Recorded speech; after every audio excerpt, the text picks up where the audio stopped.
Who are you? I don't know, but I'm writing to you anyway. Where are you? How far in the future? Where'd you find my journal? I may never know, but you can know me from what I put down on these pages. I come from a little village in the mountains. No one has left here since before I was born. But our lives changed overnight, just a few days ago when my best friend had a prophetic dream. A vision that the elder said means this season is going to end soon.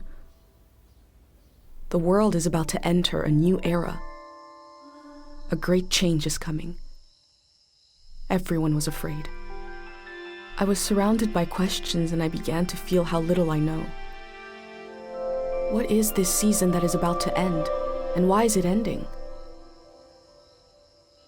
What exactly is out there that could turn the world inside out? If there are still voices singing and laughing in the wilderness, I could record them before they're gone. I also thought of my dad, who always wanted to see the outside world but never did. So, I asked if I could leave. The elder had one condition for letting me go: that I take what I collect to the museum vault, a palace of art and memory at the edge of the earth. She says it's the only place safe from the turmoil of a changing season. I hope that's where you're reading this now. I can't stop the change that is coming, but this time on Earth could live on in these pages. What it looks like, sounds like, how it feels to be alive right now. I'm writing to you at the crack of dawn on the morning I leave home.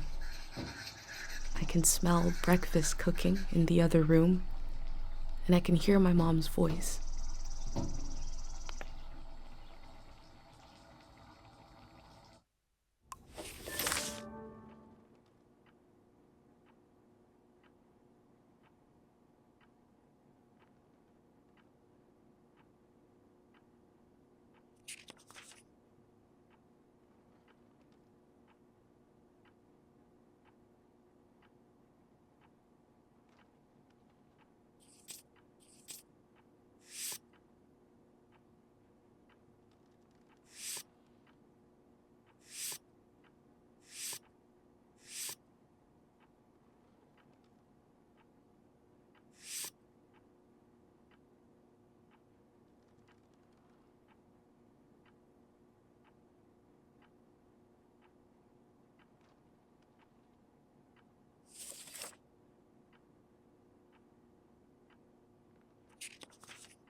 Three, two, one. Hooray! Mr. Lotto's here.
My bag and Dad's camera, ready for the great departure.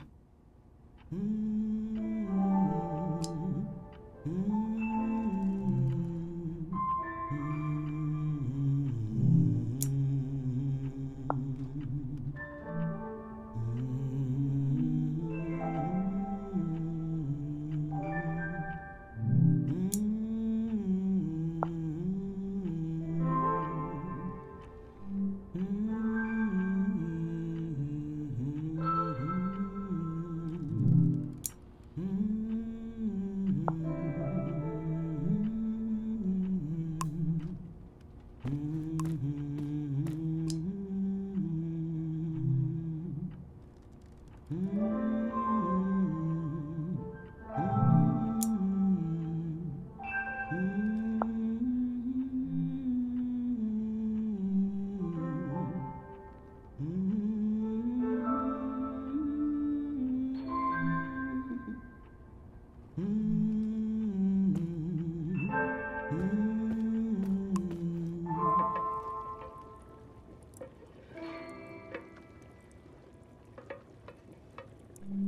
last moment in this little house. There used to be 3 of us here. My mom and dad and me.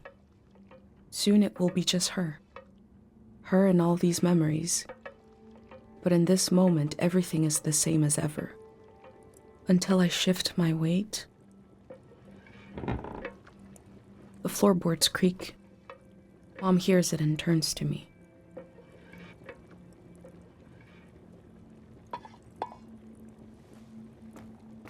You're up. What are you doing standing there? Time to get going.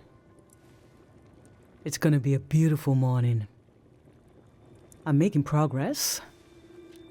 I found the burner, camera, recorder, travel bag. Breakfast is in progress. Still gotta make a pendant. We haven't used this in so long. Good thing I saved the instructions. Just as you would use a shield to protect your body, an identity pendant protects your mind. Your thoughts, memories, everything that makes you, you. We don't wear them here in the village anymore. But if you're going into the outside world, I'll feel better when you've got a pendant shielding you. Diseases of the mind, like the dream sickness. We don't know what caused it. We heard people suddenly fell into an eternal sleep. These were years of wild rumors, and half of them turned out to be true. In times of war, a pendant can be used to identify a body.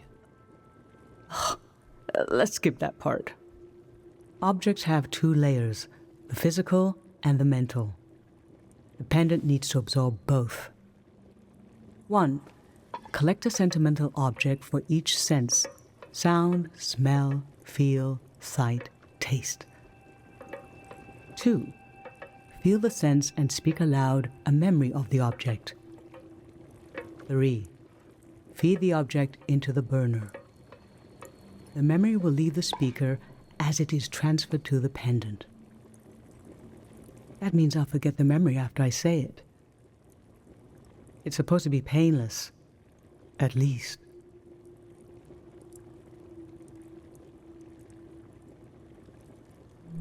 No, you must remember everything. That's your role.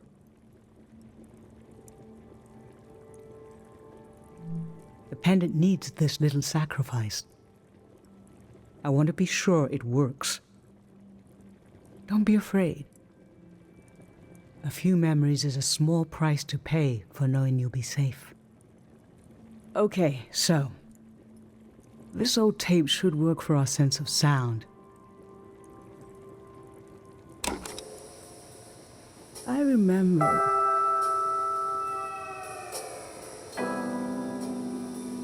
you and I fell asleep listening to this tape.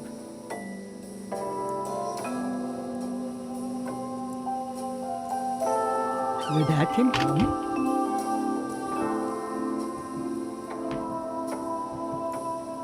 We all rested together until it got dark.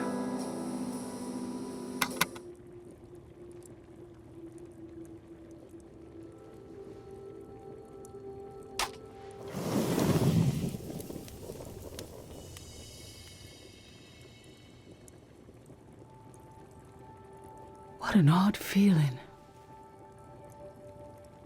Like an absence, disappearing.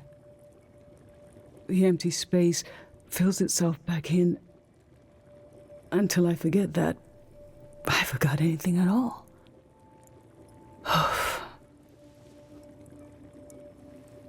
I'm glad I'm only losing a few memories.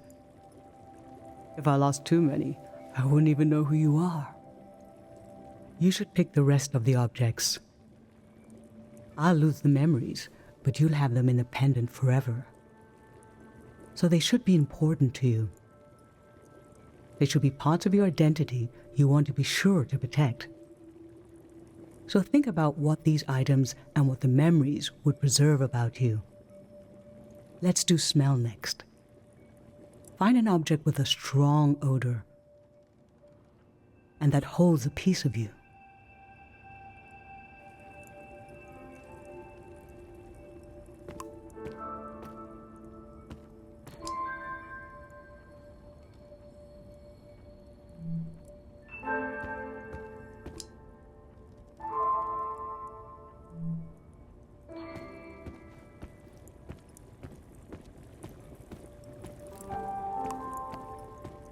Granite, seaside, darkness.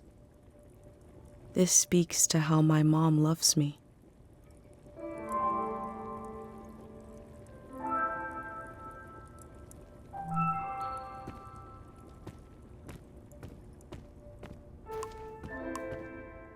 Honey, wax, baby, waves. I was loved by people I have no memory of.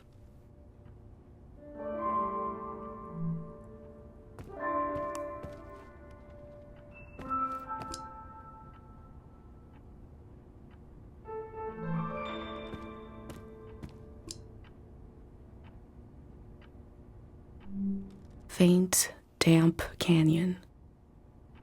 A friend gave me this a long time ago.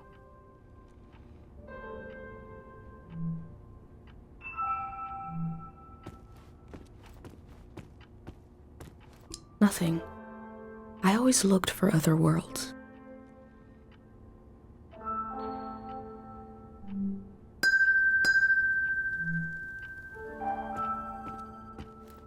Tangled nest, sour play. This speaks to how my dad loved me.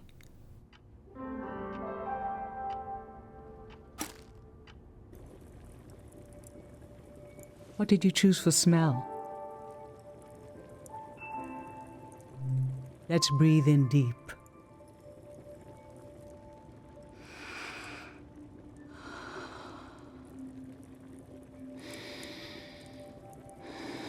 I remember. You used to take him everywhere with you. One night, you forgot him in the plaza. It was cold and rainy that night, but your dad leaped into action as if the doll was a real member of the family.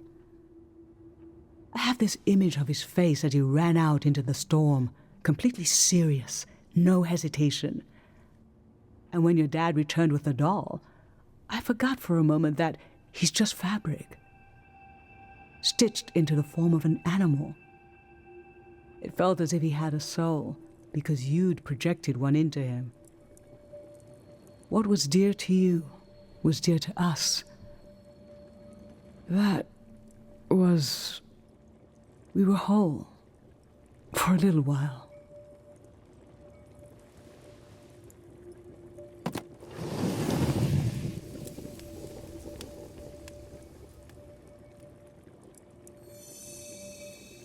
Now touch. Pick something with a texture you like.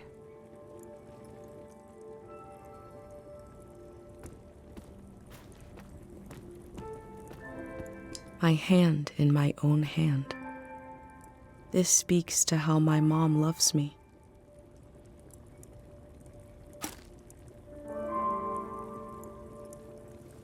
So what did you end up choosing? Okay, put your hand in the hand. Oh, I remember it so well. It's not as bad now, but in the old days, not many children lived long enough to grow up. We believed if a child could make it to the age of 9, they'd be all right. This print was made of your hand when you turned 9. Your father and I couldn't believe we really had a healthy girl. An old deep fear inside of me finally went away. And we saw you would just keep growing and growing. That everything was going to be okay.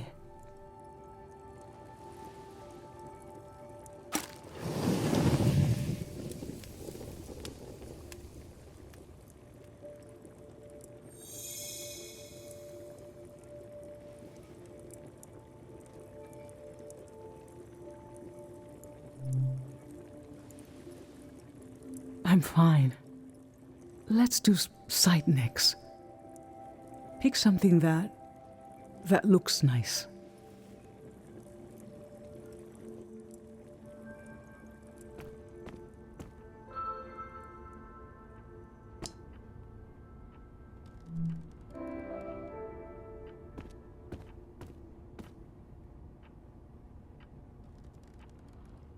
My bag and Dad's camera, ready for the great departure.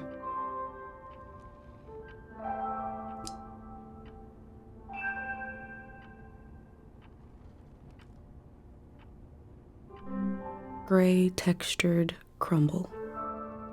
A friend gave me this a long time ago.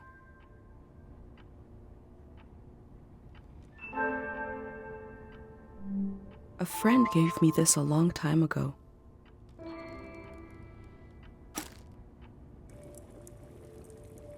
So, what did you end up choosing? I remember. This was in the months after your father passed. You didn't seem sad, but you just weren't interested in anything. It was hard to know what to do. One day, you and your friend Pate went fishing. You didn't catch anything, of course, but when I was putting away your bucket, we found this creature there. Pate had dropped it in without you noticing. I remember how it made you smile. And I felt, oh, no matter how much things have changed, I will get to see my little girl smile again.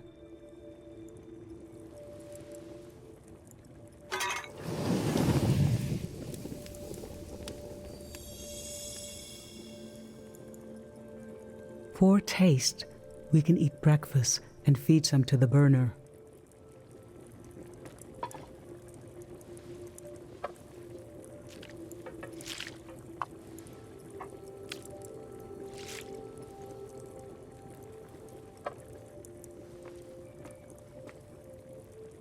The memory I'll lose is the one we're forming right now. I want you to have it forever.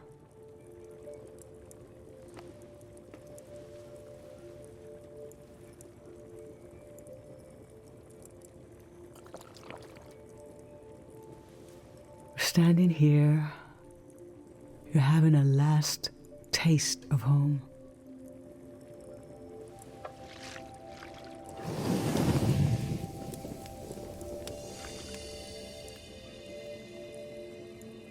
Now you're protected by lost memories. A gem of home around your neck. This is my only condition for letting you go. You must promise me never to take the pendant off. And never tamper with it. Okay? Then I'm okay with you leaving. I think your camera and bag are still in your room. It's time to gather them up.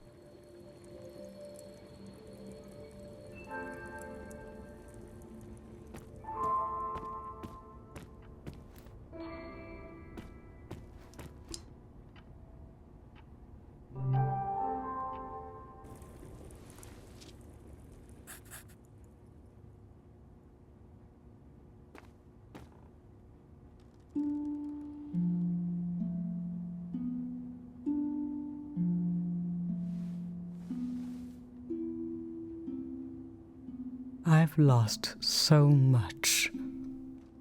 How could the world ask me to lose you too?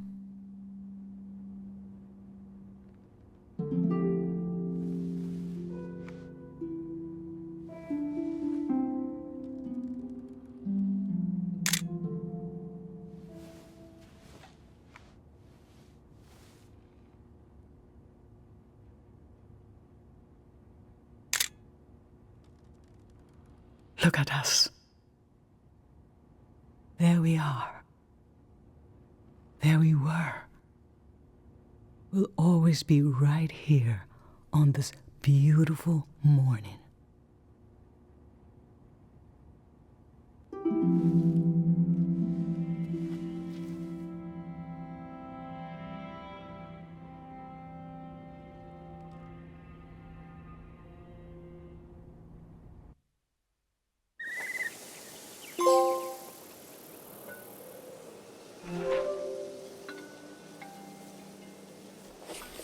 I just performed a ritual with my mom. The moment has passed, but I'll record it in these pages for you, for the future.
I never knew when my mom would share a memory of Dad while cooking, on a walk, with no warning.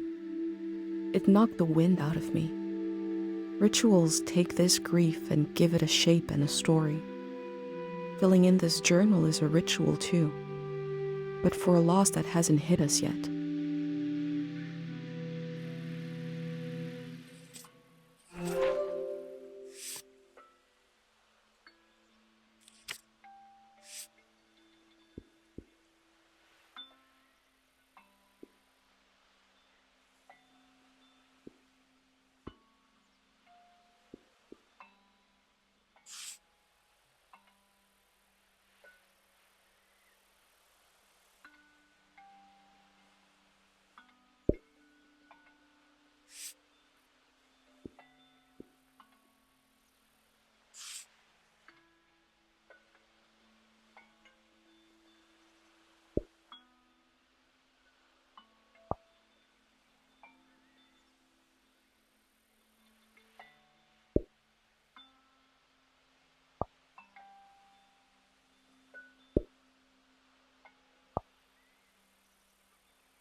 I've brought tools to record the sights and sounds of this season.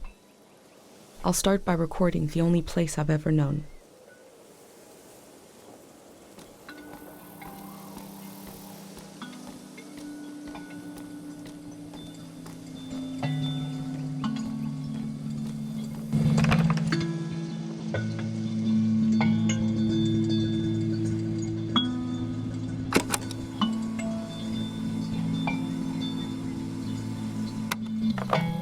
Public sleep music is a tradition of ours here. When the music ends, the village will begin to wake up.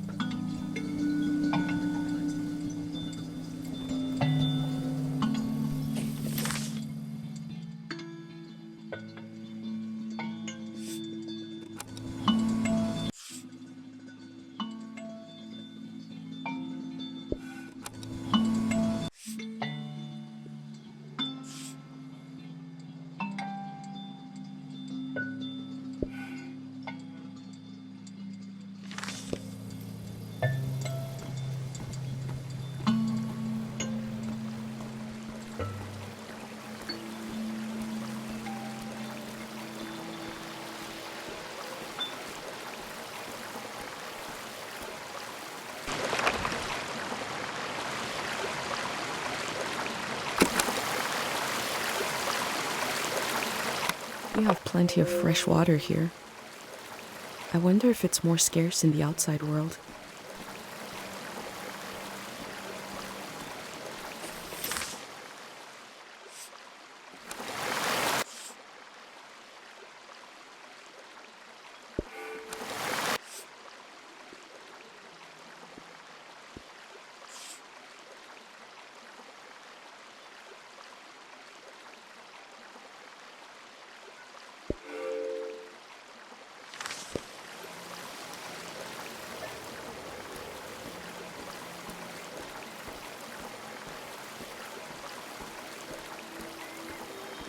Last night there was a goodbye party here in the plaza. Everyone was so afraid for me. To understand that fear, to understand where I grew up, you have to know the man standing watch over the plaza, Dr. Fumio.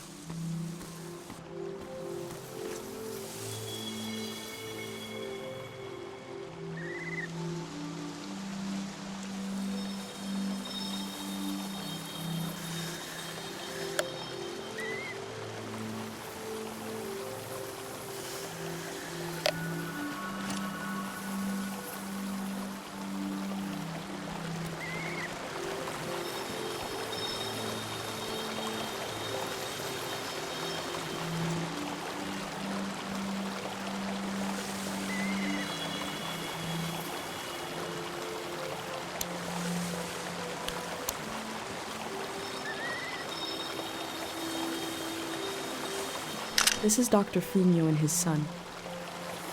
The statue isn't as old as it looks. The artist wore it down to give it a feeling of ancientness and the authority that comes with it. Dr. Fumio and his son founded Cairo back in 776. They live on through our traditions.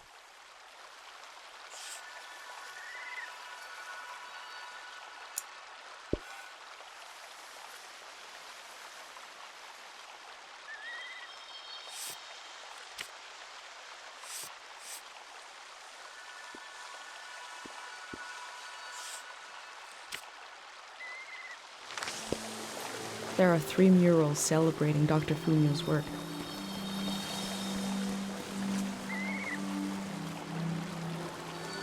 Remembering everything must be painful.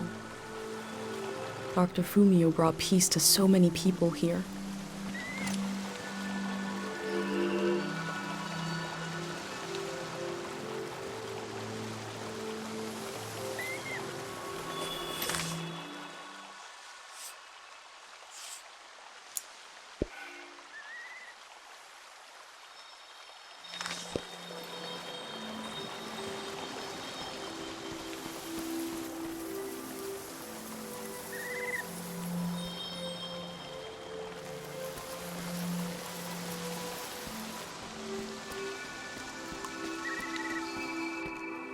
A wish fell off the tree. I'm not supposed to read them. But it might be good for you to have an example of one.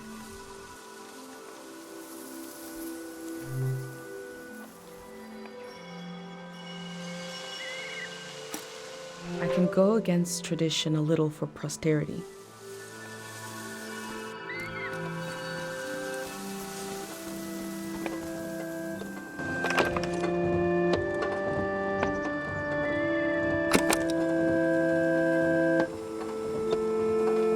This is a healing instrument created by Dr. Fumio. It draws on the pure mountain air.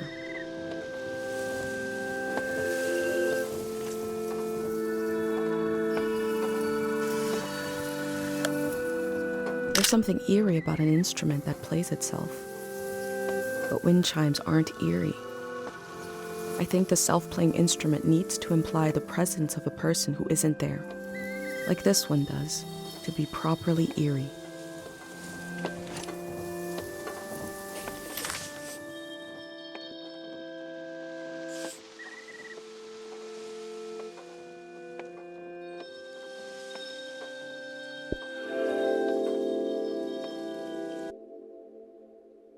A village that was created as a place to heal. Is that where my instinct to try to help comes from? It's so strange to imagine I'll be shaped by places and people I haven't met yet. So strange to imagine that I might feel at home somewhere else.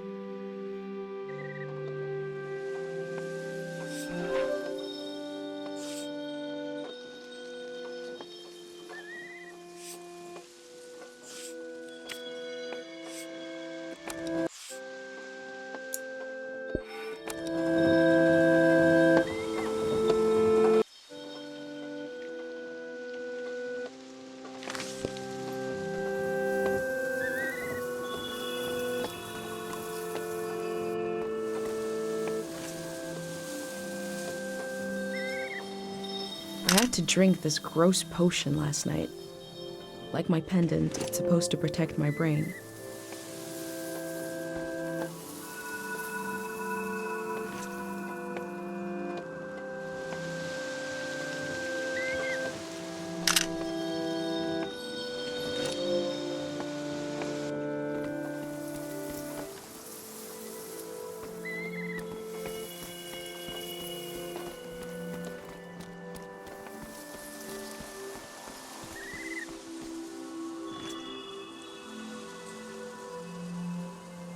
Dr. Fumio said the dream sickness was caused by something very powerful.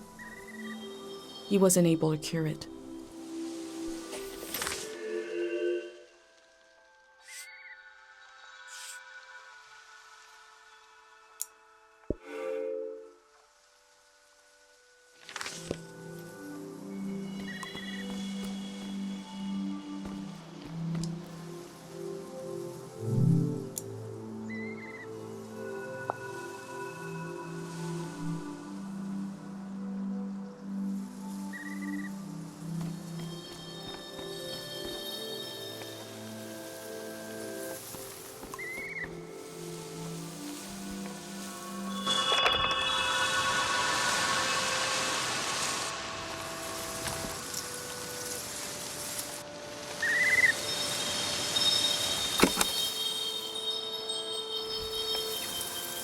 These birds migrate, but we don't know where they come from or where they're going.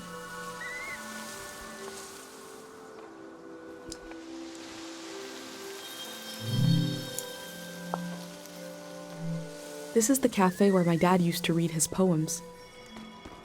He wrote one for me. Maybe he wrote it for you too.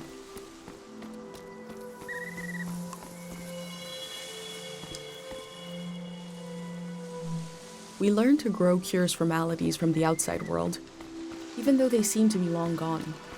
It's just tradition.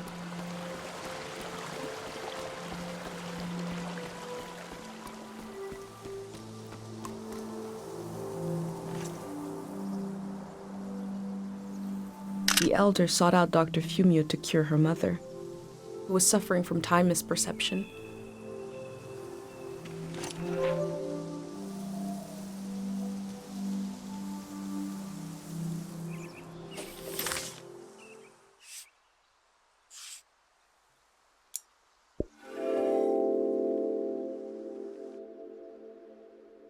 Dr. Fumio was an important person, but we also just have a need to put a human face on events that are beyond our control.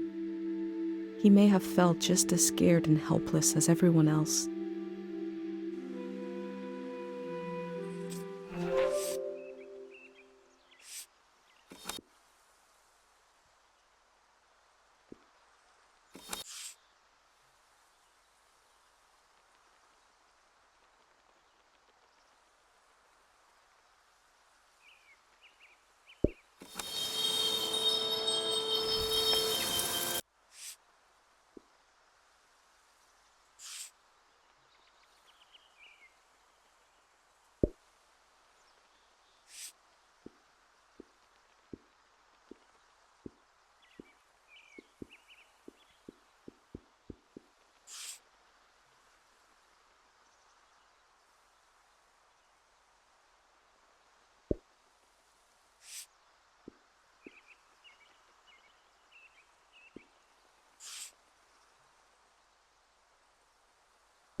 I go fishing here with my best friend Pate, even though there's nothing to catch.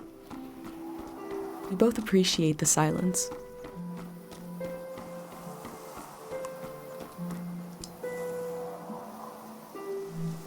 Karo Village was founded during the modernity. Much later, Dr. Fumio arrived and remade it in his image.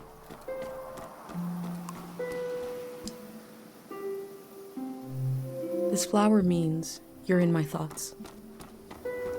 The morning after the search was called off for Dad, our doorstep was covered in them.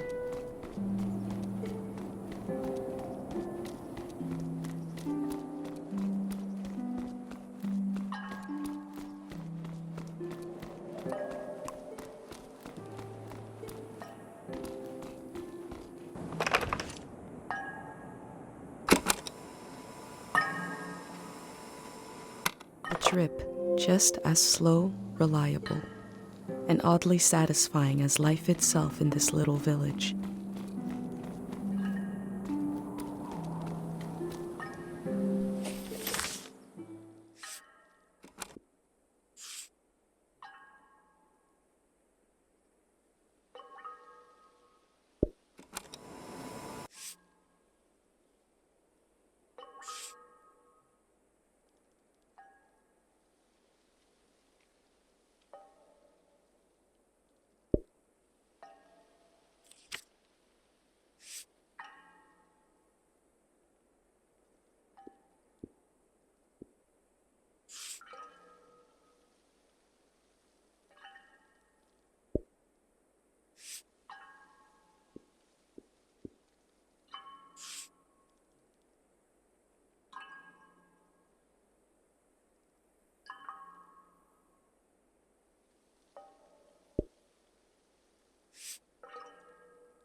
Is it recording? Yes. Okay. How to leave home for my daughter. Find a sacred square of earth. Lay down so you have the dirt at your back.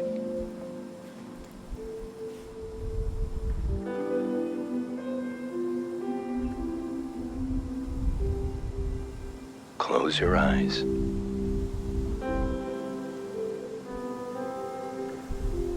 Close everything.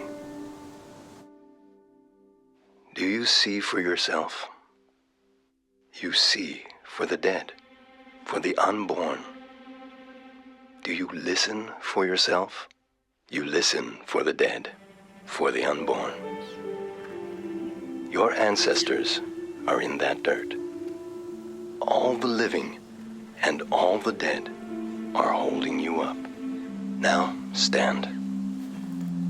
They're still there, aren't they? It's time to move, to entangle yourself everywhere with everyone. So the next time you lay down in the dirt, you will have so much more to tell them.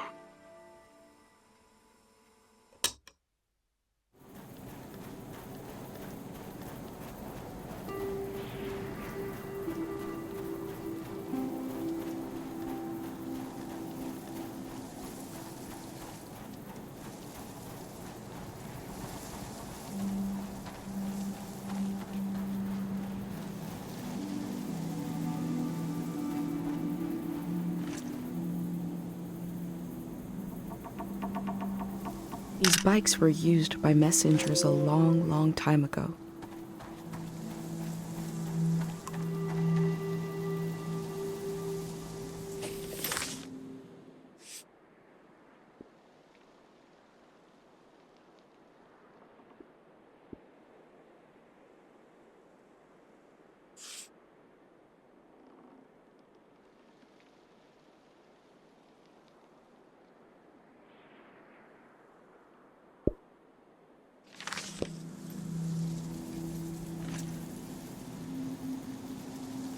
Tate fixed up 3 bikes instead of 1.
They were right.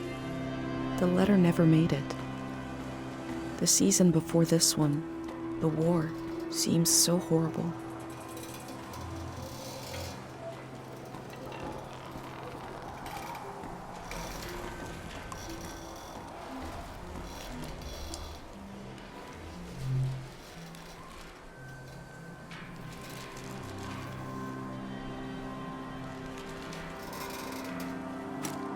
That poor baby.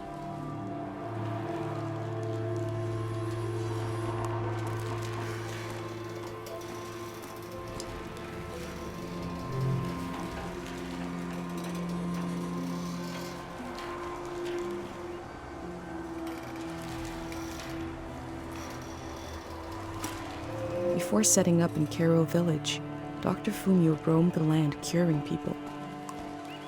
It must have been hard when he wasn't around anymore, especially for people who couldn't travel to the village.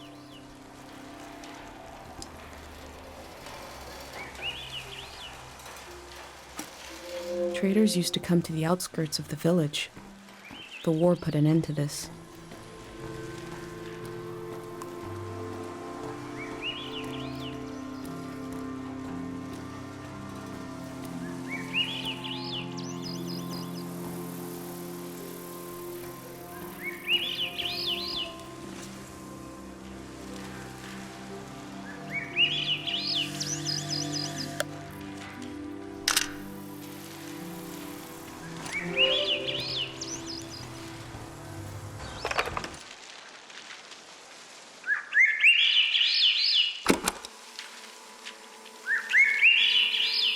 I wish humans had evolved to sing instead of talk.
I forgot what I was going to say.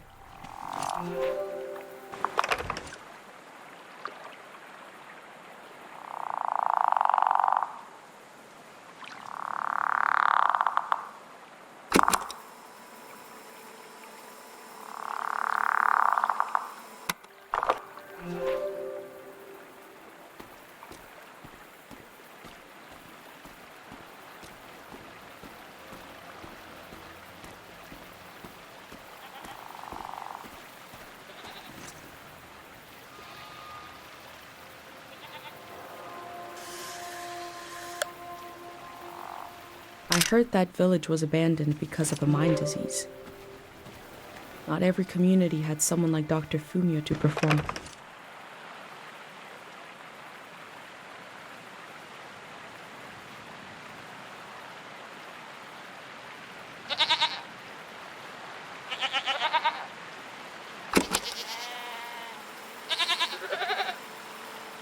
We learned about old technology in school, but not much about animals. What are these strange goat-like creatures? Are they simply goats? My first time petting an animal. I think it went pretty well.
I feel nourished in these sights by the unfamiliarity of it all.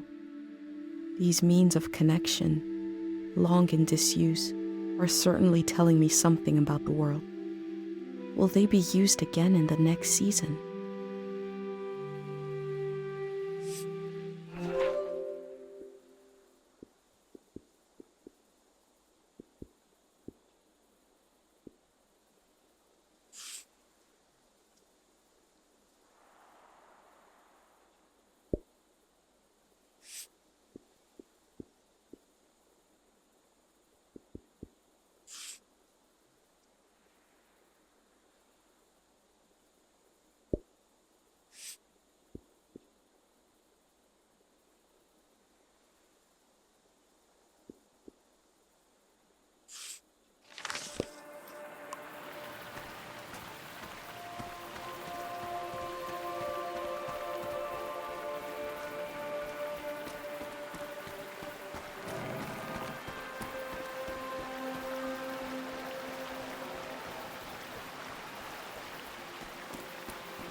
A crane to move materials around. The things that used to be possible.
I cycled through landscapes, seeing them for the first and last time. I had no idea when I left my home how the season would end, or more importantly, how soon.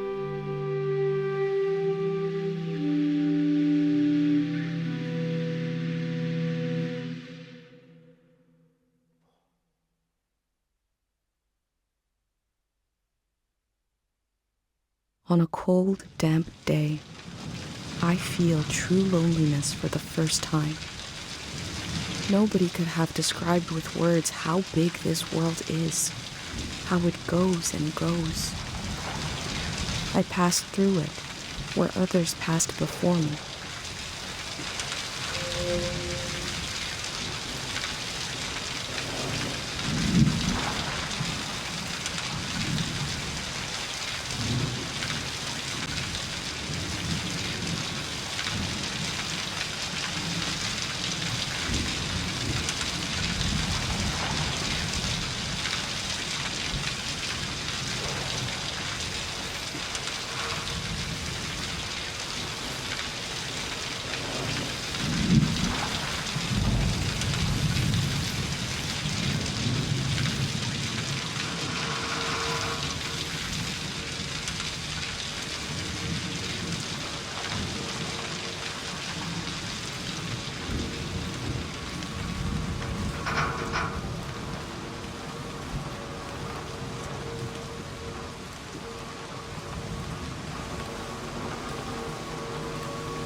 When a season turns, the reasons behind things might disappear.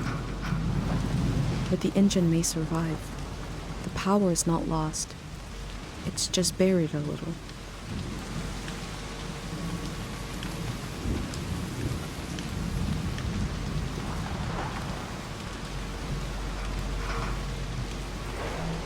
This person wanted the season to change. Why?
They wanted the season to change because they were so alone.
One melody is like me out here alone. I can't really live like this.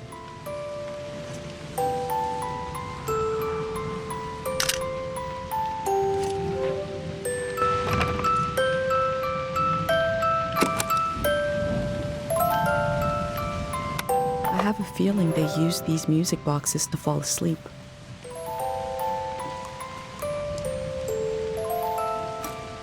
They kept themselves company with music.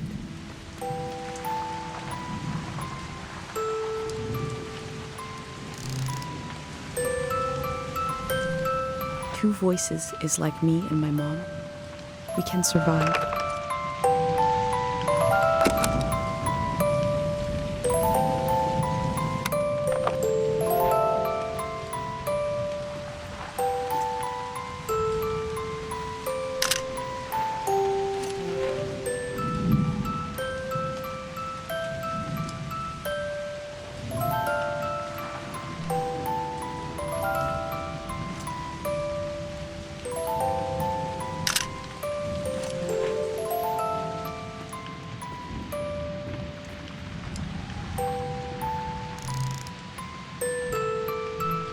Three voices as complex as life is supposed to be.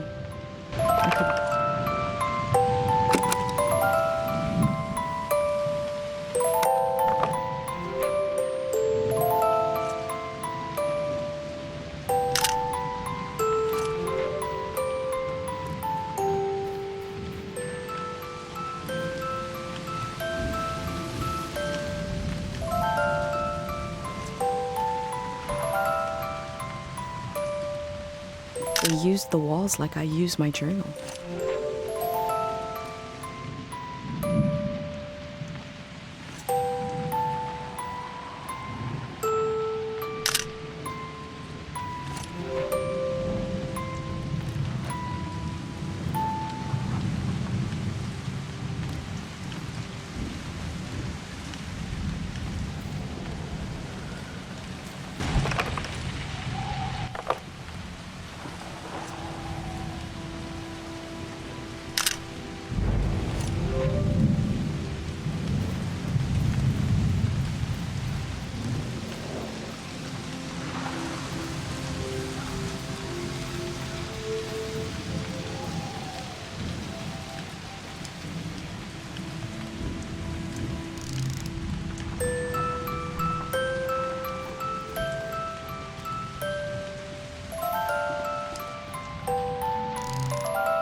Looks like they made it out of here.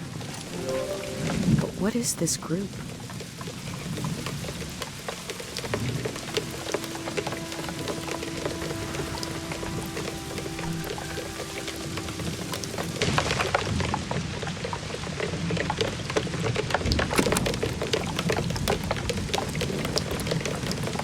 When I was a kid, I heard voices talking inside the sound of rain. I still listen for it, even though I know it's not there.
In the empty places, I found companionship in the tapes I recorded before leaving home.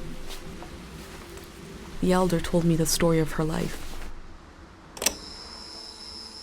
I listened back to it, ready to note down anything that seemed important.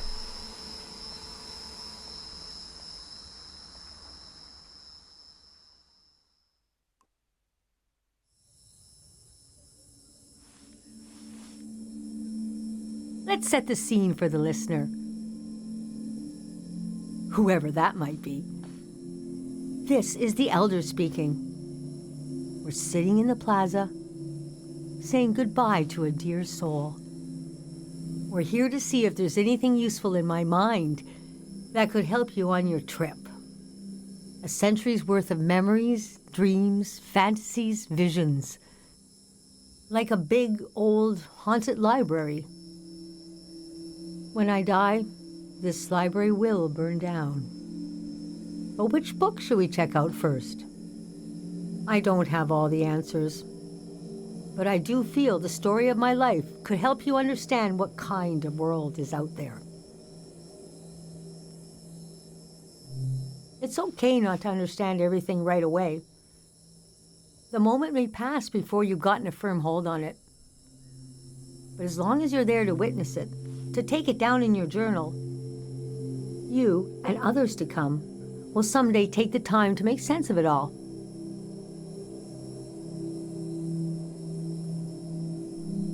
I heard, somebody told me, you want to capture what it's like to be alive during this season?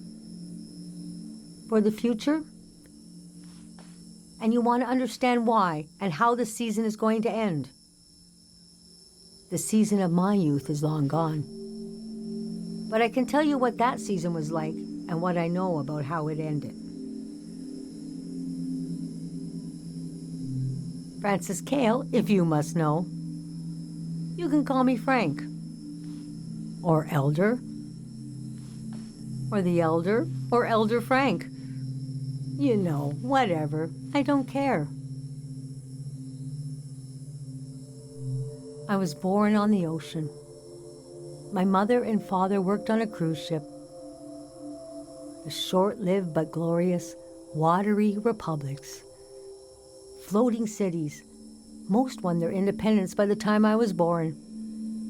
How can I describe them? They were a jewel of the golden season. Pleasure boats with a radical political program.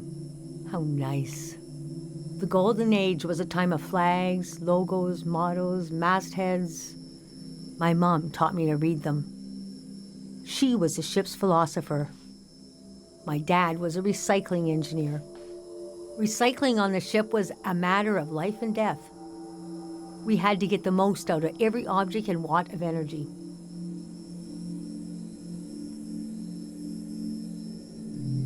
These symbols and gestures were layered with meaning. There are signals in the way you might move your hands or close your eyes. Her job was to manage the symbols and their meanings. She designed the ship's flag, for example. Let me draw it for you. After the war, people were disgusted with groups and symbols. Keep an eye out on your trip. I bet you won't see a signal flag flying. Her name was Augusta Kale.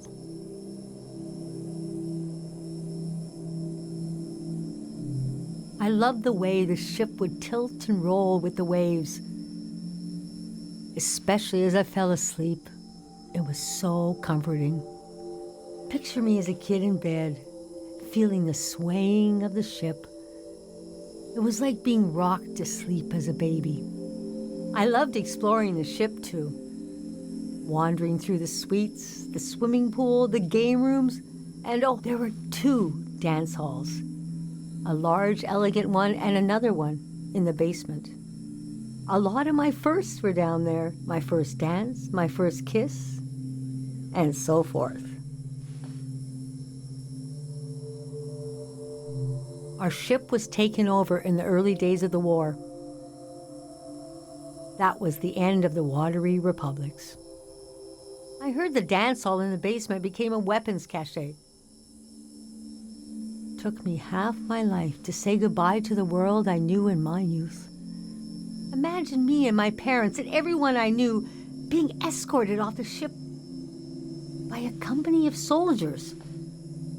And I'm thinking, I hope they don't make a mess of my room. I was embarrassed by the younger kids who were crying their eyes out. But they knew, I guess.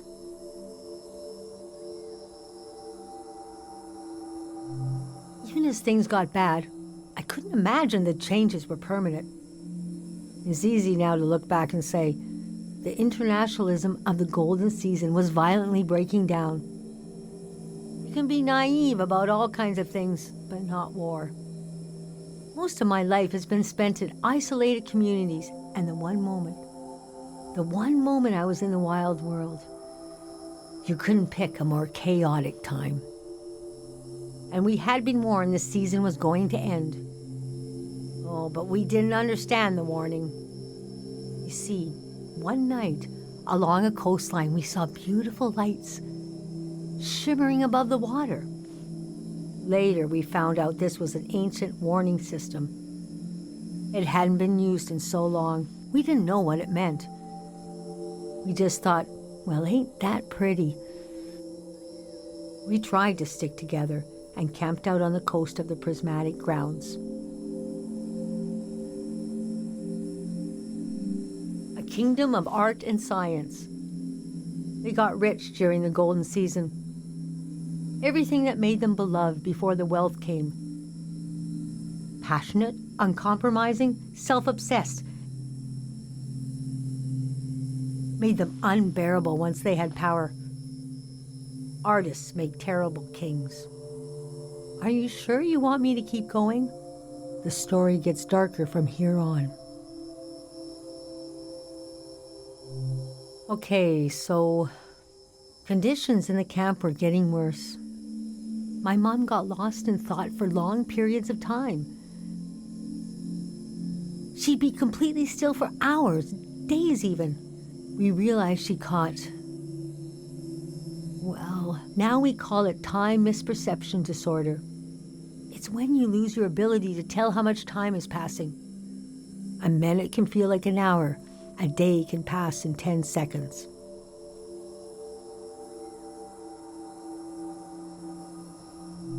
What's so hard is the feeling of absolute loneliness. Normally, we're all at least roughly in the same flow of time. But with this disorder, you walk alone, truly. We heard about a traveling doctor who could cure these kinds of diseases. I decided to go find him. I found out his name was Dr. Fumio, and he traveled with his son Lucio. People talked about him like he was a god.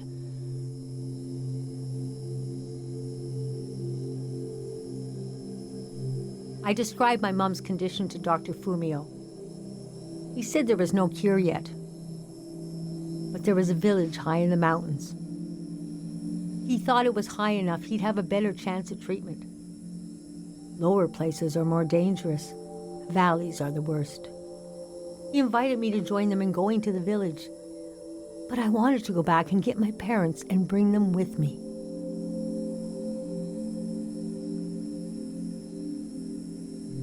Yes, our Caro village. People thought it had been destroyed, or was a myth. But Lucio had a vision which showed us how to get here. I packed my things and got ready to leave the next morning. That night, my mom came to me in a dream. She was standing in a field of flowers. I'd grown since I last saw her. We were the same height. She pressed a finger hard into my palm. She taught me well. I knew the meaning of the gesture. I knew no matter what I did, I'd never see my parents again. In the morning, I told Dr. Fumio I would follow him to Caro village. The next few weeks were very physically tiring, hiking, climbing. And when we found the village, building, planting, cleaning, Fumio brought sick people from all over the world, and they got better. The treatments worked. Everyone was healing. So why couldn't I? One day, we got word the war was over. We never found out how it ended. It was like peace just swept over the earth in a split second. There was a party in the plaza to celebrate the end of the war, but I couldn't bring myself to go. Yes, it was over, but it had taken my home, my family. That night, as I was falling asleep, I felt the bed tilt and sway gently, as if it was being tossed on the waves of the ocean, as if I was back in my bedroom on the ship, as if I was back in my mother's arms, being rocked gently to sleep. I knew I was finally home, and nothing could hurt me.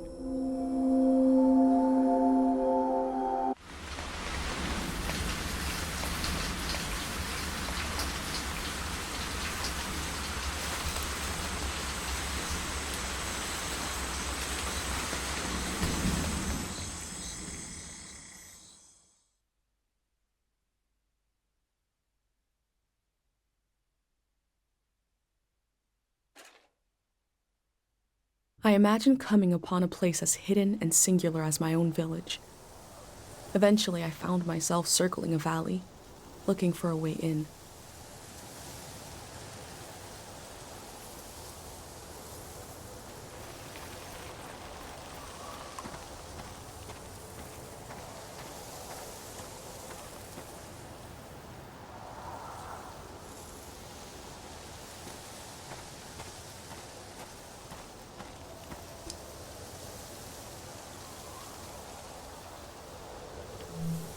This valley is asking people for a visit. I should oblige it.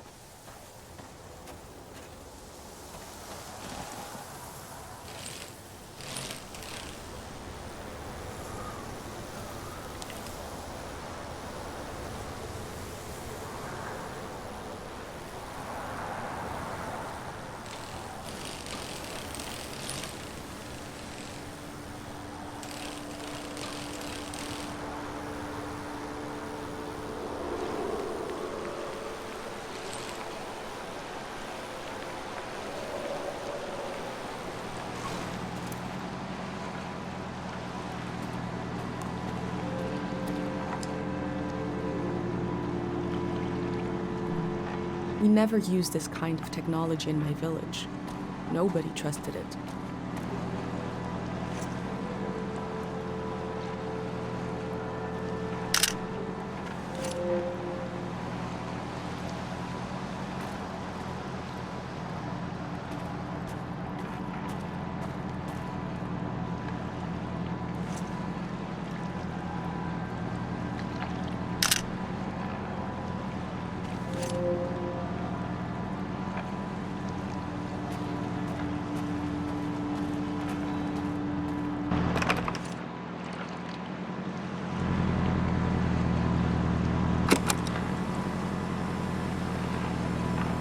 Wow, it's still working.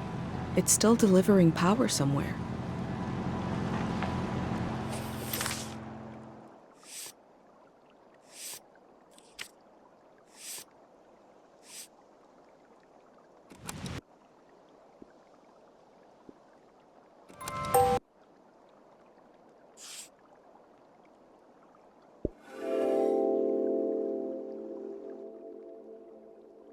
Time seems to pass differently around here. I feel so heavy and so light at the same time. I'm not really alone. I'm with myself. I'm with the earth.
Must be a car, but it looks weird.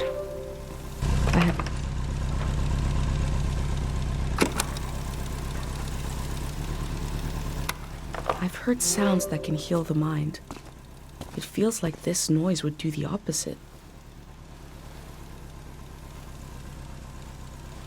Oh. Valley. One second.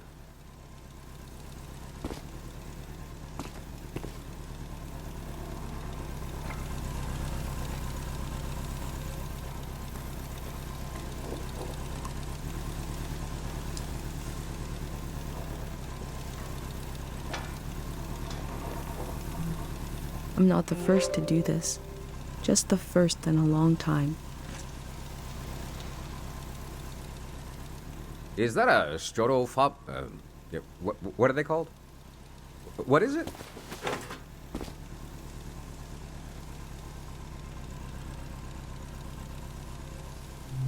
I love old gear like that. It's getting more and more rare.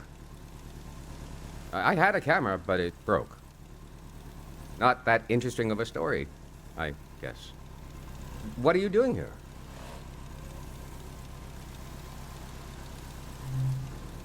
The whole thing, huh? You're young. You got time. What kind of stuff are you recording?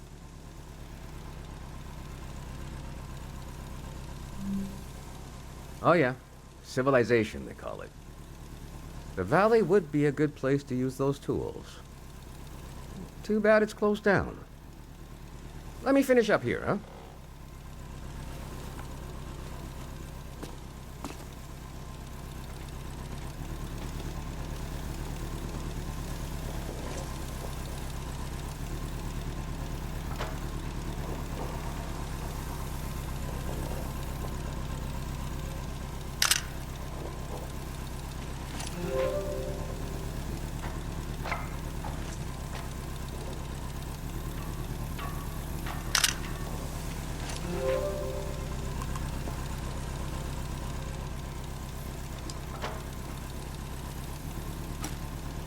It seems like I'll have to wait for night to enter the shrine. Hey.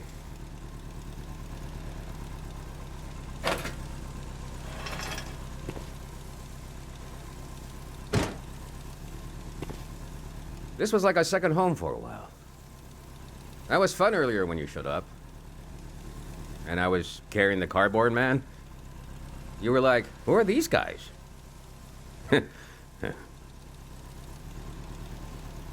I've been pretty bored here. You know, the valley's gonna be flooded soon. That's why nobody can go in there.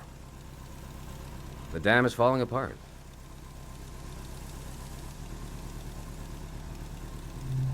Couple of days from now. Day 0, we call it.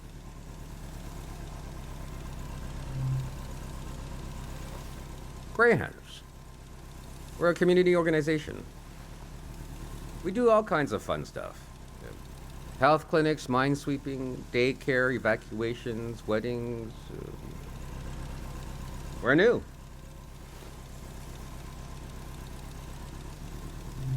It was supposed to be because we're helpful yet neutral. We took a vote and decided to change the name, though. We want something more friendly sounding. I'm excited to find out what it will be. We're trying to get new things going. But it's hard. The past really has a tight grip on people. Doesn't feel like a fair fight. So we're trying to... well... anyway. It's funny. I stood guard here for a week. And I've only seen greyhounds like myself. And valley people on their way out. But now I see you, and you're like a... new element, or something. I've never met anyone doing what you're doing. And we greyhounds gotta support new things. So... I'm not supposed to let anyone in. How can I? Jeez. I think you should go down into the valley and take a look. Gonna try something here.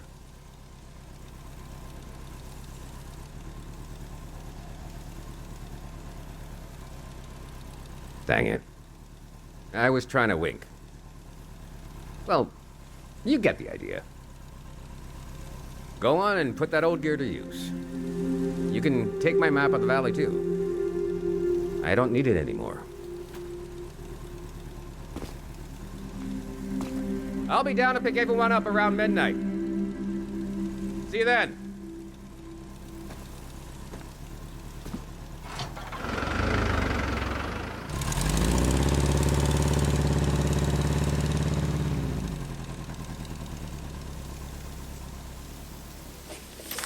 I met a greyhound.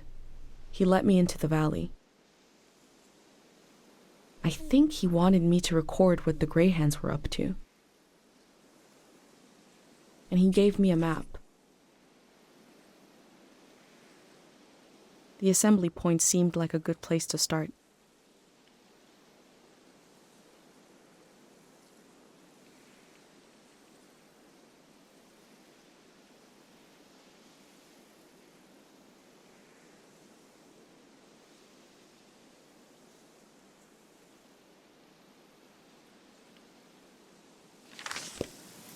I wonder what he expects me to discover in the valley. This looks ancient. It must have been hard to carve a pattern like that into a rock.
The elder warned me about valleys.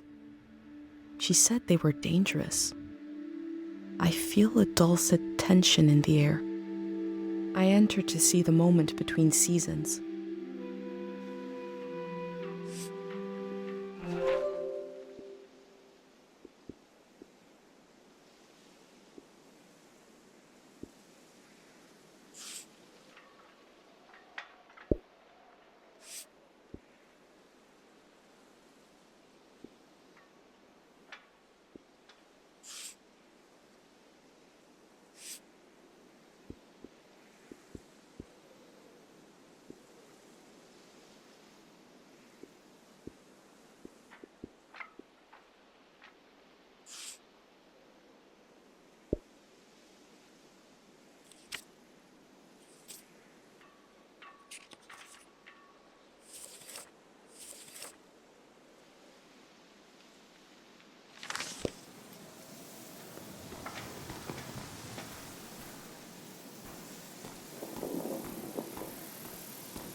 The elder didn't think I'd see any flags.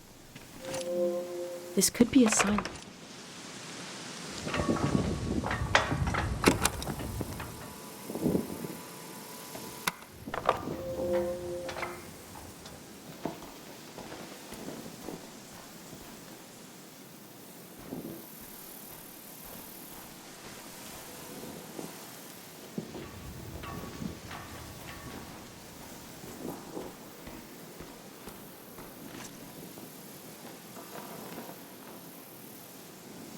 The elder said that people were exhausted by symbols after the war.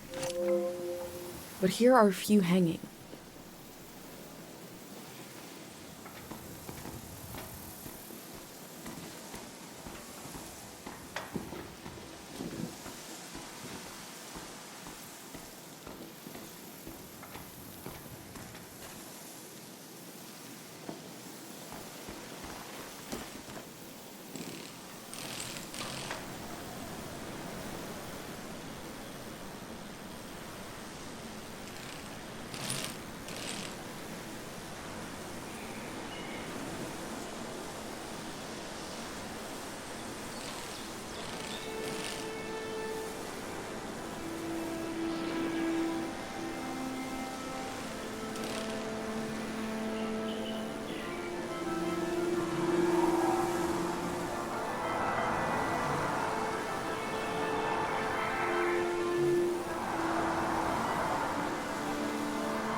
All above will remain, all below will wash away.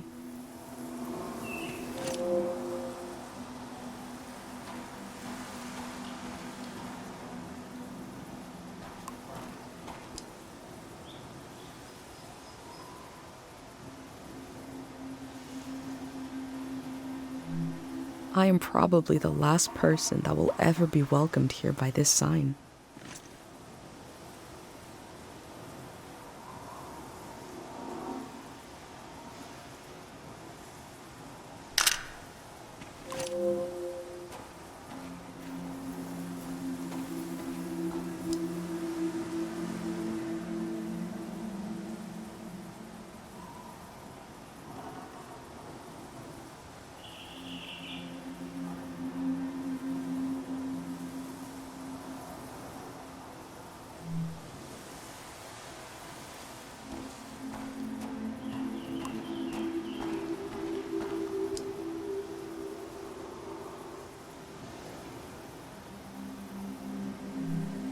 The elder told me there's very little information about the years before 500.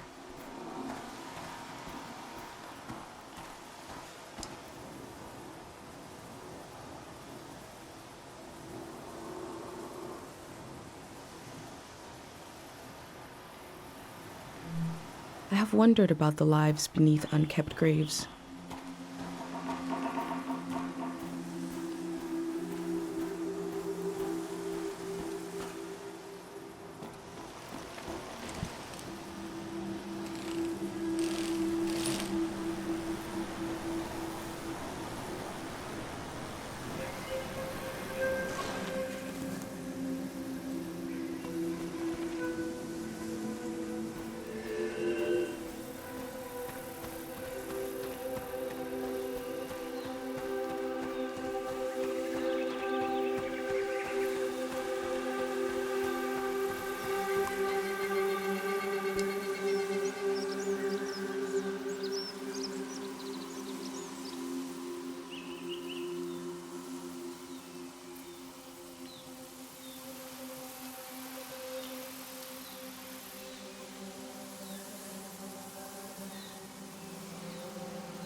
I wonder what the flowers have to say.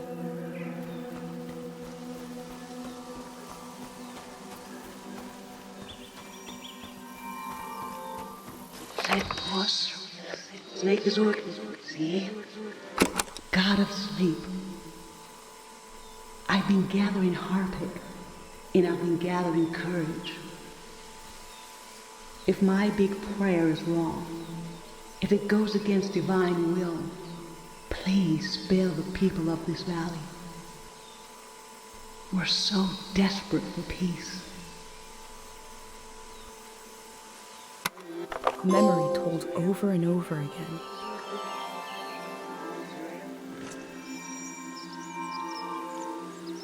She must have been important to have such an elaborate solitary tomb.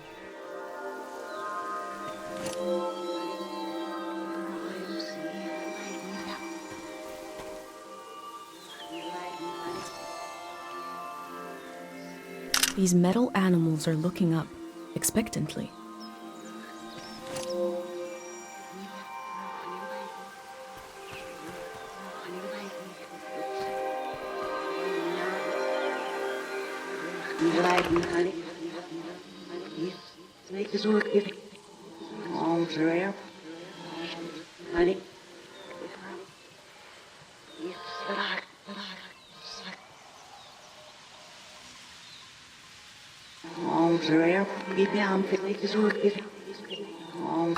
God of sleep,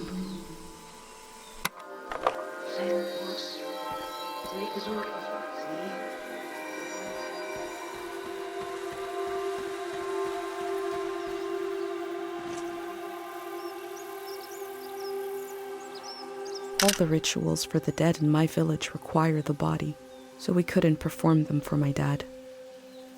But I can make my life a ritual for his memory.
God of sleep.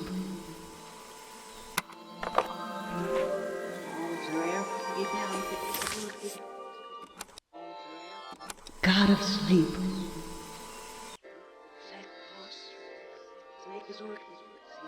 God of sleep.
people here are so weak.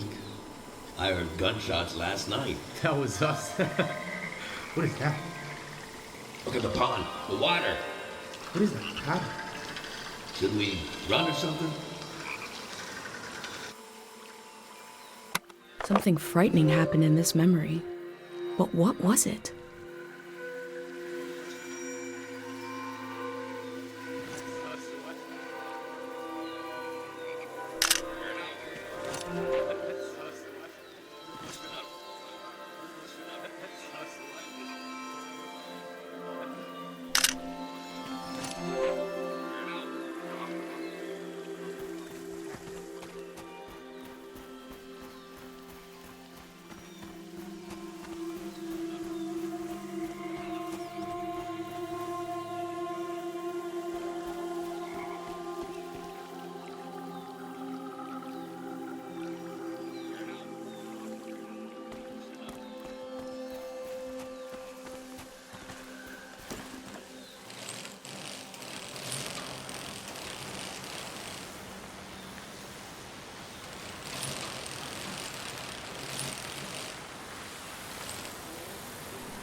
It sounds like they want to adapt their organization to the people in it, and not the other way around.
There seems to be suspicion about the real condition of the dam and why it's being taken down.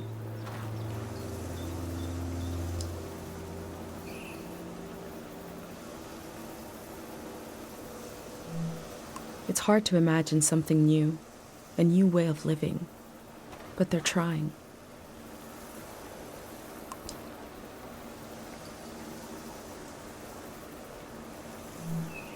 The elder also said low places are dangerous. The city is high up like my village. Maybe it is safer.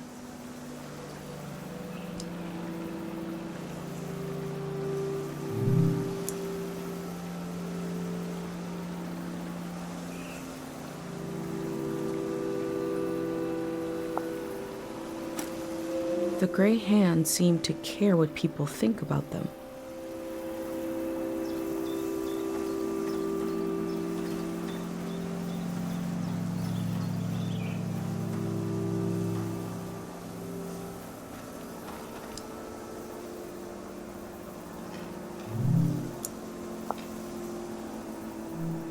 Imagine if the man I met is the only living gray hand, and the rest are cardboard.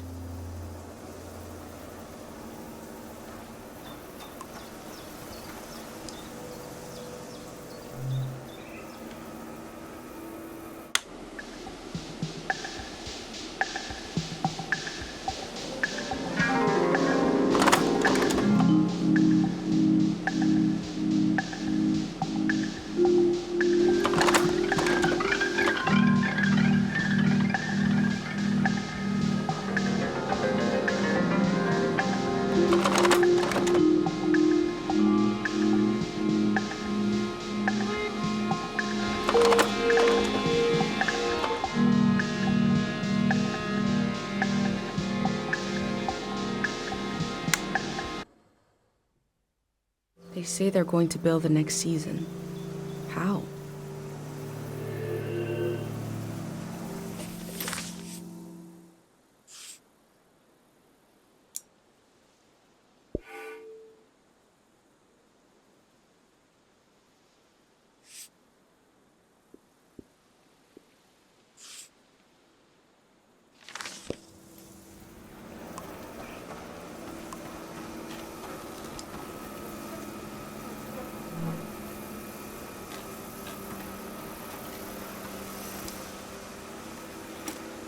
The gray hands want to end this season.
A flimsy blank wall to project images onto.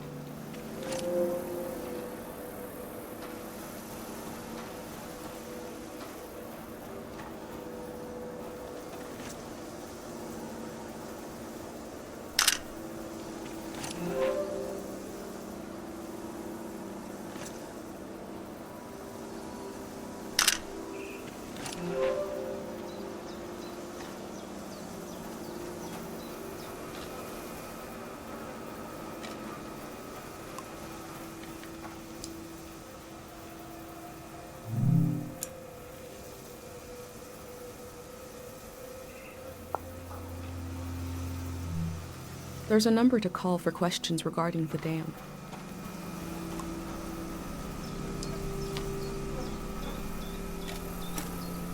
There must be a lot of people going to the city if they need to keep track of them with cards.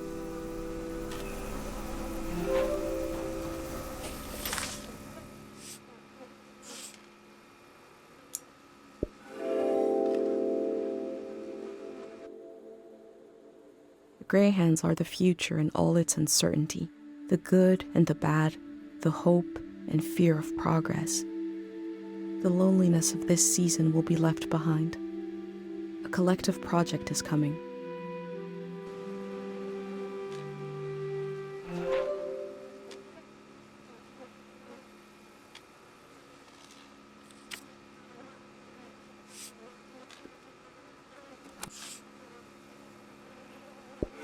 People here are so weak.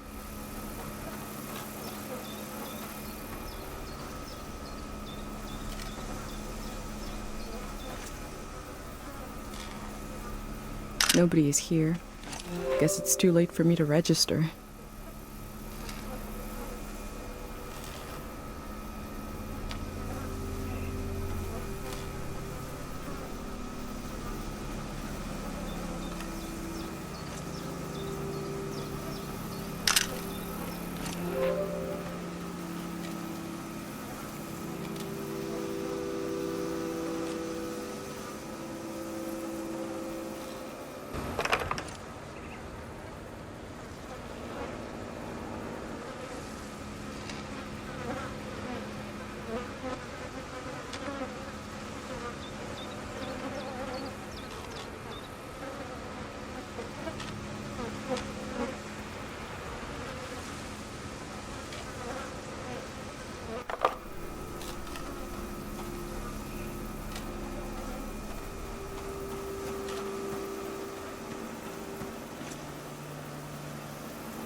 A lonely power generator crooning. A plan is in progress.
Oh, thank God someone is still down there. I've been trying to get a hold of someone for hours. Ah, thank you. I forgot the Day Zero materials. You know, the visual literature, the warm bath of ideas? I left it at the dig site. It should be sitting on a barrel with a fruit sticker on it. Oh, wait! Hold on. I forgot to do the secret password. I don't even know who you are. Is it too late now, you think? Okay. What day is the day after tomorrow?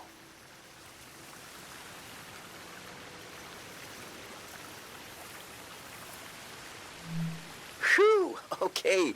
I did figure you'd be... Sorry, I didn't recognize your voice.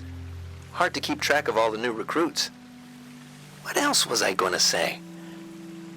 There was vandalism on a few of the posters. Bad stuff. I put them in the trash. Keep an eye out for more. Anyways, thanks for answering. The Day Zero material is in the dig site, pretty sure. It should be sitting on a barrel that has a fruit sticker on it.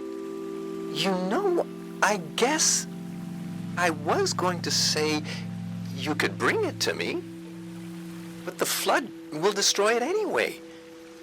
So actually, I was worried for nothing. Everything is lost in a flood. God, we really know what we're doing. I'm excited for this all to be over. I'm excited for this all to begin. Bye-bye now.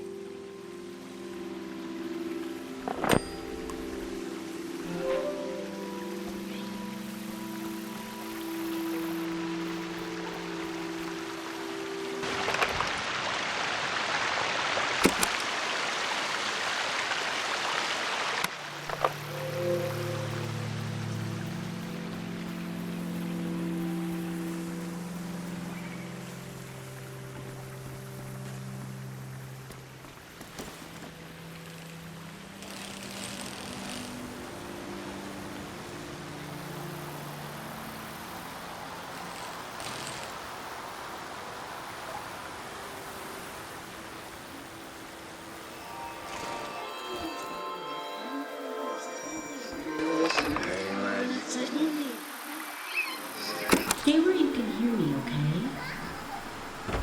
Thank God they have electricity down here. Did you hear from your friend in the Watery Republic? Which one is it? The Topaz. We can get a ride with them on the coast. Great. And we're really just gonna leave the car behind. It's a junker anyway. Beautiful. I told you 786 would be our year. I sang you that whole song about it. They sound so free and happy, just roaming around the world. This flower has a shimmering quality.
Is that your name on your collar?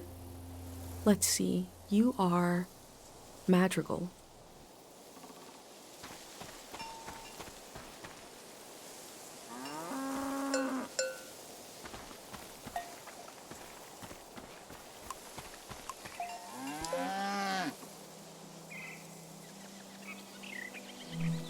I've never drank cow's milk, let alone some kind of frozen version.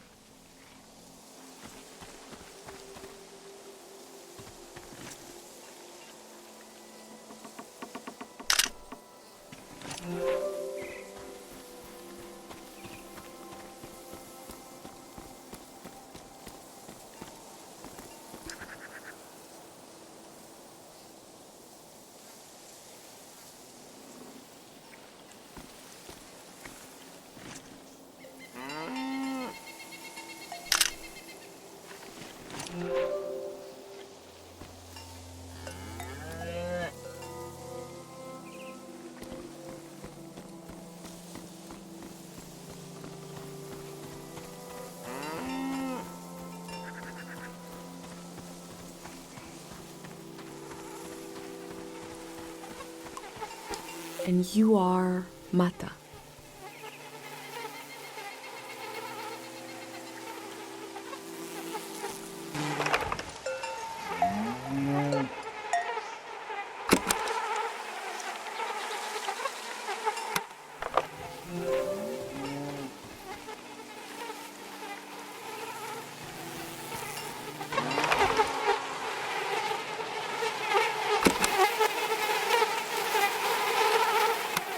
valley keeps producing fruit, even when there's no one left to eat it.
These people had to leave so much behind.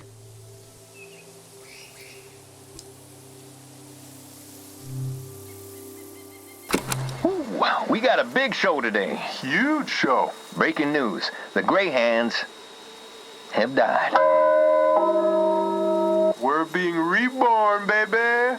And we're taking suggestions for our new name. Live on the air suggestions from the rank and file. You don't even need to be a Greyhand to suggest a name. True, true. The number to call is 0019. That is 0019. First caller, hit us with a name. Hi, yeah. I was thinking the bricklayers. Okay. Bricklayers. Laying some bricks. Hmm. Well, yeah, thanks for the suggestion. We'll be taking them all afternoon, so keep them coming. That number again is 0019. You're listening to Greyhand Radio.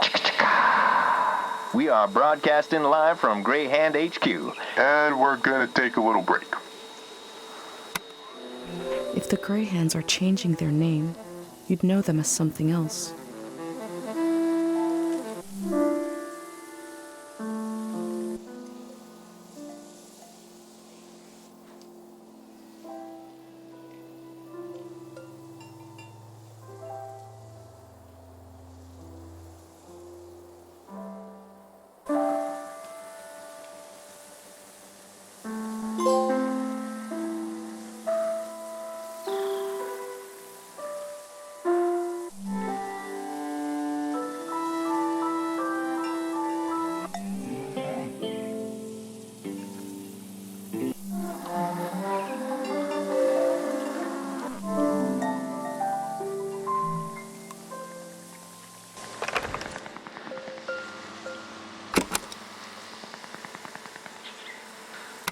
I like the tune well enough.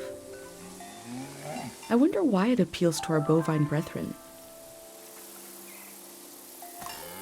And your name is Tupet.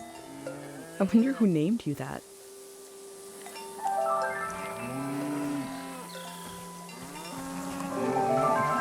You are a cow and you are named Krasnahorkai.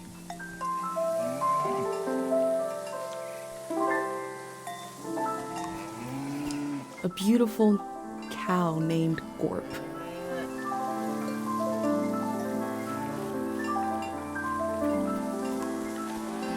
The name of this cow is TVC15, oh my.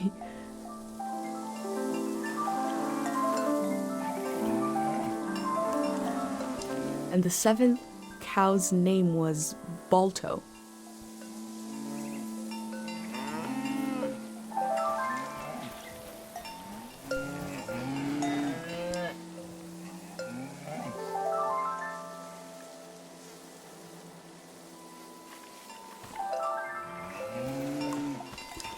cow is called Frenzy.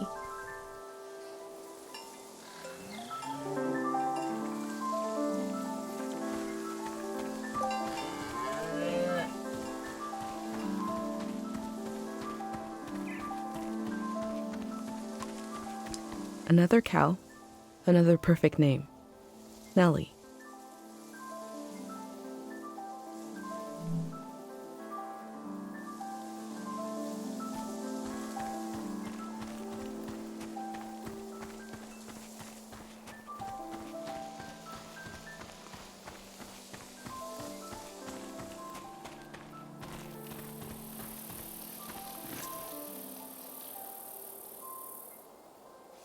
This machine looks powerful. It must have done the work of many people.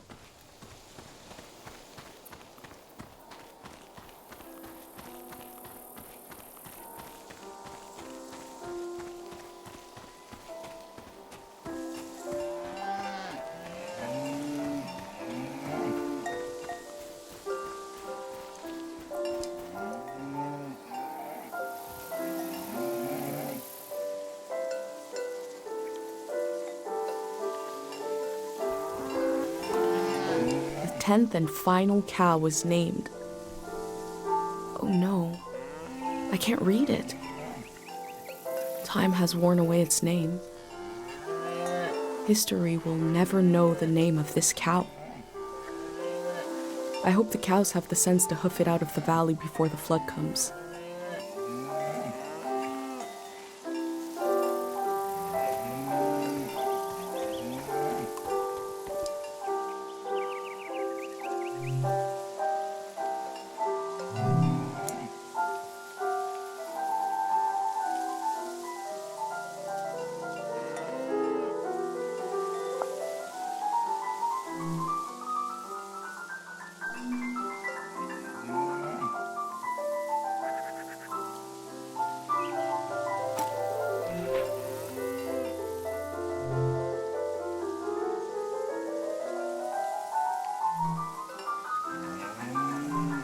Cows from all over the world came here to compete in cow stuff? The golden season seems like such a different world.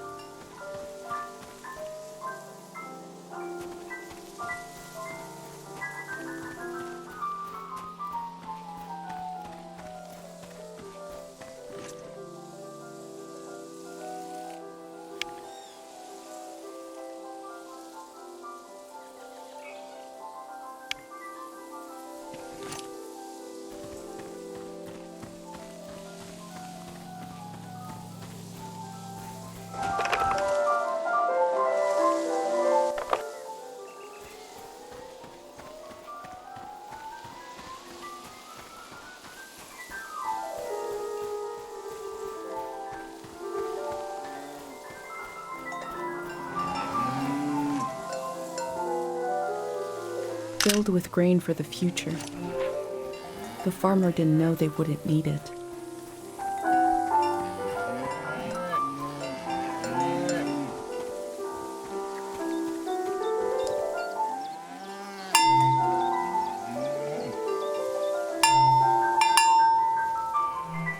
The sound of this bell has a lot of character.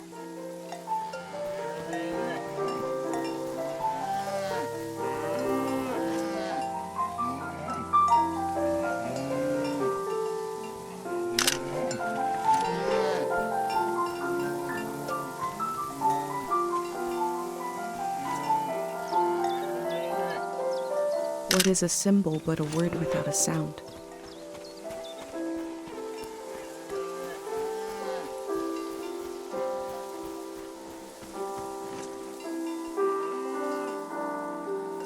The artist has depicted the greyhounds as a child. They don't have faith in their capabilities, but see them as innocent?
Looks like there's no one around anymore to enforce this.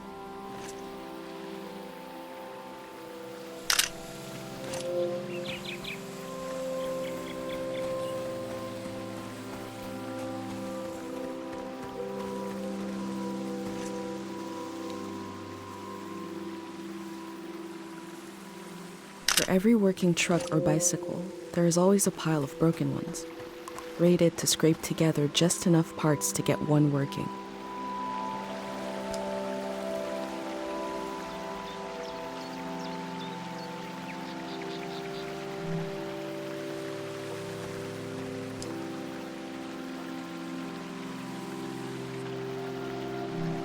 I wish Pate could call this hotline to talk about his heavy dream.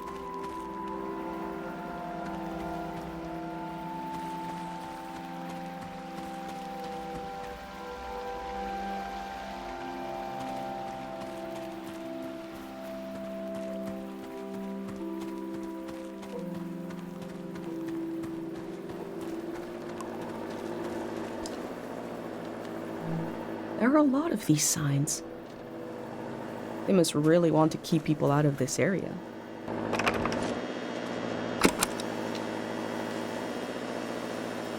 A lonely power generator crooning. A plan is in progress.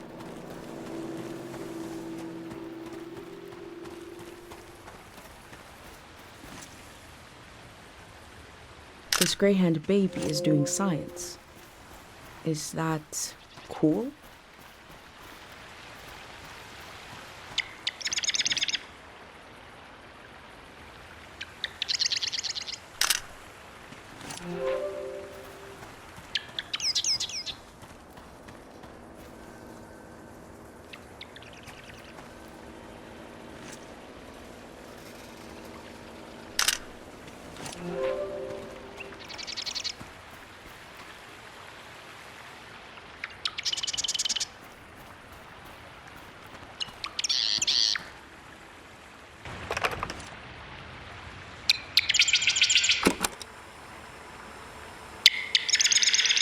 No technology has improved on the bird.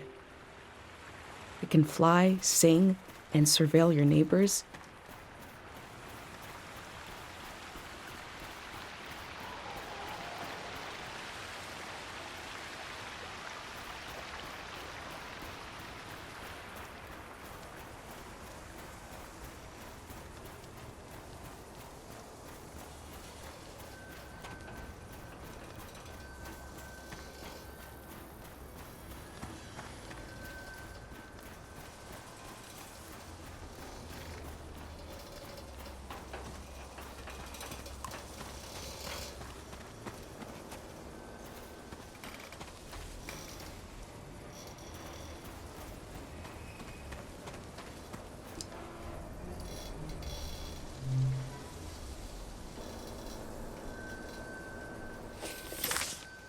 I found a dig site that is fenced off from view. What were they doing here? A greyhound said he left his materials behind. It should be somewhere around here. The work at the dig site has something to do with Day Zero.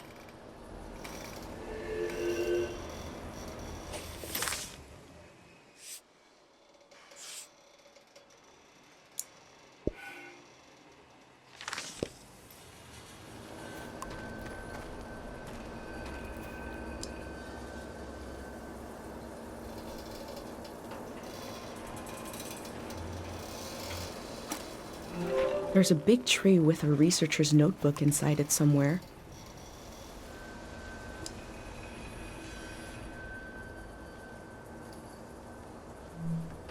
This is the kind of brain trouble my mom warned me about.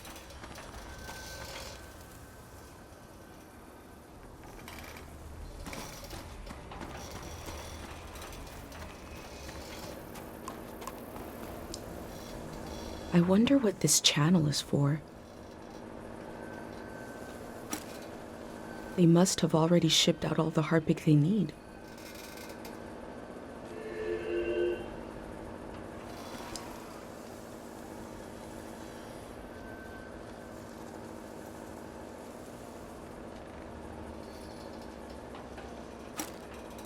Memories and emotions condensed into a mineral.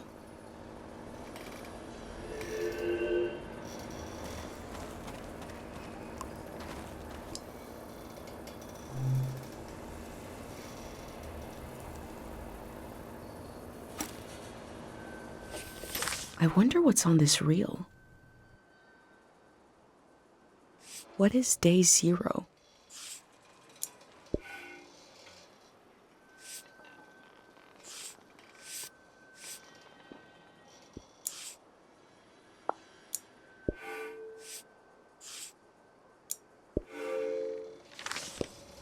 Maybe I can find out more about it.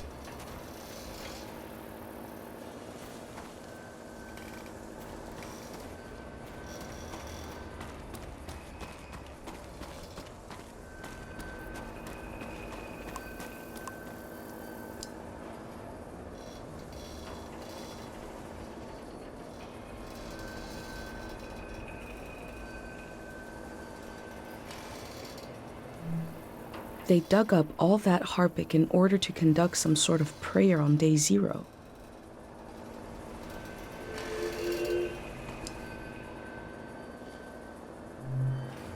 I've recreated the same setup as the prayer statues right here in my workshop.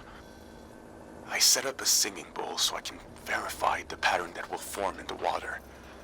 And some Harpic, of course. Each god seems to correspond to a resonating frequency. And when this vibration acts on the Harpic, we get the psychoactive response. Going to give it a try here.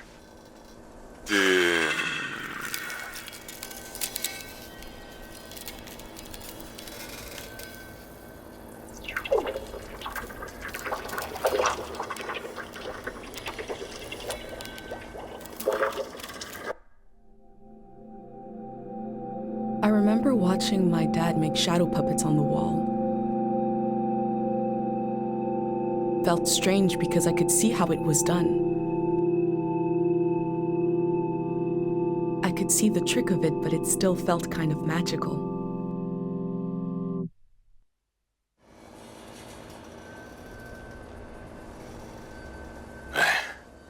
It worked. I do feel the more I do this, the more tired, and it feels like it takes me longer to return to the present. But now I have some control. I face the question of how this mineral affects the soil. I still have a lot of work to do. That's all for today. A mineral that can affect the mind.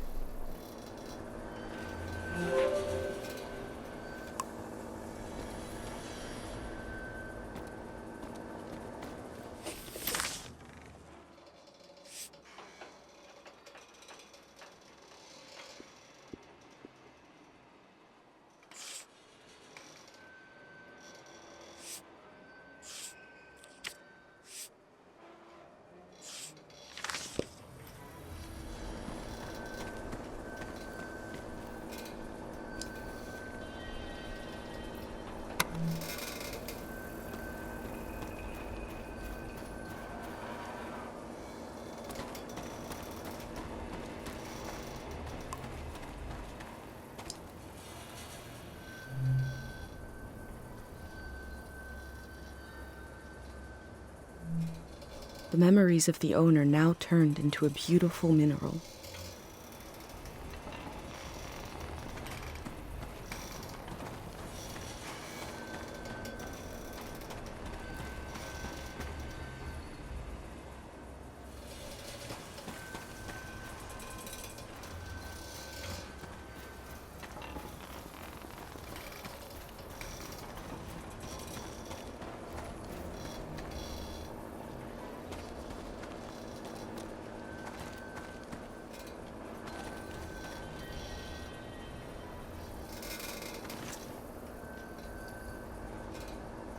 A pit this size must have taken a while to dig.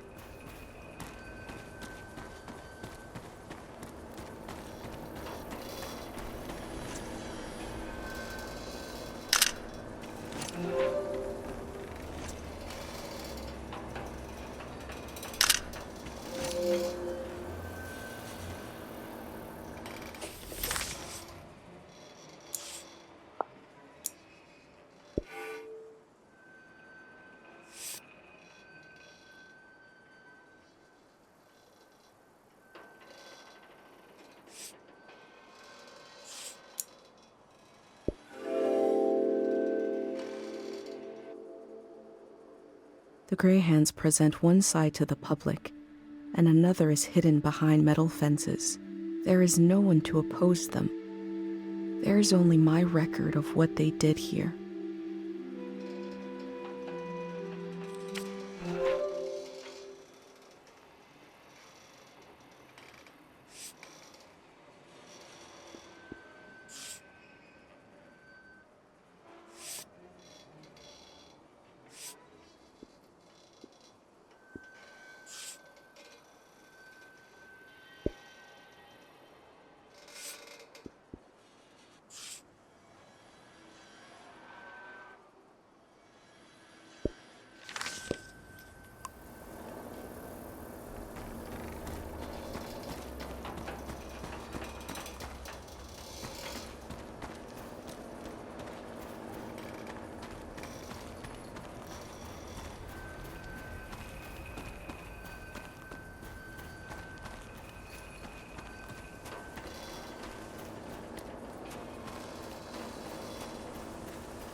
The necessity of day zero is not just psychological, it's ecological. Because there is a compounding effect to these minerals and their psychological effect. And we see this in Tiang Valley.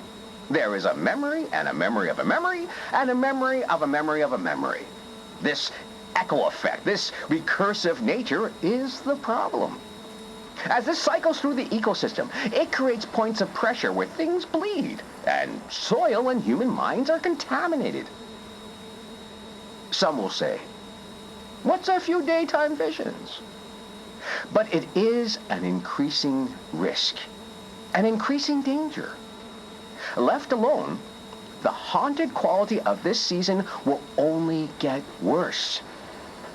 The necessity of day zero is also to this particular action will neutralize this phenomenon at its source. This is not an endless cycle. We are putting an end to this psychoactive material, and we are opening up space for something new. How do they plan to remove the haunted quality of this season?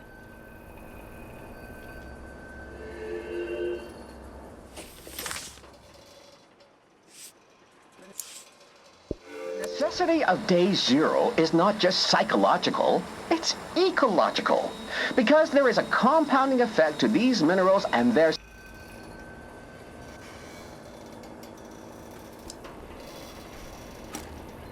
They look relieved to have finished their work.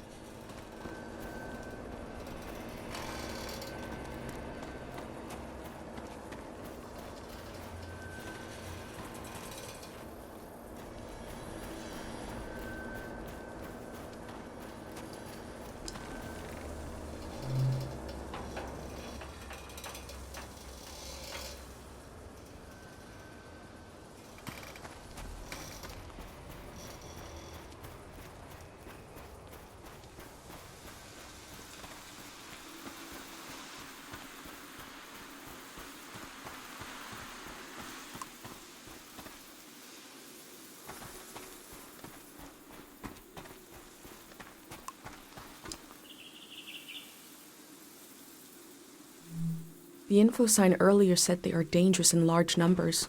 I have a pendant, though.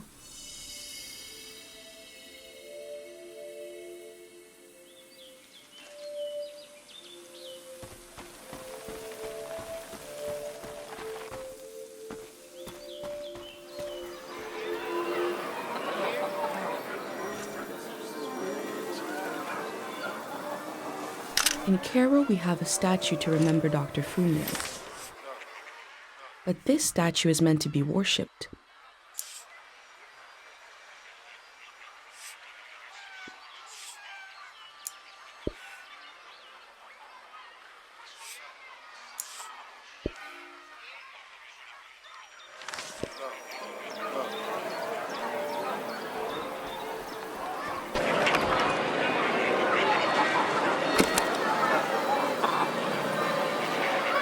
This field was absolutely full of memories. I'm glad I had my pendant, otherwise it would have been overwhelming.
These slips are prayers to this god for forgetting things.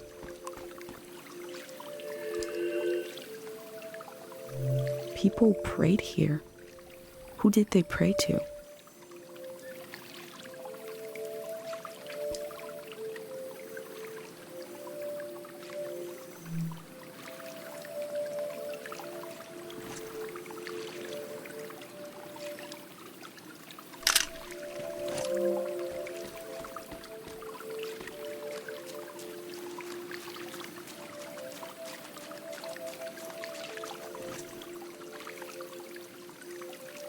There's something beautiful about the way the minerals catch the light.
The year of the din?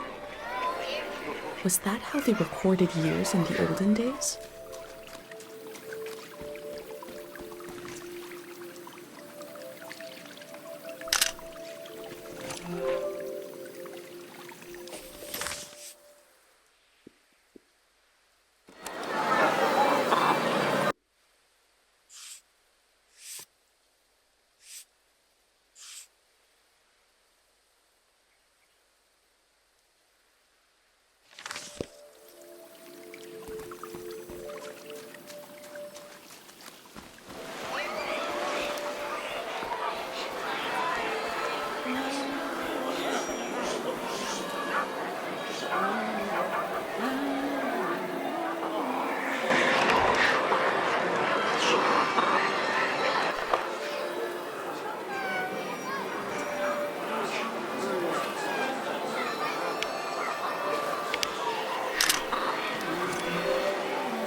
I'm sure these critters will escape the valley before the flood.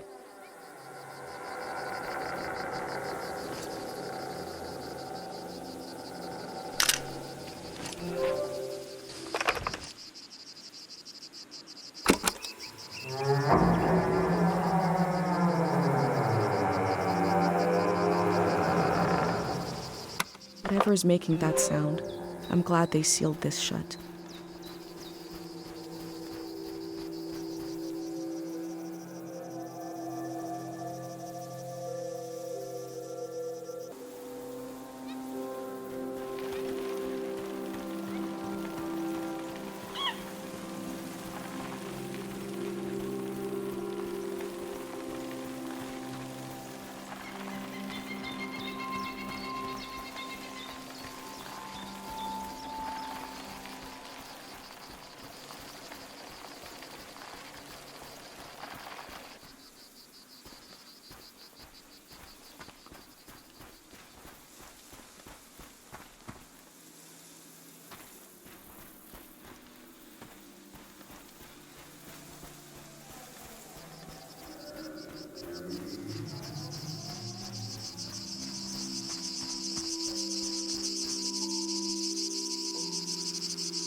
Sometimes recording, I feel like a vulture, feasting on a melancholic corpse.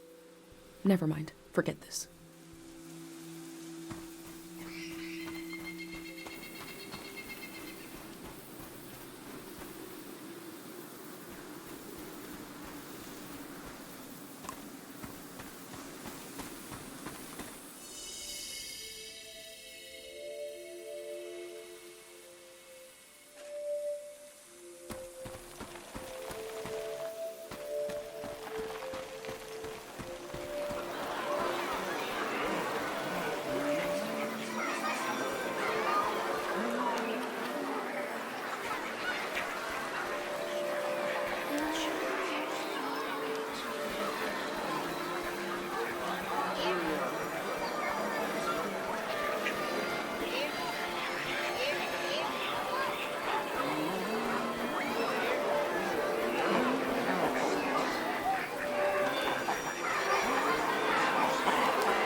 This is a season when memories echo on and on and on and on.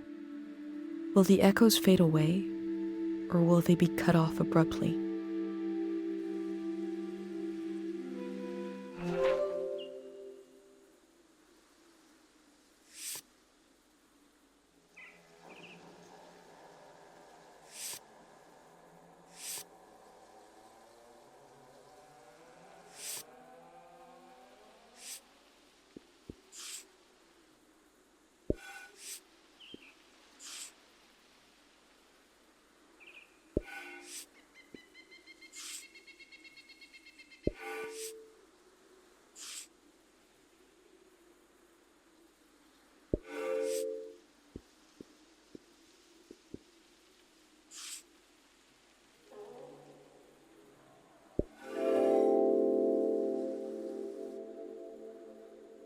What we do to the land eventually makes its way into our blood and our brains.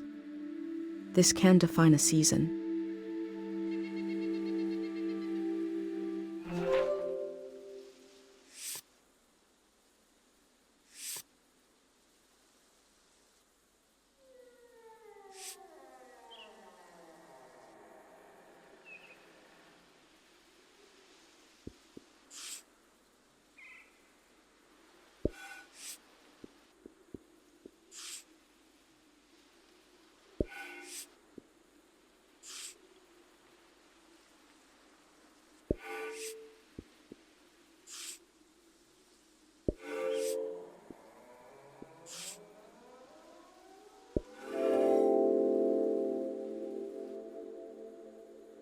Compared to my village, they lived in the open here. They lived on the land itself. I hope in the future, at least some people are still living like that.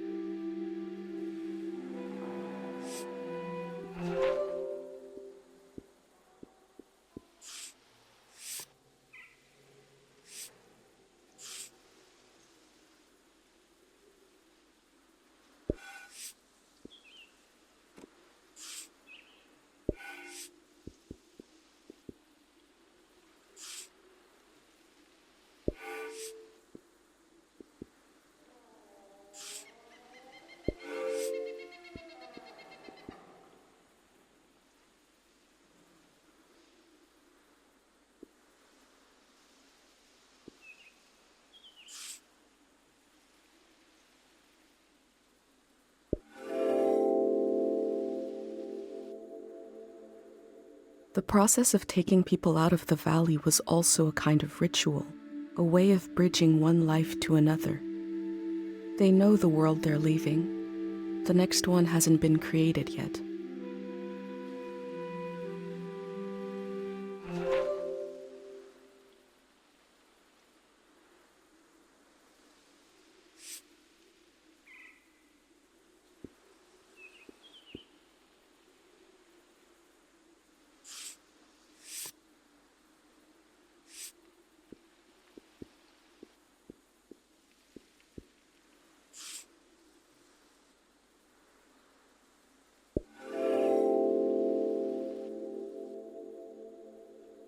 A green space. I feel memory in the air like pollen. It reminds me of a poem my dad was never able to finish. The first line was, "If you want to awaken the dead, just whisper."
We begin in our mother's arms. We open our eyes, but she's not there. We breathe in. Where is she? She is everywhere. And we breathe out. Good morning. Welcome. Congratulations. You have just stepped into a new season. You may feel as if you're seeing the world for the first time. You may have noticed that colors are more vibrant. You may have noticed that food tastes better.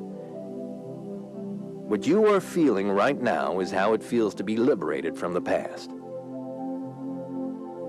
There once was a season that was beautiful, but everyone you met, their eyes were clouded, and their necks were turned backwards. They were weighed down by loss, haunted by the nightmares of another era. Now you may feel as if a great weight has been lifted.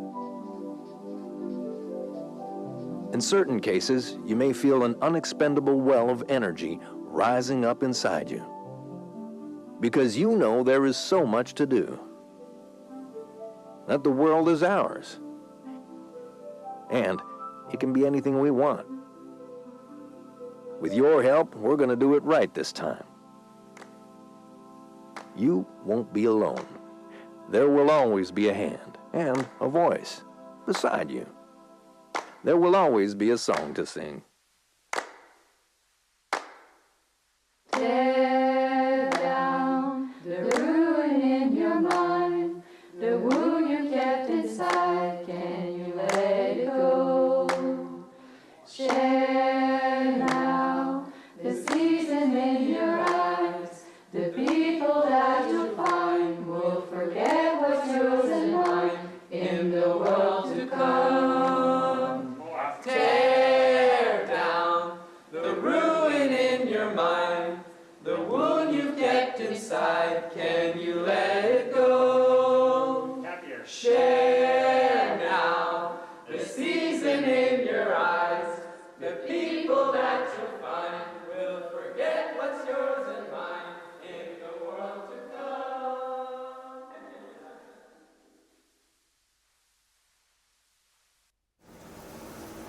What if, on the other side of all our fears, is a better world? Or a worse one? What if it depends on what we do right now?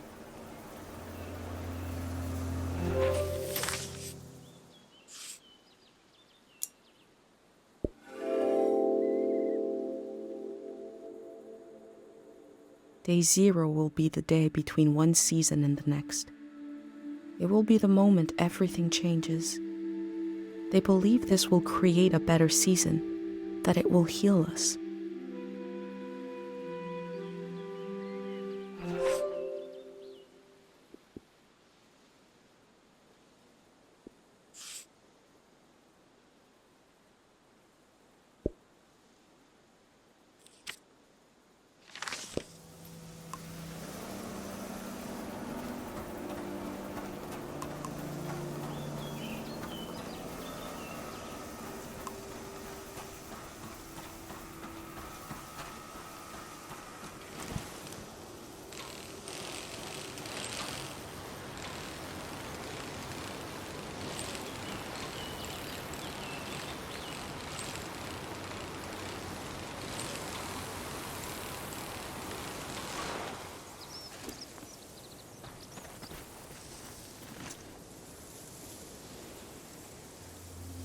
The Greyhands are creating a community?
Those slips are prayers to this god for memories?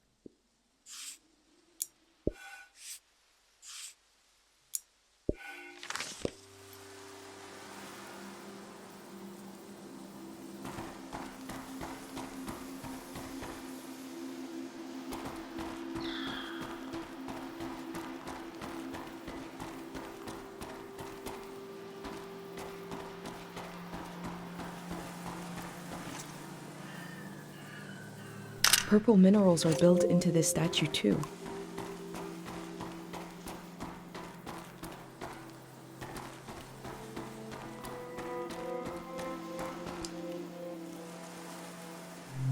People prayed here. Who did they pray to?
This must be for writing something.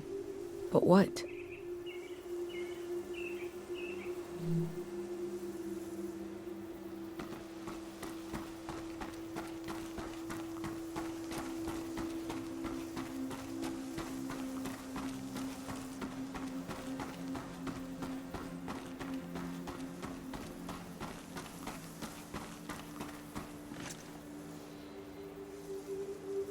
A symbol and a name. The Din. These stones must represent the three gods of the valley. Their names seem important. Din, Din, Din. Like an echo from the past. A different symbol and name. The void. Sounds ominous.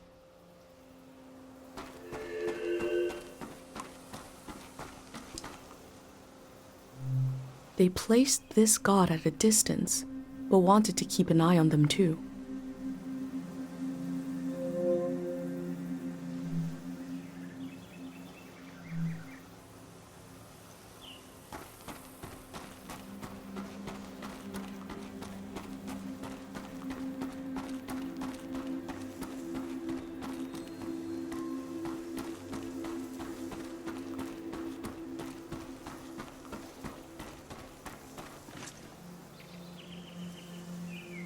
This stone is to worship the tide.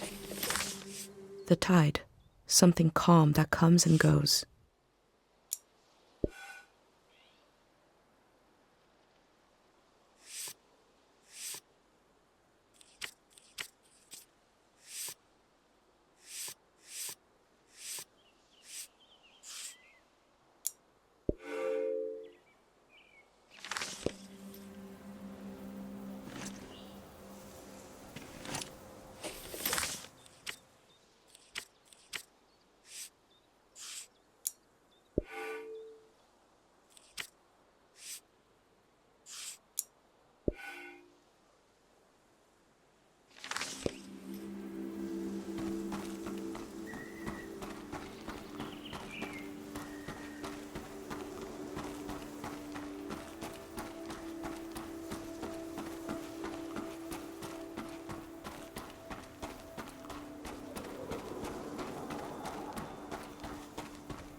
I smell hay, rust, and old warmth.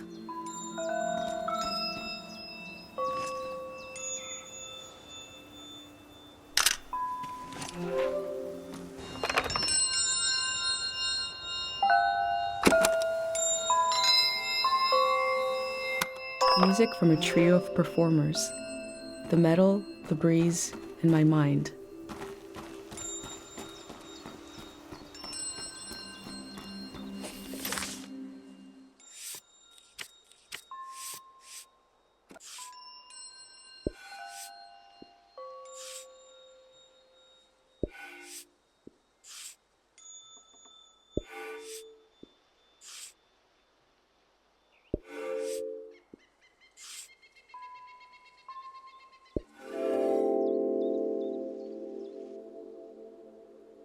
We have Dr. Fumio's cures to negotiate with the exigencies of life as a conscious being.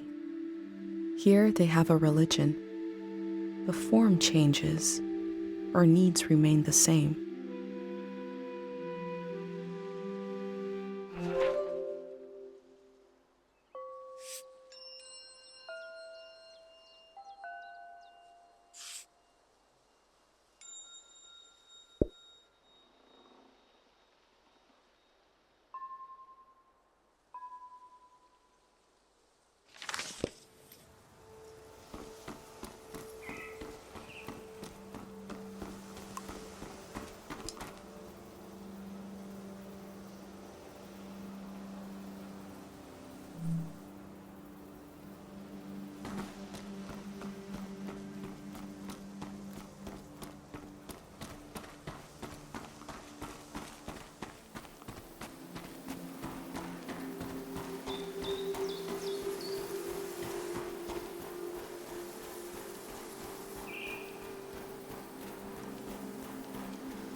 Will the last voice to cry out in the wilderness not even be human?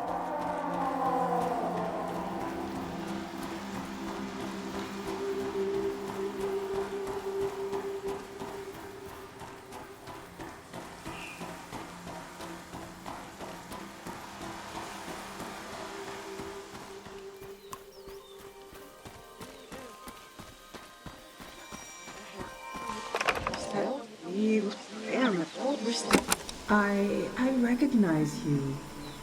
Yeah? You're the famous doctor. That's your boy. The one with the visions. I'm right, aren't I? I won't tell nobody. We're just passing through. I have a niece. She hears things. Voices of the dead. I can't help you. Please, give it some thought. I can't treat anyone here in this valley. This is not a place to get well. Where is? I'm working on that. Take care.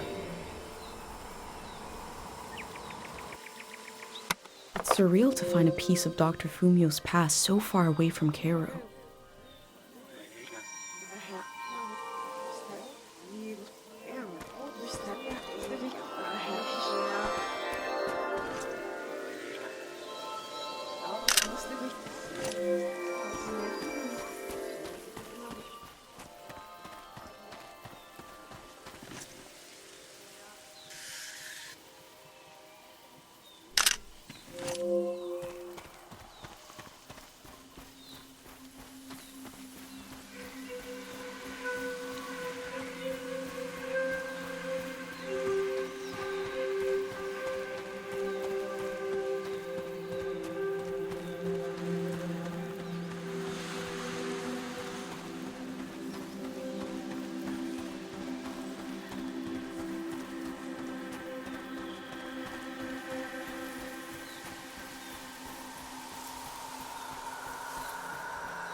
The Greyhands have a lot of this stuff now, for better or for worse.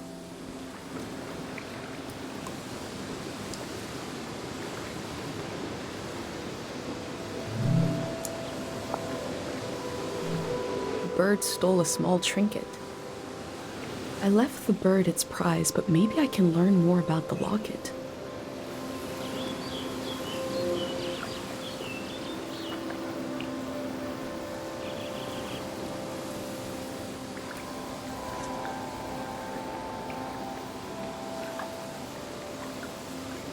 The tree looks diseased in this painting.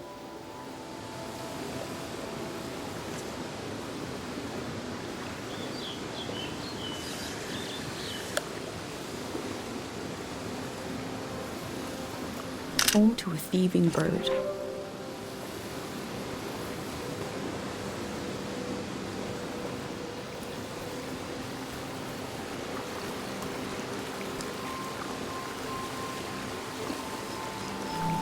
The tree looks healthy. The ritual must have worked.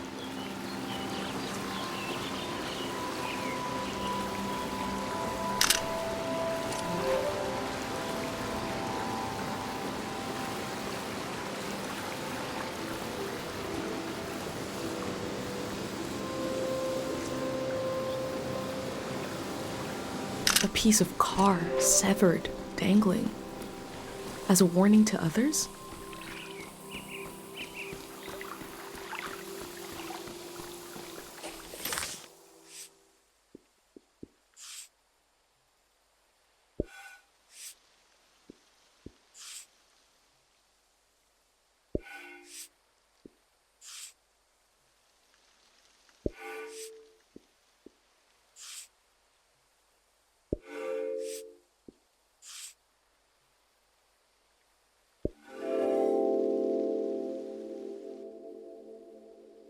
This valley is so different than my village, but both places have an enormous tree watching over them. This tree will pass in the flood. What will be the end of the tree in Cairo?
Void.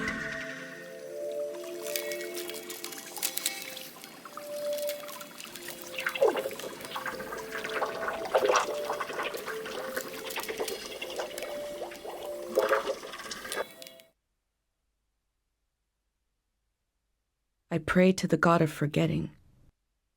I pray to the void to take a memory from me. There was a moment of hesitation between my pendant and the god. Did I really want this? If I did, my pendant would allow it.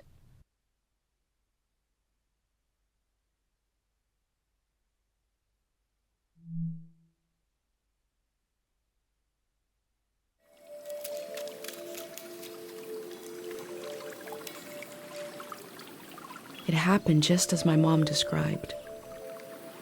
There was a moment as the memory left, when I felt the absence, but then it filled itself in. I'm embarrassed to tell you this, but after that moment in front of the statue, I no longer remember my own name. Void took it from me. I tried to remember someone saying my name. I looked through my journal and realized I never wrote it down. So it's really gone. Our minds are so delicate. I held my pendant tightly after that.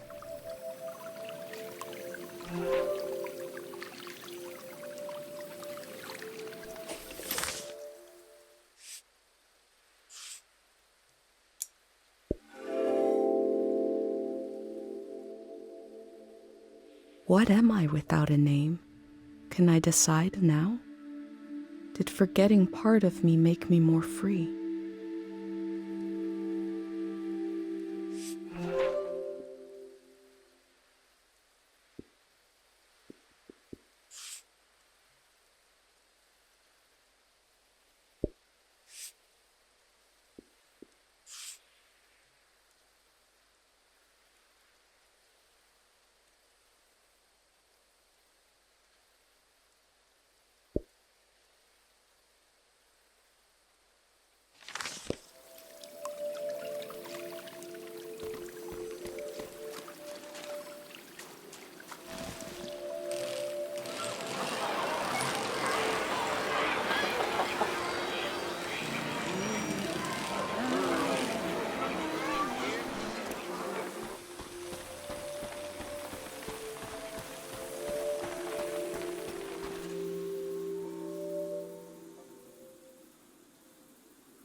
Music from a trio of performers, the metal, the breeze, and my mind.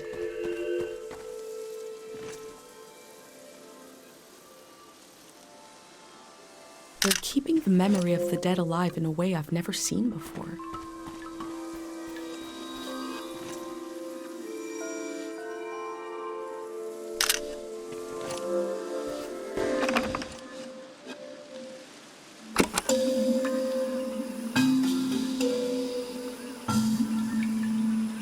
This flower was broadcasting music.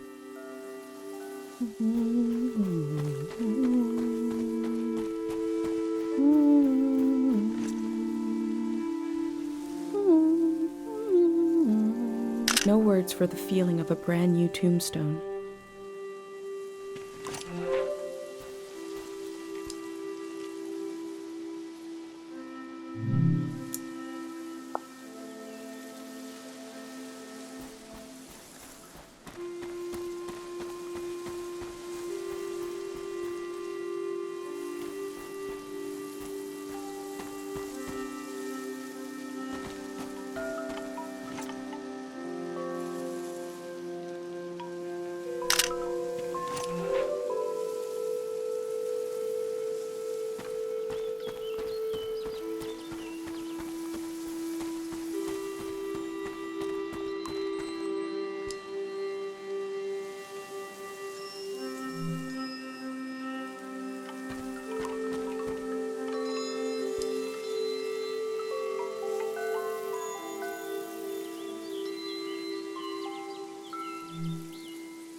The text is barely legible. 3 aphorisms from the young. 1. Time moves us when we move not. There is no time. It looks like a set of aphorisms. Now to find the rest.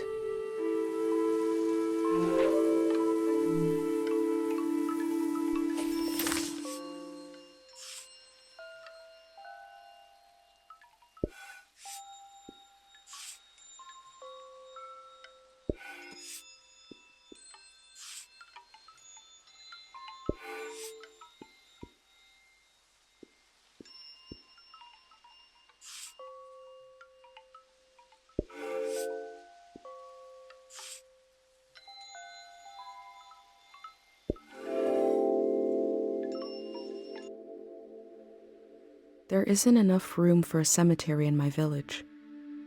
Here, memory is granted space. Land is used to let the living meet the dead. Or maybe it's the other way around.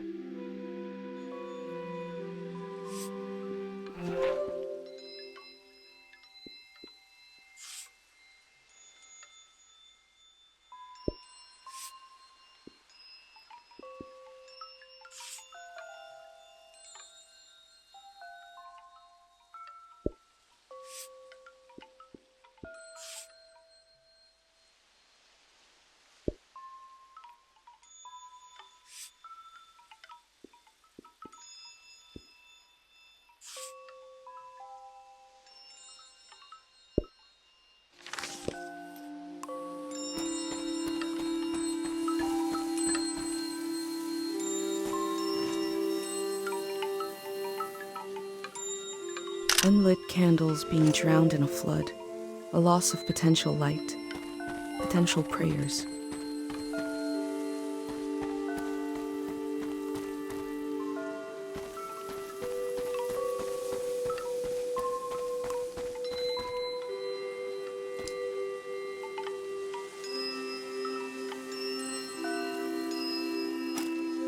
I can still walk through the streets of my village, down the corridors of memory.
I remember seeing the ocean for the first time, and something about the light, the water, the voices of other people, the boundary between myself and the rest of the world felt very thin. It was beautiful. A way to remember your loved ones?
I knew my brain was doing something special.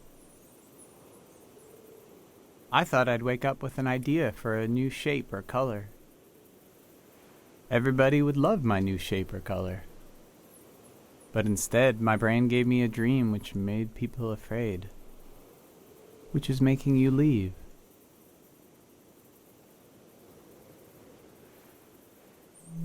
We don't think we have power, so we don't do anything. But you found something to do. I think that's nice. The elder said it means this season is ending soon. I want to tell you the dream now. Let's shut our eyes and lay on the roof. We are already on the roof. That's good. I'll speak the dream out loud and you imagine it. You can close your eyes now. I'll tell you when to open them.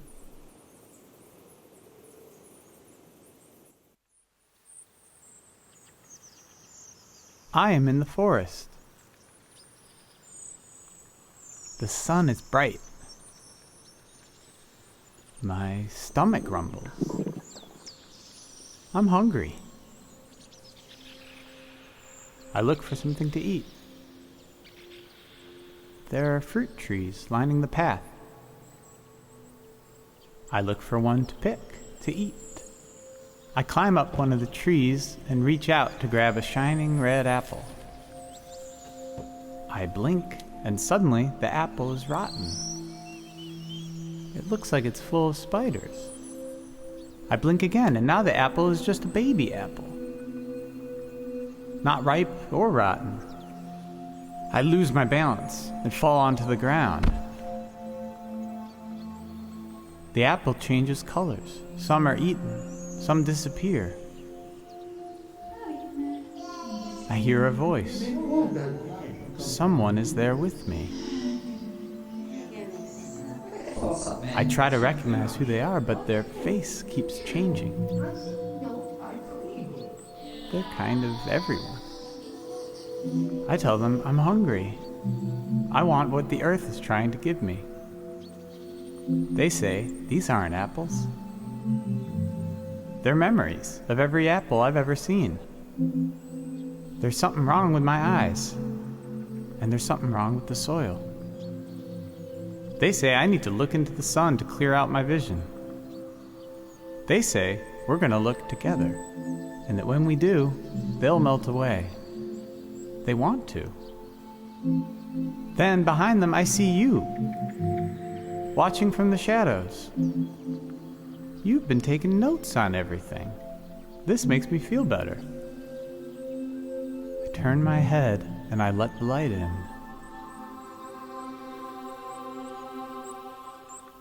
I lose track of everything. When I get my senses back, I find myself holding a round, red fruit in my hand. I don't know what it is, but I take a bite, and it's the most delicious thing I've ever tasted. Then I woke up. You can open your eyes now.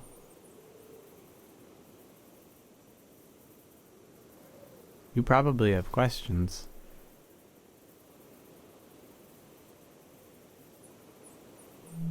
It wasn't only my fault that the apples were acting funny. It seemed like the natural world, or whatever it's called, the land didn't know what time it was either. The soil had to forget a little.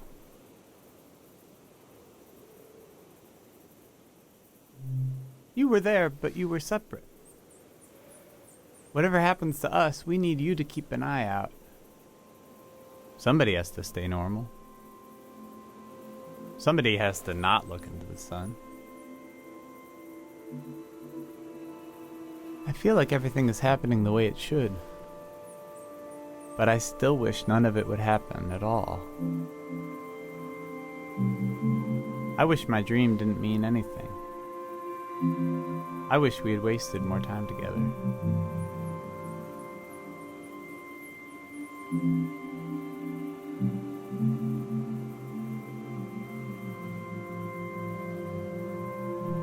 I know. Thank you for reminding me. We'll go down this roof together. And you'll keep going down and down, down into the heart of the world.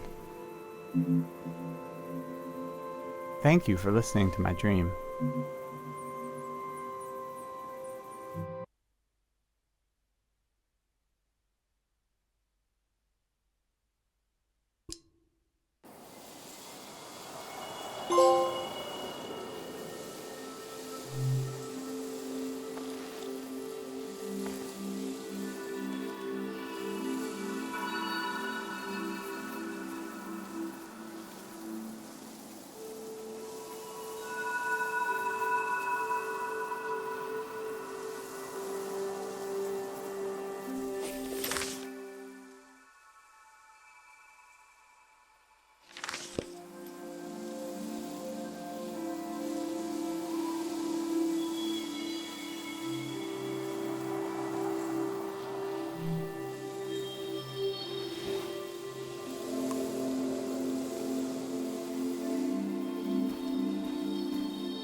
They seem to be looking for something.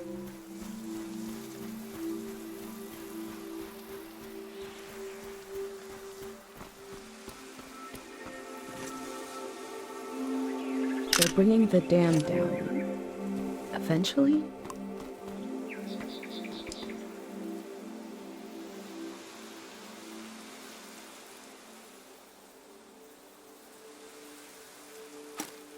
I wonder if the graffiti will survive the flood.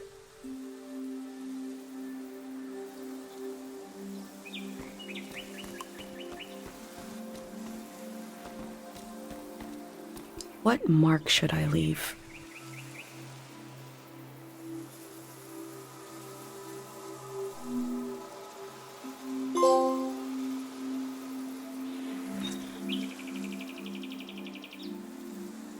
The mark will be washed away, but the photo will survive.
I try to divide the things I see between two categories, permanent and impermanent. But the division breaks down. The difference is just a feeling.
Sometimes we're happy, sometimes we're sad, but we're always walking on ruins.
fabric negotiates with wind and gravity. The end result is flight. When I cobble together my own religion, this will be a god.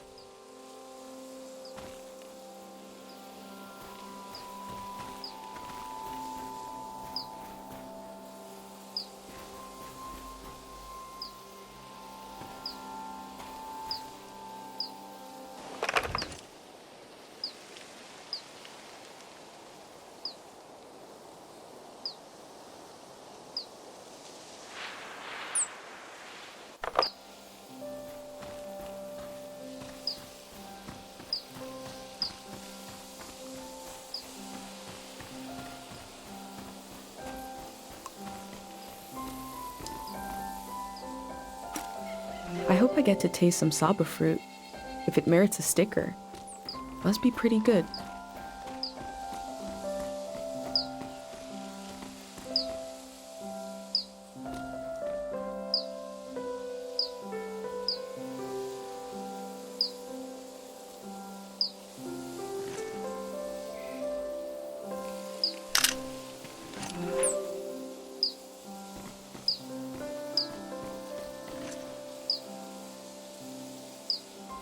I hope this wasn't to eat. It smells terrible.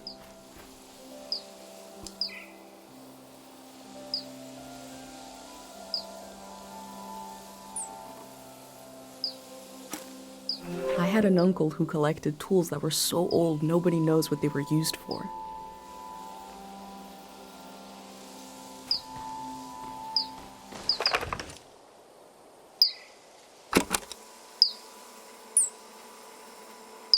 The human soul was once described to me as a birdhouse.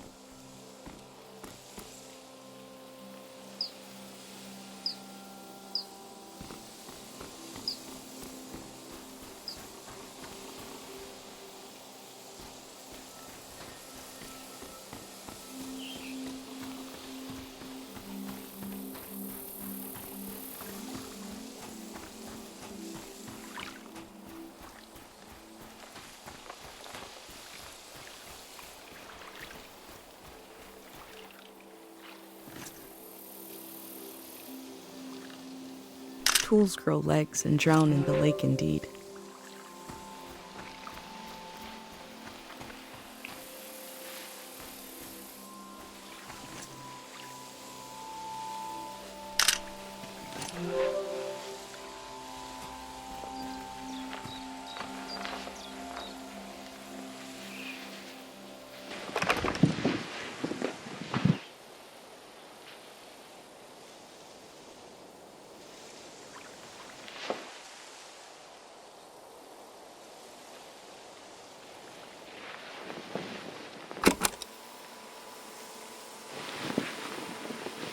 Drying out clothes right before a flood.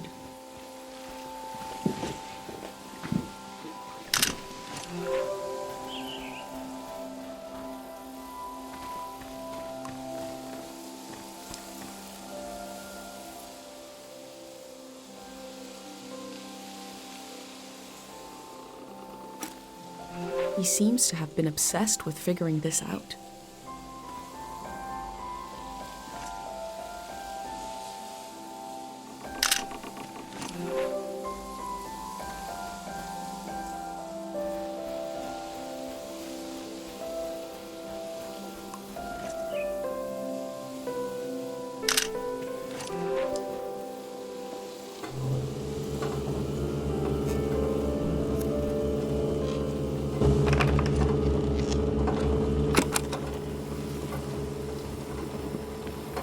This reminds me of Dr. Fumio's musical inventions.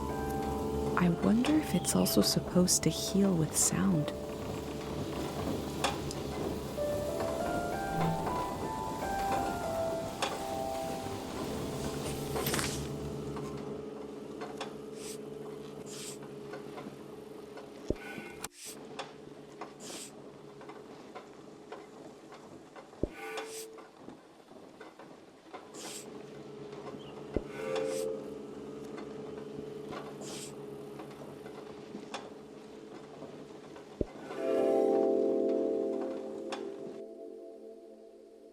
The earth gave and gave.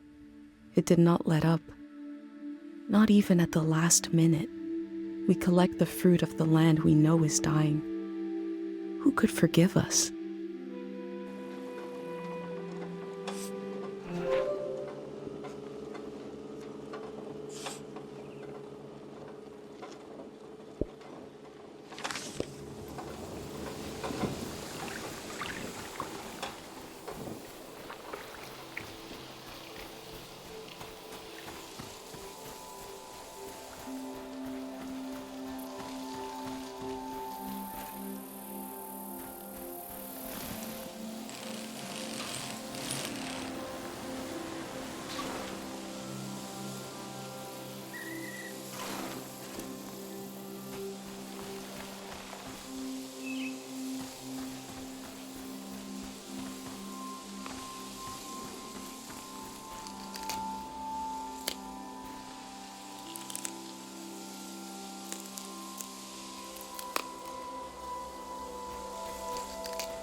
Rhubarb is one of my favorite words. Rhubarb. Rhubarb. Rhubarb. Rhubarb.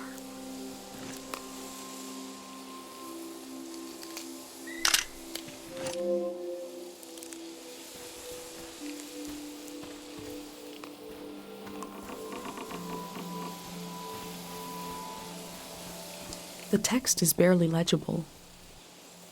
3 aphorisms from the young. If music is complete, then it is not music. Just one more to complete the set.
This bird clearly has a busy mind.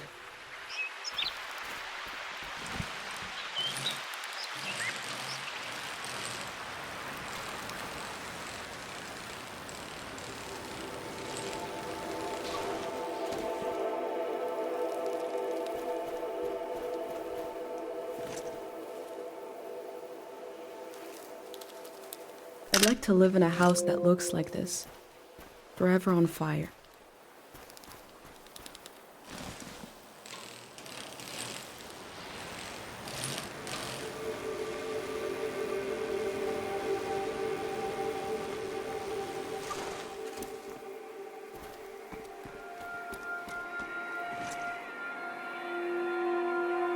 An instrument with the symbol of the god of memory.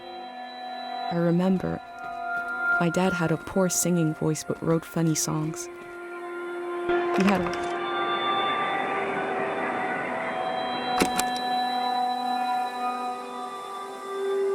a calm sound comes from the strings.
Is this a sculpture or raw materials?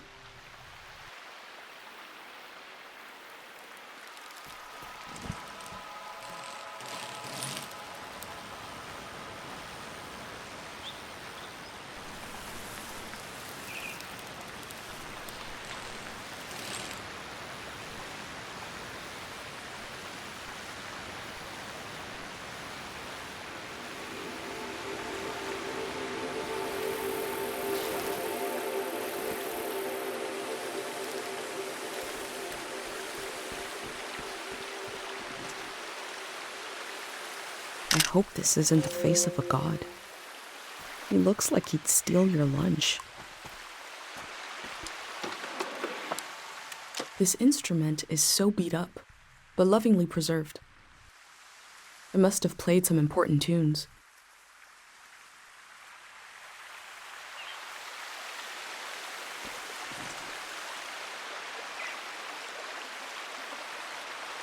Too bad this is sold out and happened 100 years ago.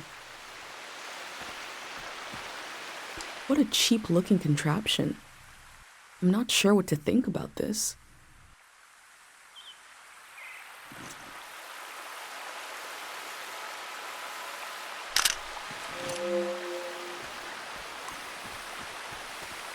I'm not sure what to think about this.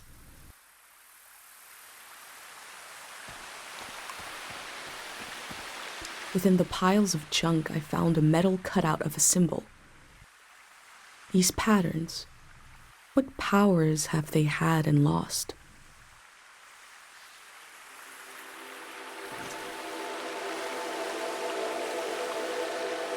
When you don't know a symbol, it looks like a drawing.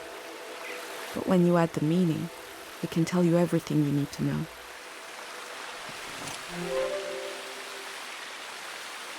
Within the piles of junk, I found a metal cutout of a symbol.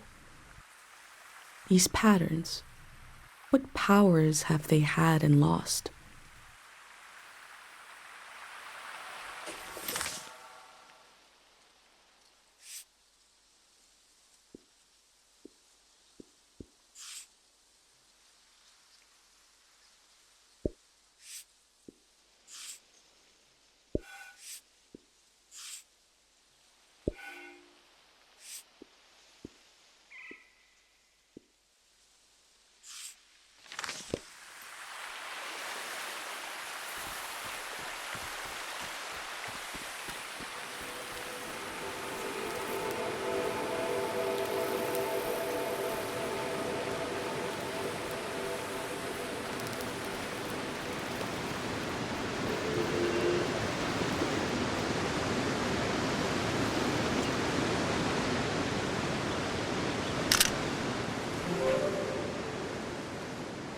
Oh, that sound. The camera click. The valley used to be so full of the sounds you couldn't hear yourself think. Now to hear it again. That sweet, awful click. You came to see the work of the reclusive artist. Come here. Let me see. Bring it close. Oh, my eyes. I can only see here.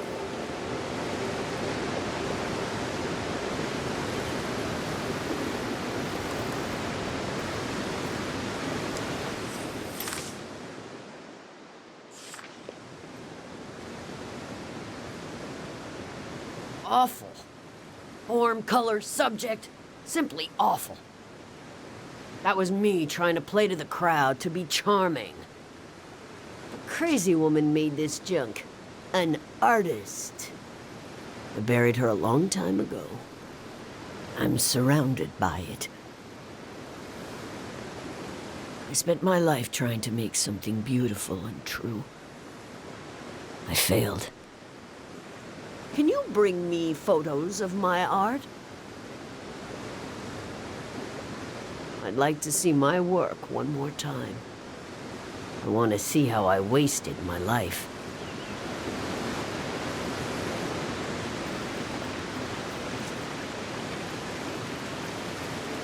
Come, show me.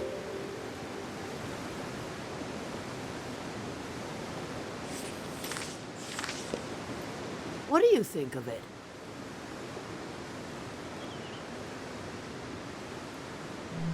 No amount of work can replace true inspiration. Awful. Form, color, subject, simply awful. That was me trying to play to the crowd, to be charming. I should have grown ivy over them. At least the flood will take it all away. Was I never truly inspired? Did I really fail so completely? Let's see another.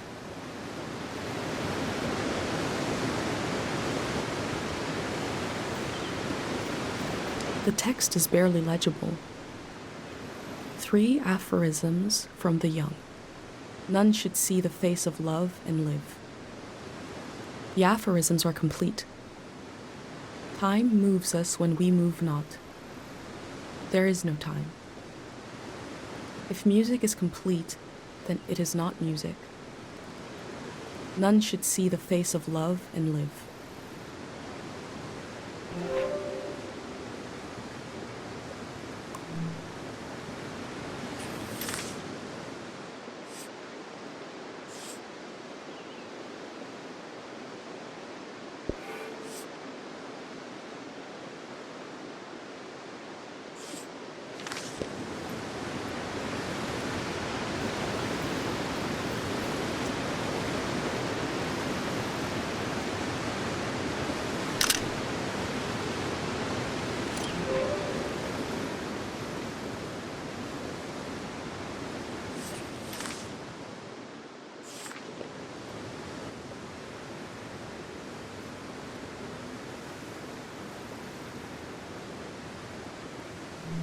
It is ugly, but it is also uninteresting.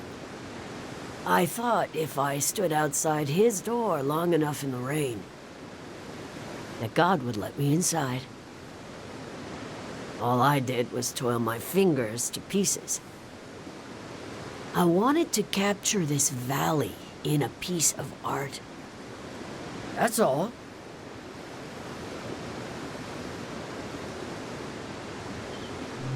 Best of luck to you. I tried my whole life and all I did was create piles of trash.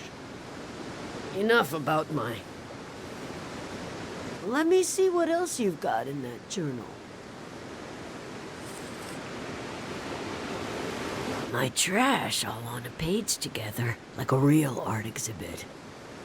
One day, you could add my name to it. Mitziora. They might as well know who to blame. The museum vault. Every artist dreams of their work hanging on its walls. Oh my God. You'll try to go there? It's so far. It'll drain your life away trying to reach it.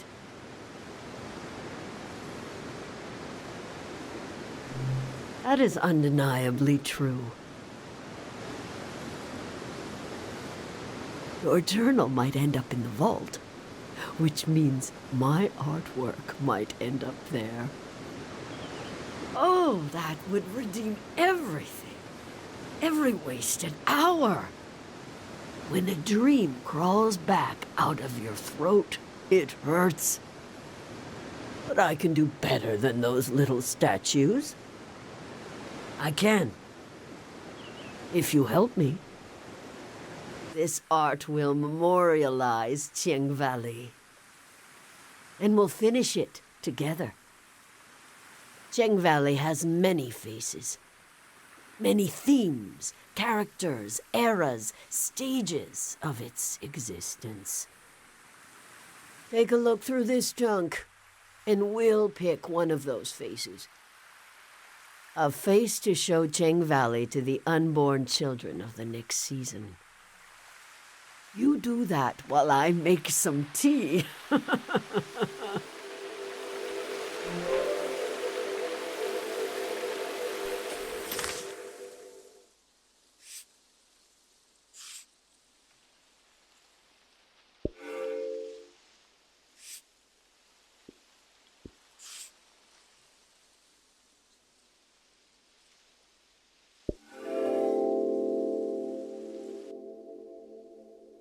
A face worn with the strain of creation.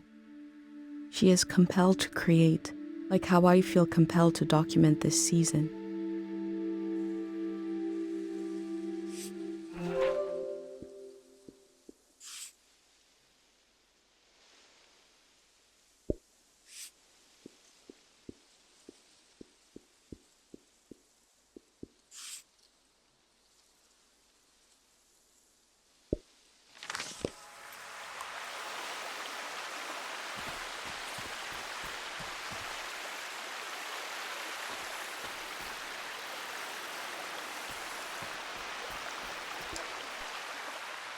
You seem lost. We are here to choose a theme for our artwork. You can see through the clutter. I have looked at all this for far too long to see it. There are no mistakes, only wayward inspiration. Just pick the face, facet of Cheng Valley that calls out to you.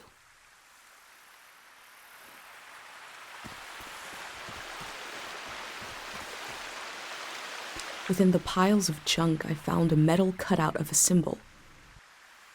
These patterns, what powers have they had and lost?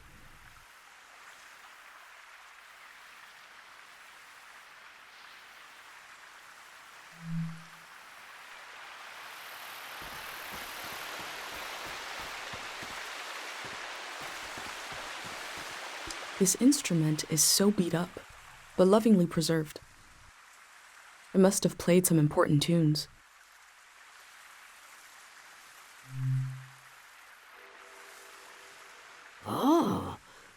brought me Manchez's violin. He was a wonderful singer. We were so proud he came from Cheng Valley. He collected stories, games, and songs and spread them across the world. You remind me of him. He died of a heart attack on a stage in a foreign land. It was a brief and powerful feeling to share the love of this singer with the rest of the world. Without him around, we have less in common.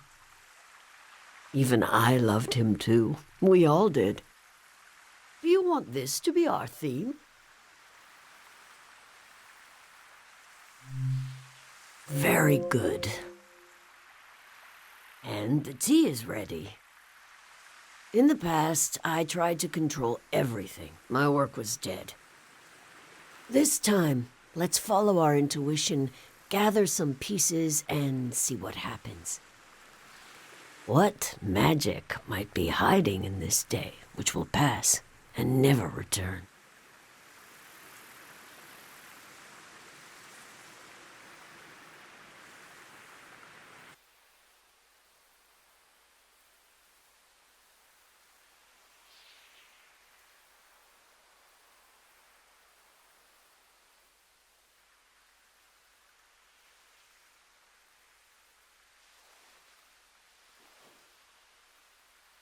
This tea is good for the throat.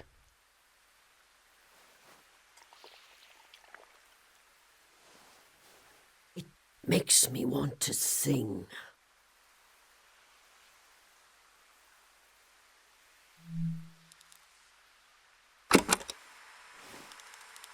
Chubaleni husanota. Chubaleni husane. Chubaleni husanota. Krimosanahi.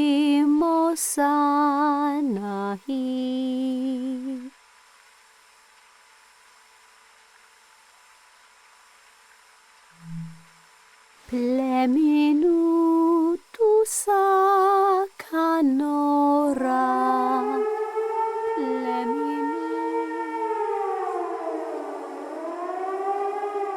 That was it. That was Cheng Valley.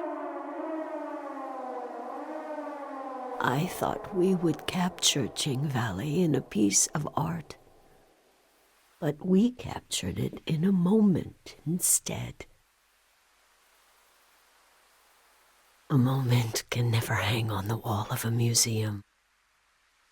But you will still carry it with you.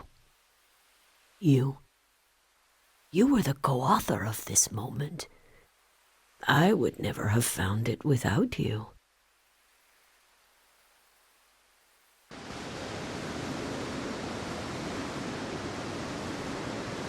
I'll rest these weary knees, these old eyes. But you're welcome to bring me images of this valley. As long as you bring them close enough for me to see. I'll tell you what I know. There's only a little bit of today left. And then the city, the flood, the lights, the next season.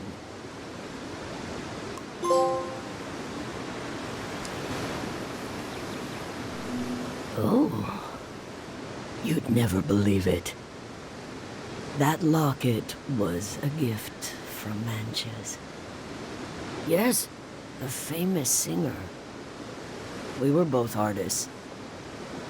We admired each other's work. We admired each other. The golden season wouldn't have been so golden without him.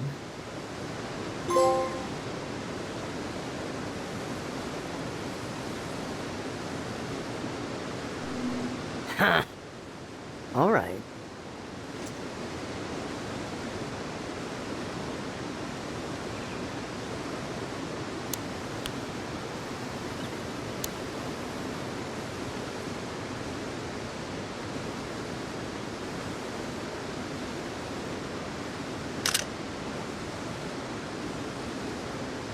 Latiora is a true artist.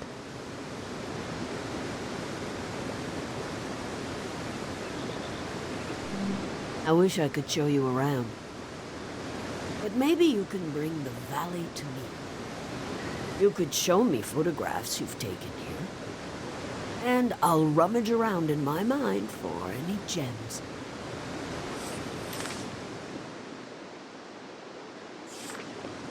My last commissioned work, a misguided memorial.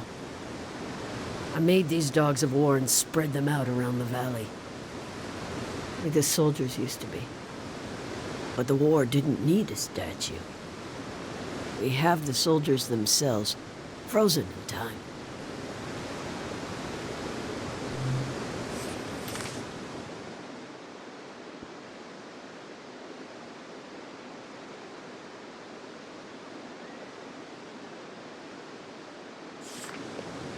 I can feel the warmth coming off this picture.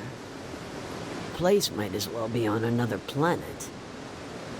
This is your home? You lucky dove. Just wait until I get my own pair of wheels, my own army, my electric legs. I'll be over for tea. I'll meet your darling mother. You won't be able to get rid of me.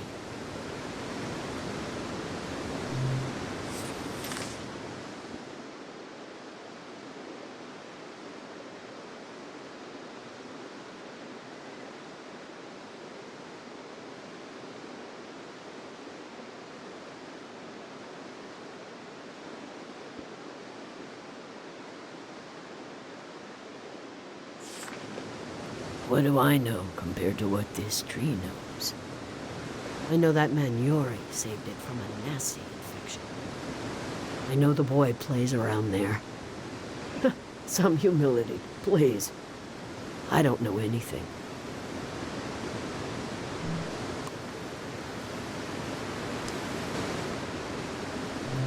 You should say hi to the widow and her son. They have a farm over yonder. Last I heard, she was still trying to decide what to pack.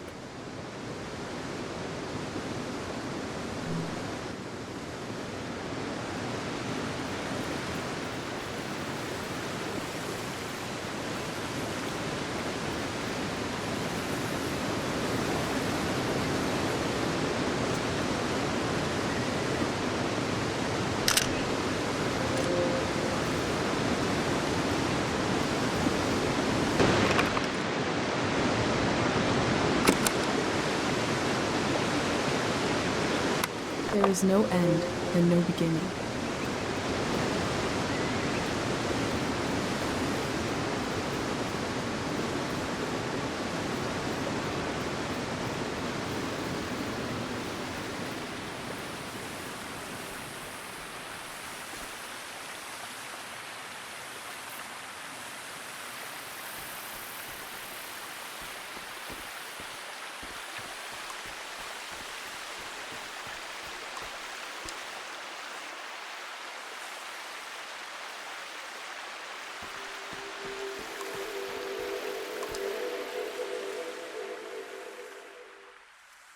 I'm looking at a gun.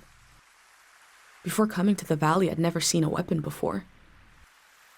Is the war the origin of this haunted feeling?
Such a huge structure. I wish we had more information about the olden days.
Those slips are prayers to this god for sleep?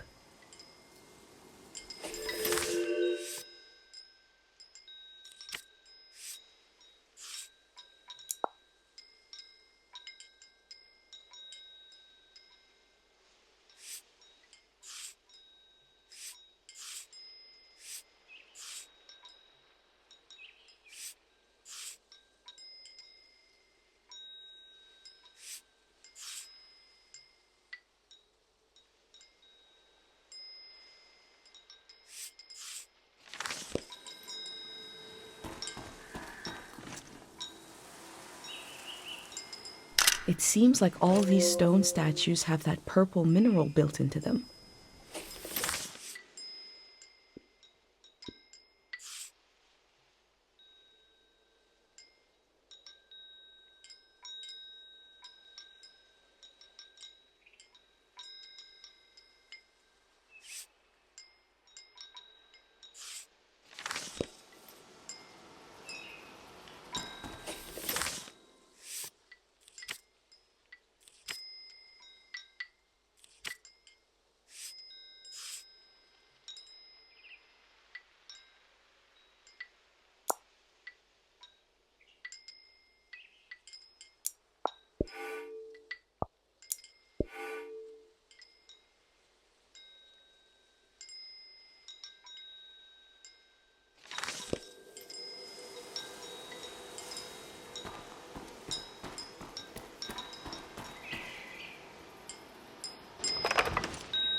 There is something calm and descending about this statue, like falling slowly.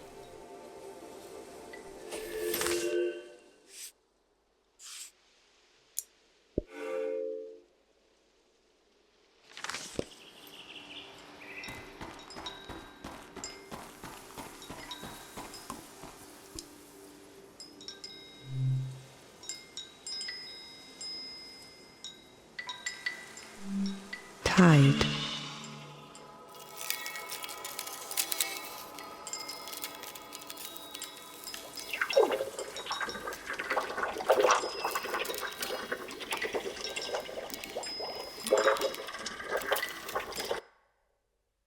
Oh.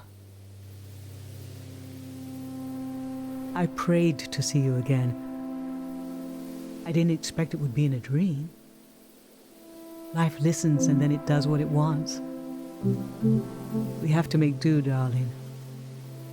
I've been thinking about how much the season needs you, and how the season after that will need you desperately. I wish I could help, but this is a brief dream. What can we say?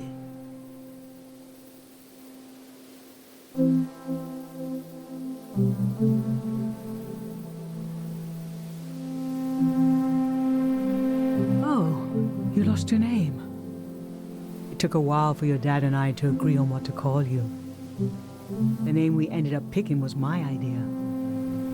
If you lost your name, why don't you use the name your dad wanted to call you by? He would have called you Maria. I don't know if you will, but I know I will see you again. For so long, I'll think it'll never happen. I'll almost make peace with having lost you to the world. But then, all the work of my grief undone in a moment. When I saw you again, I wept and I laughed. Someday you'll have a child of your own. Someday he'll want to see the village where his mom was born. And I'll be here, waiting for him. We'll stand together, just like this. I have a million questions for him. And he'll have a million questions for me. But before we can say a word, I'll look into his eyes. And I'll see you looking back at me. Take care, my darling. It's time to wake up now.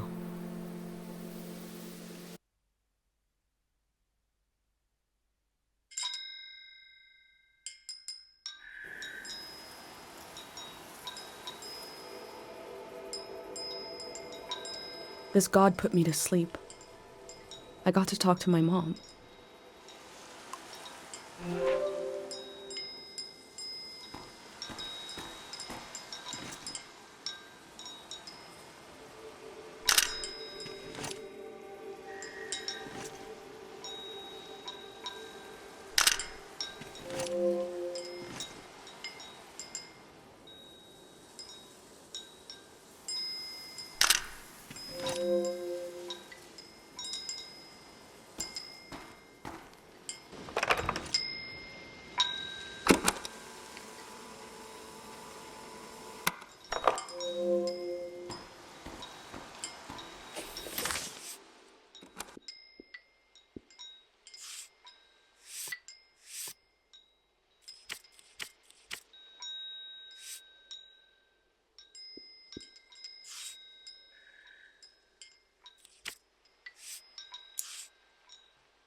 Sleep is the shadow life that connects us all. It gives a cycle to our days, a reset, a reflection, remembering and forgetting at the same time.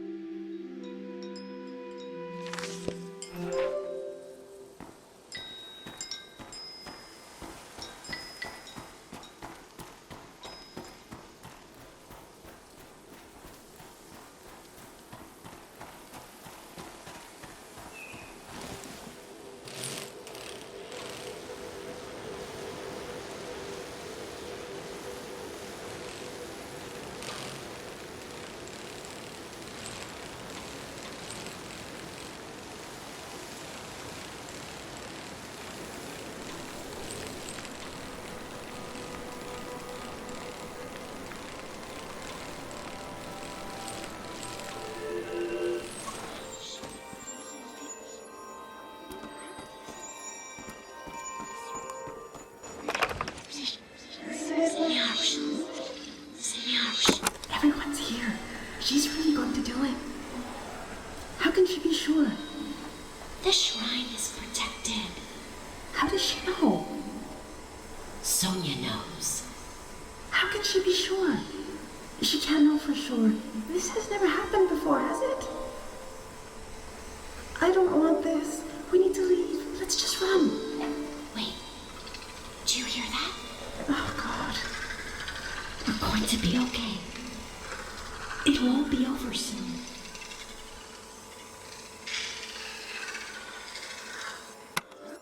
Who is Sonia? What did she do to protect the people of the valley? All my life I've heard solemn references to the war. It never reached our village, but it touched the lives of our grandparents. Everyone's here. She's really going to do it. What happened here in the valley, and how did it end?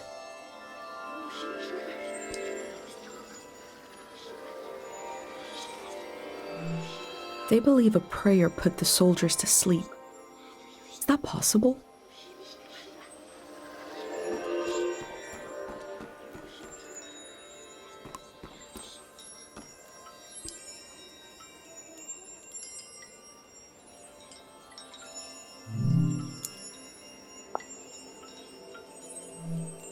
Is she still waiting?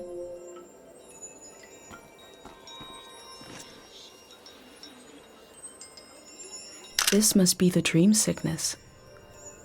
They'll sleep forever.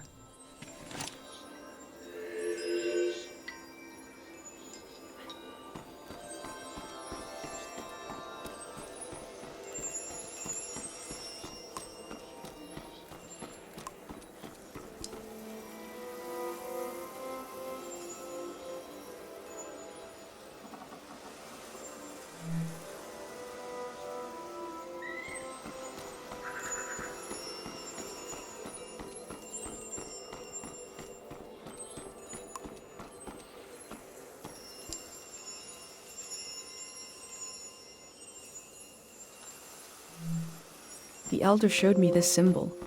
The soldiers were from the prismatic grounds.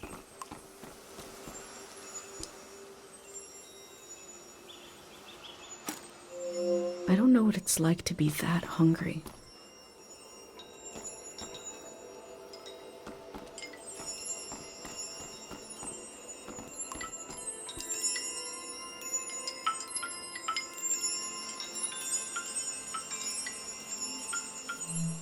That last line is kind of disconcerting.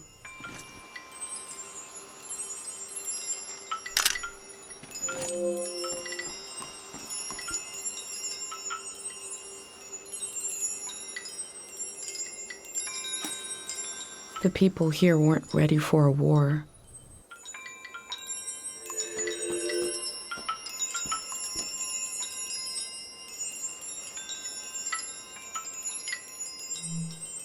I'm looking at a memorial to the lost, the killed, and the maimed.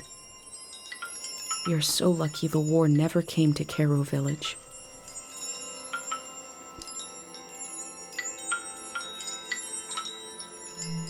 All this will be washed away.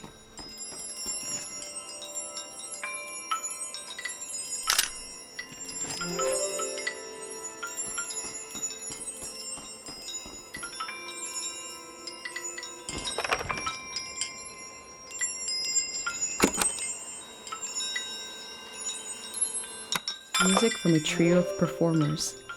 The metal, the breeze, and my mind.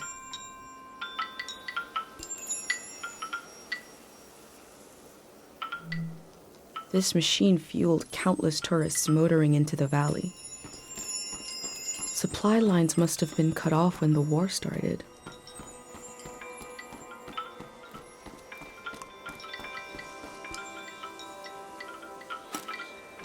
Their friends and family know what happened to them?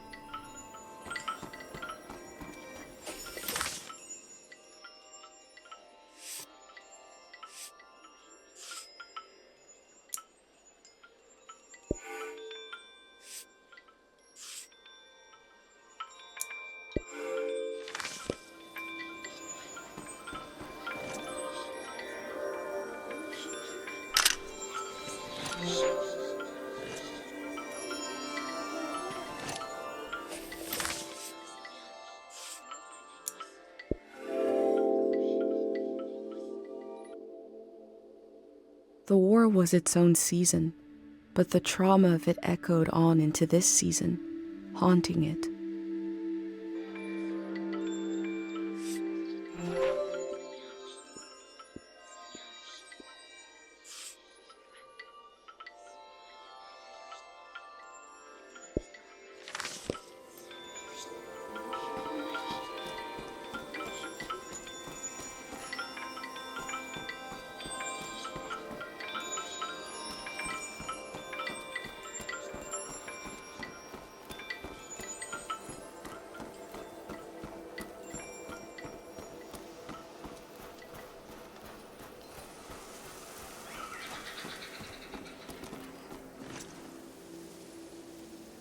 I've seen pictures of cars before.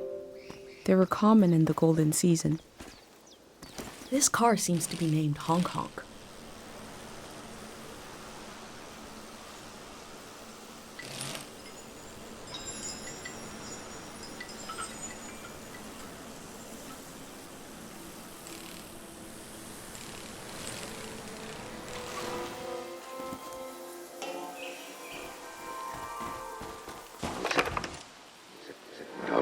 I've always prayed when I needed something.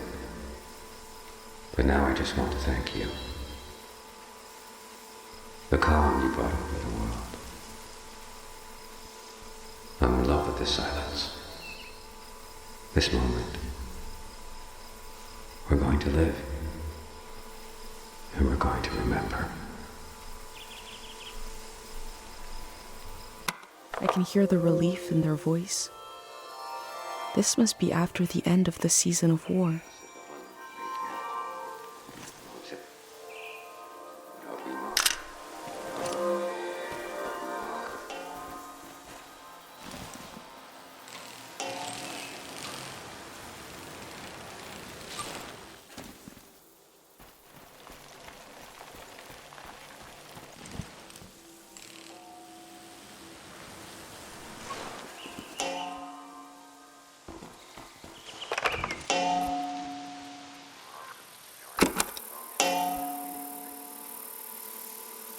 Something oddly satisfying about the sound of this haphazard percussive situation.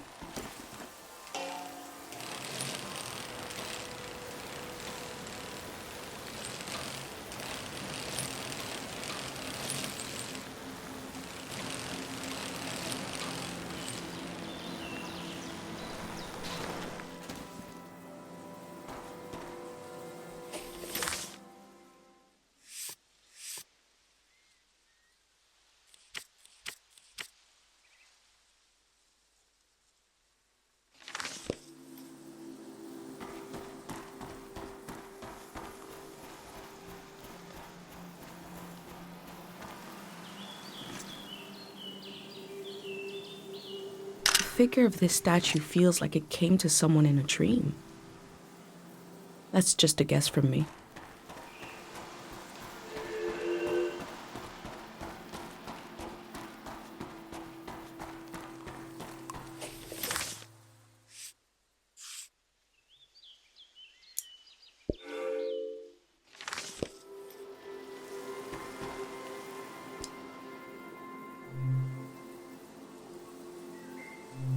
Then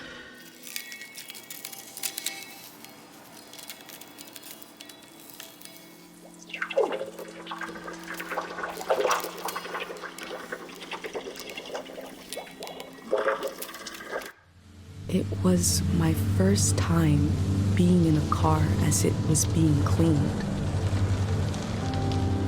Moving through a tunnel, like being in the mouth of a whale.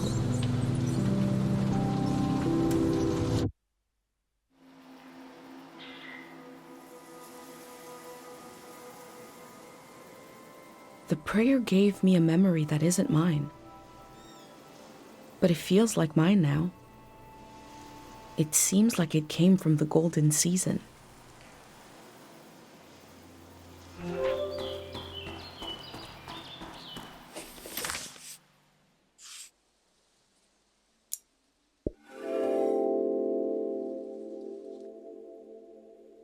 I've been given so many memories here. I hope I'm able to pass them on through this journal.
Oh, no, no, no! You said we had until midnight. I'm not ready to leave. Look at all this. Wait a minute. A cute outfit, a bicycle.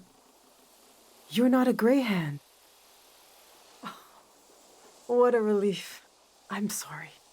I just assumed because who else would be... What are you doing here?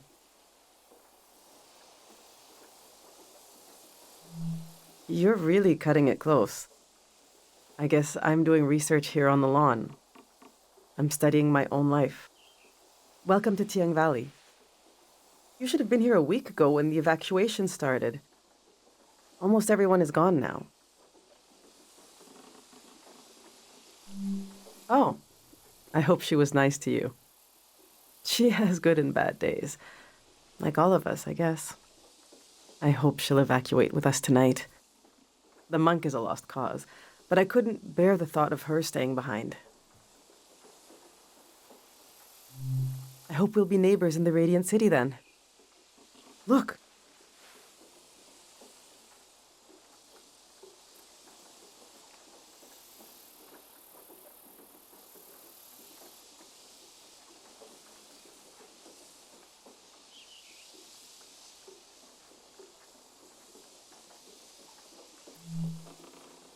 See how they put the dimensions on the back?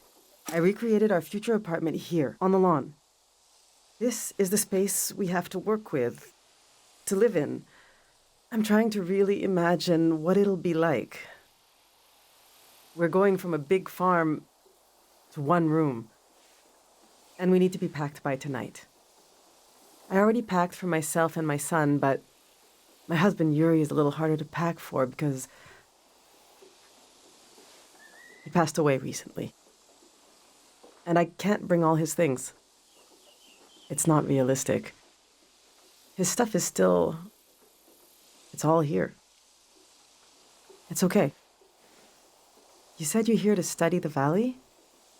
My Yuri was doing the same thing. We can do this. Just need to decide.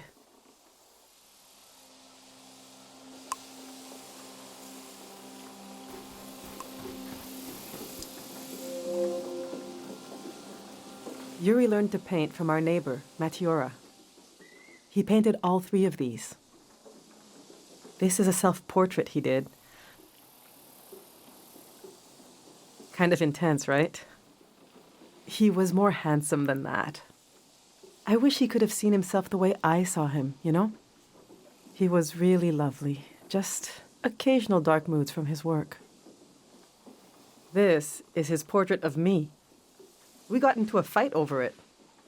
What's that supposed to mean? You just splatter some paint on the canvas and put my name on it? He said it was my essence. I don't know. Do you think it looks like me?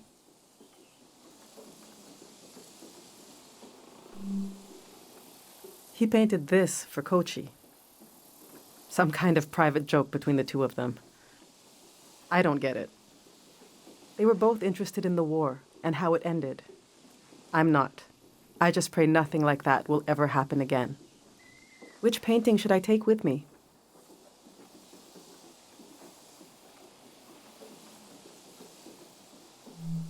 Yes, you're right.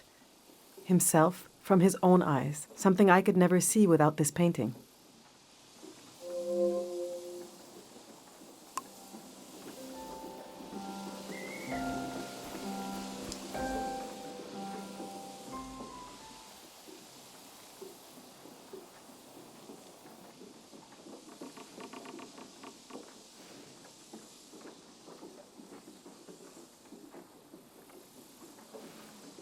Our old cart broke.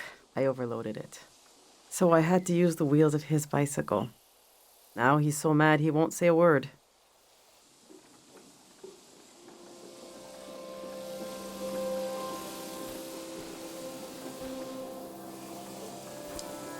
I've packed my essential clothes. I don't know what to do with these. This was Yuri's best suit. Maybe when Kochi grows up, it'll fit him. That's a long time away, though. My island dress. I made this for our trip to the islands, the trip we never took. It was based on a photo of a seaside Azan dance. The hours I spent on this. These are some of Yuri's clothes from when he was a kid. I thought Kochi could wear them, but he says they're itchy. So what's the use? But to throw them away, he was a little boy. He would put these clothes and go to school. He grew up. Oh, God, this hurts a little. Okay.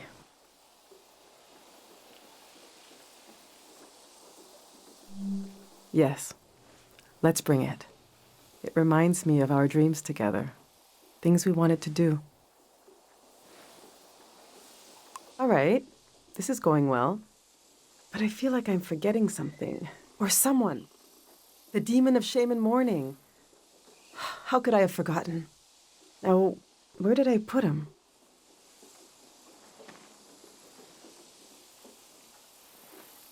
We need to bring the demon of shame and mourning.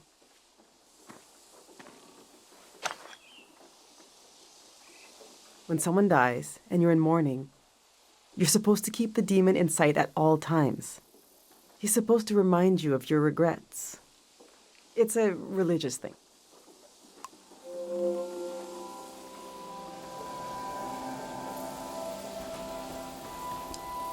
These are Yuri's books. They're pretty heavy.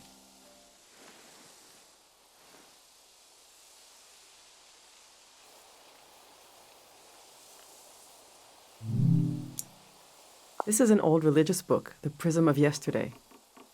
He didn't like to talk about his faith. I haven't read it much. Maybe there's a part of him in these pages. A part I never understood, that I could still glimpse. Maybe he would want me to keep this one. But I don't know. It just doesn't mean much to me. Yuri found this old tourist guide to the valley before we moved here. He was so excited. But this guide is really out of date. It's from way before the war. There's something optimistic about the colors they used. Yuri really wanted to take a trip to the archipelago together. We prepared for it a lot, even taught ourselves a bit of the language from this book. But we never made the trip. It was always going to be soon, but it never happened. Seems like the kind of thing no one does anymore. Since we packed the Azan dress I made, should we take this too? Or maybe that's enough Azan stuff. It was always going to be soon, but it never happened. Which should I take with me?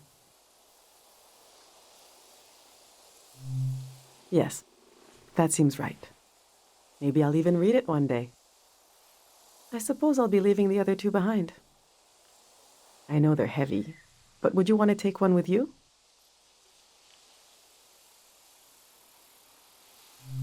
Oh yeah, you're the last Tiang Valley tourist. You deserve it.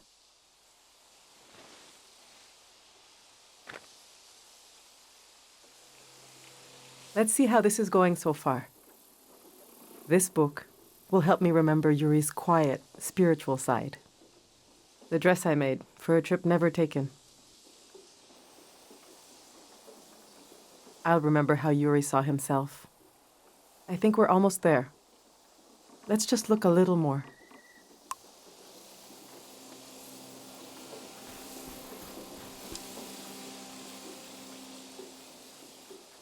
My husband built these tools to study the valley. They were his life's work, and they took his life away, too. So what do I do with them? You can't buy tools like these. He made them. My husband didn't insult God, but maybe he stepped on his toe, and his life went out of him. There's the skin of our body that keeps us together, but there's also the skin of our minds. The skin of your mind can pop like a bubble, and everything that makes you yourself will come pouring out, and the earth will devour it eagerly, the way wind fills a vacuum. They might be incredibly valuable to a scientist on the other side of the world. I don't know. I also hate them. I get you're a curious soul, but I forbid you from using them. I don't care, but he did. He gave his life trying to understand this world.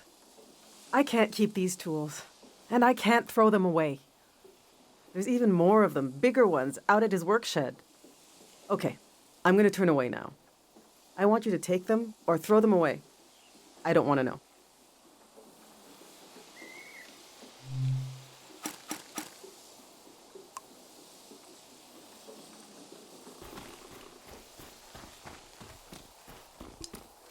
I went through all our old photos, trying to see what I might be forgetting. I love that view. Have you been up there, by the entrance to the shrine? The entrance is bigger than the shrine itself, just across the river and up the hill. It's worth visiting. The doors to the shrine open when the sun goes down. The monk is still in there. I hope he'll evacuate. That's Matiora.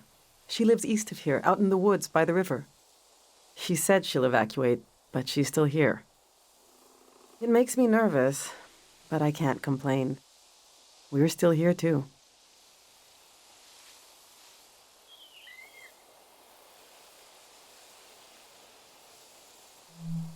That's Kochi. He was such an easy kid back then. He used to talk more, used to make up stories.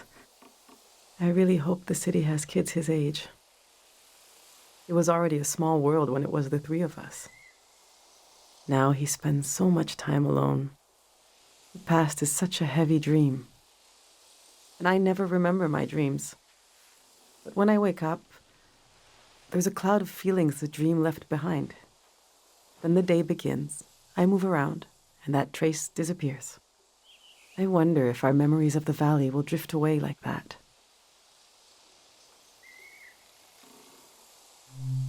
Enough of these old photos. We still have work to do. All right, this is it.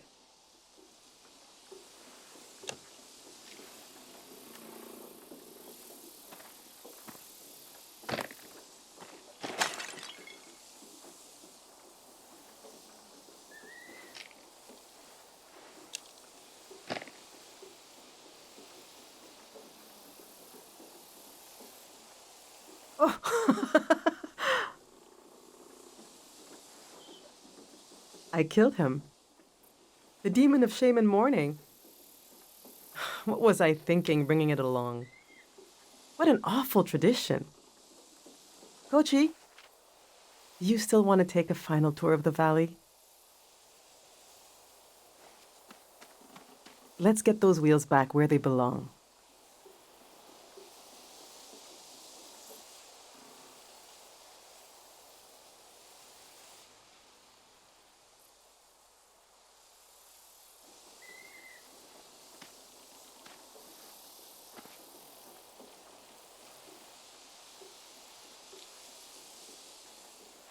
I know what I'll carry with me.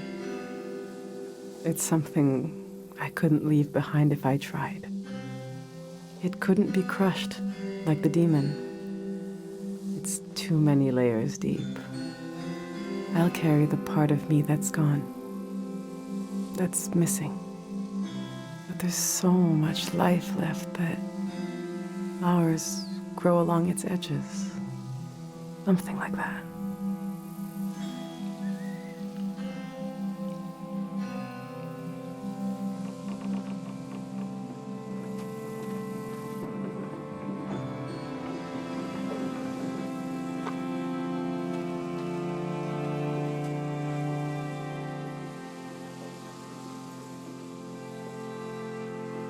I'm glad you came to Tiang Valley today.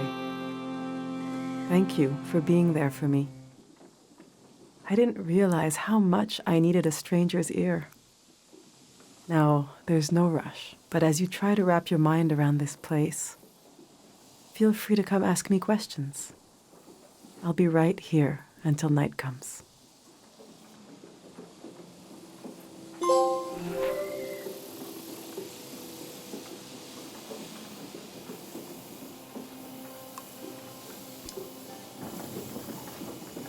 I love sounds and music. If you have anything you recorded to play me.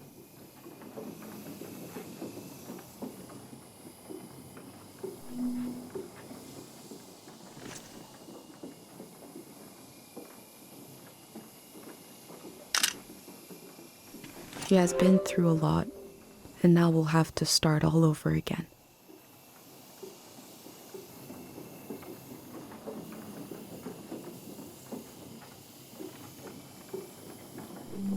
The sun is going down, so the shrine should be open soon.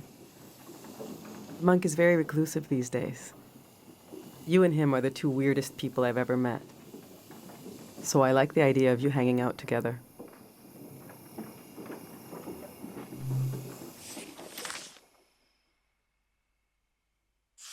I've always prayed when I needed something. But now I just want to thank you. The calm you brought over the world. I'm in love with this silence. This moment.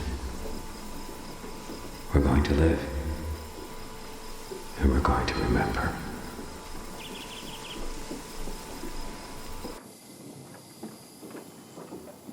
It's weird to have a favorite god, but it would be the god of sleep for everyone here. He gave us this calm season.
We build our lives out of what we leave behind as much as from what we carry with us.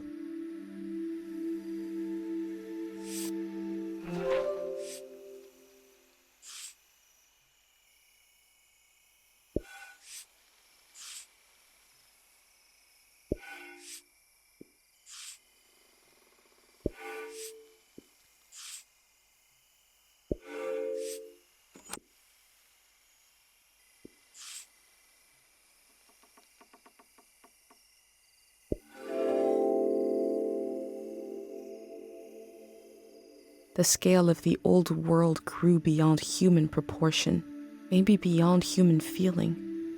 The parking lot will never die.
I hold tight to the feeling of being almost lost, barely lost, wandering with conviction. If I could tell Dad that I left home, I would describe this feeling to him in detail.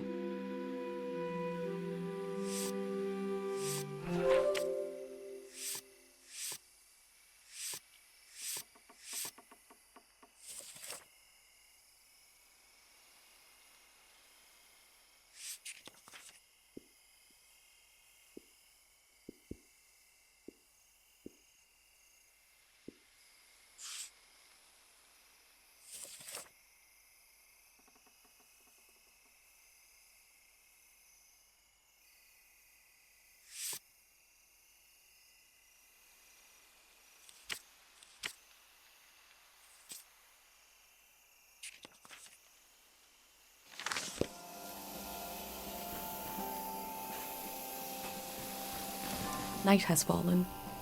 The doors to the shrine must be open now.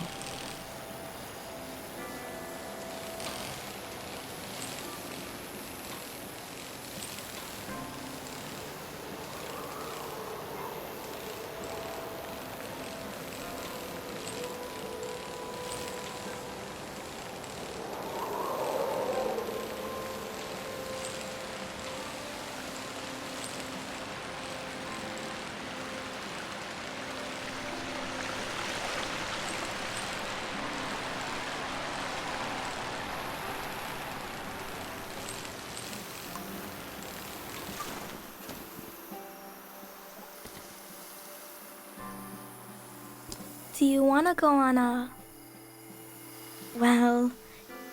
a sightseeing tour? Bikes all day. The next tour leaves in, now basically. Saying goodbye is like when you empty your pockets before going to bed. You get to see what you picked up. The things I picked up need somewhere to sleep. Follow me.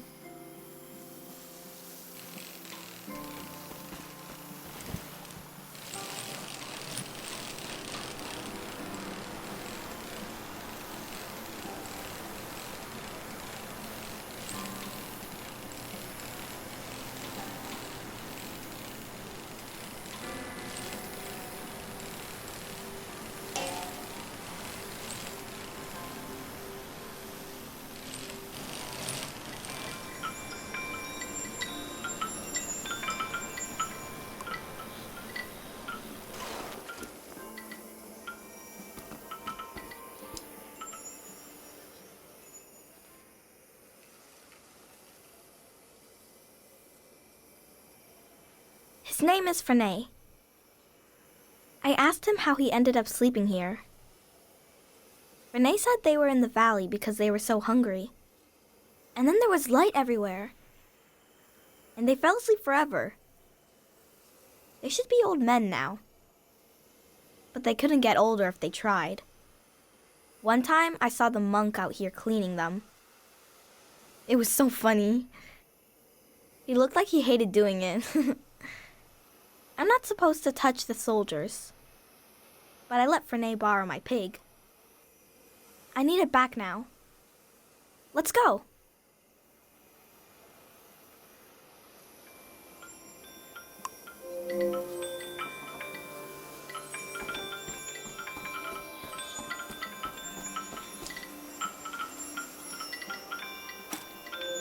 This must be Kochi's drawing.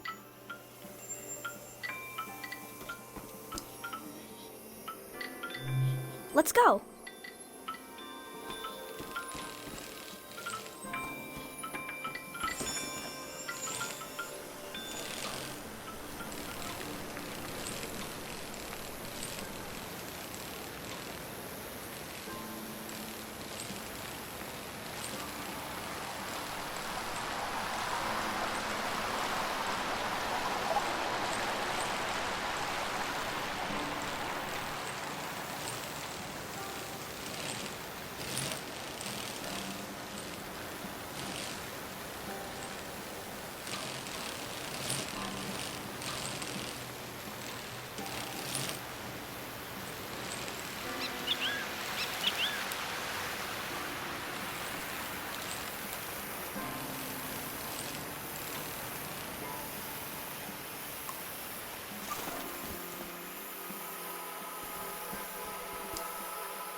We had a picnic here a long time ago. I can't remember it, but I've seen an old picture. Can you take a new picture? And I'll sit like Dad does in the old one I saw.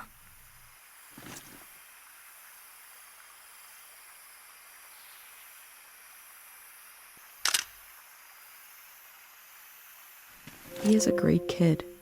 Mom disappeared one time. Took me a while to find her.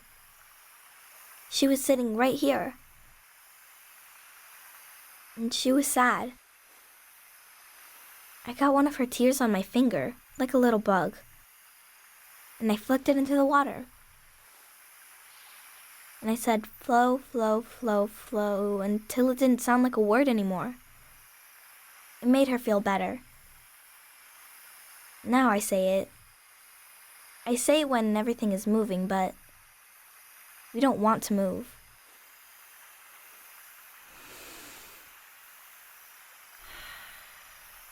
Come on.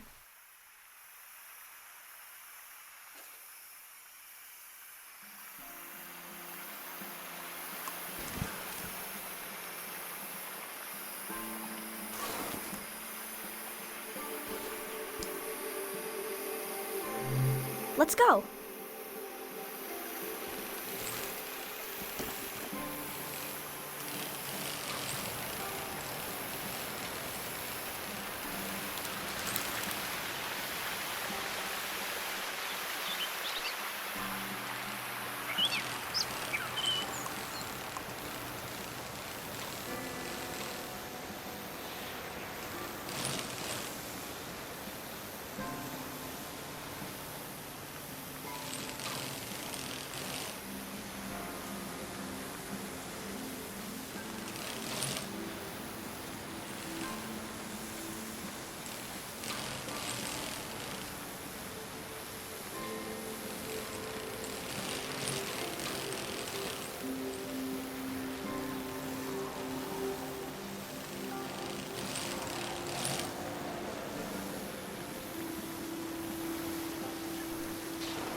This is my tree. Since we can't bring it to the city, I don't care what we bring. I love the tree, and Dad cured it. That's what he did. All this purple stuff in the valley that makes you feel funny.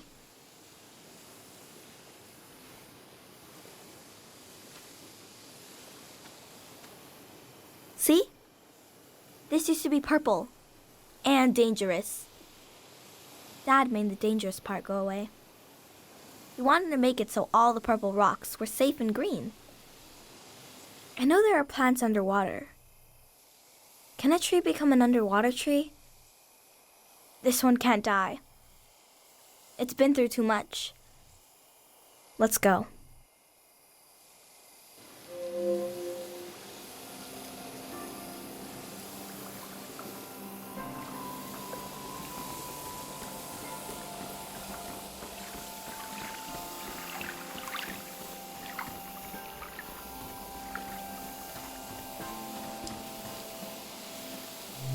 Let's go.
I wanted to see the water come up from here. To see it crash.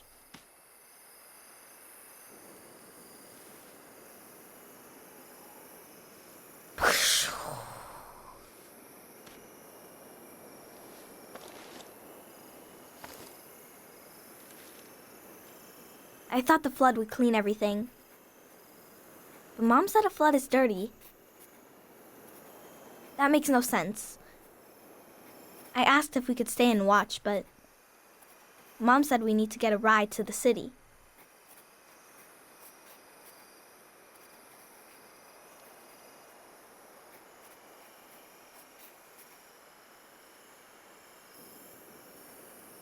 That's our house. You're good.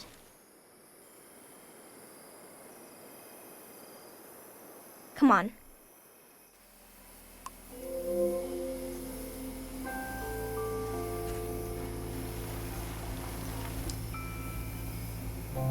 Let's go.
Mom wasn't there when he passed away.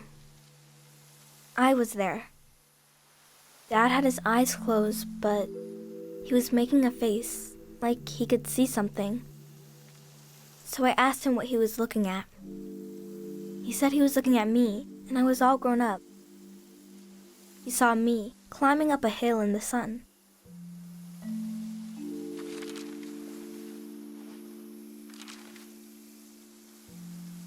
Then he said his memories were falling to the soil and he had to go with them. He didn't want to go, but he had to. He squeezed my hand and it hurt, but I didn't mind. Can we wait here a while? Just to see if something will happen?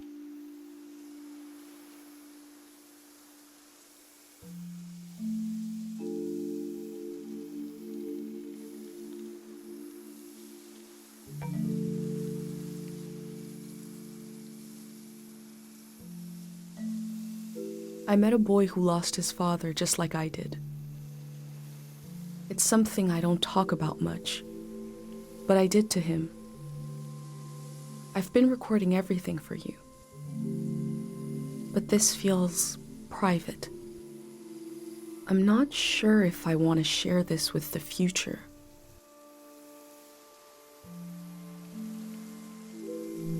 I was about your age when I lost my dad.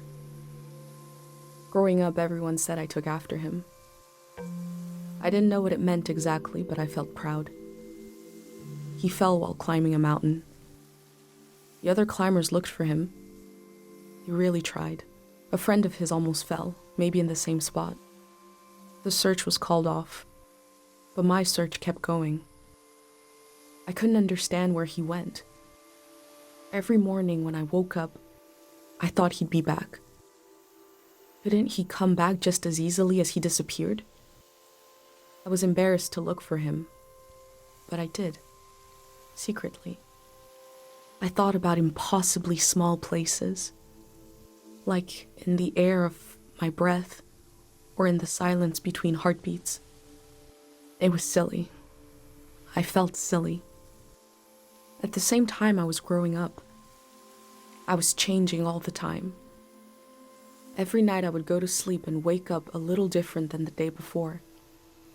And I realized my dad had gone to a place where you don't sleep and don't wake up, where you never change. They must be waiting for us there, in the place we all were before our memories began.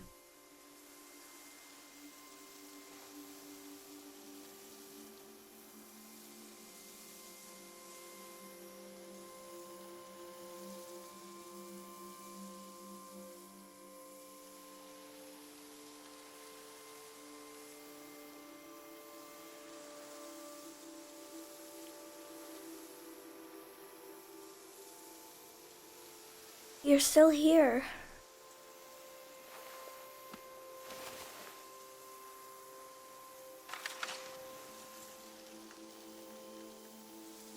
The tour is over.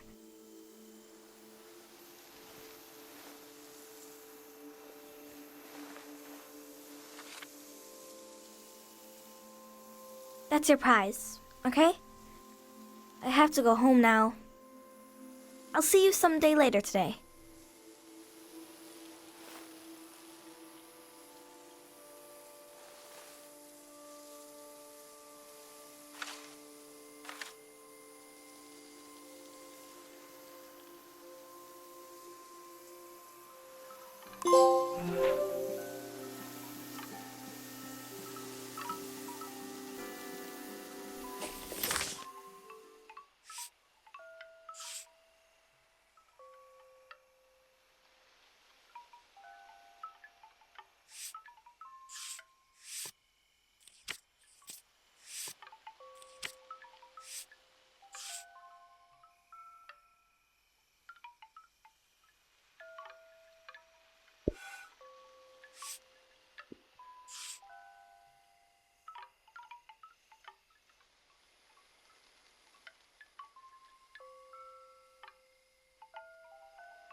Kochi collected objects around the valley and laid them to rest at his father's grave.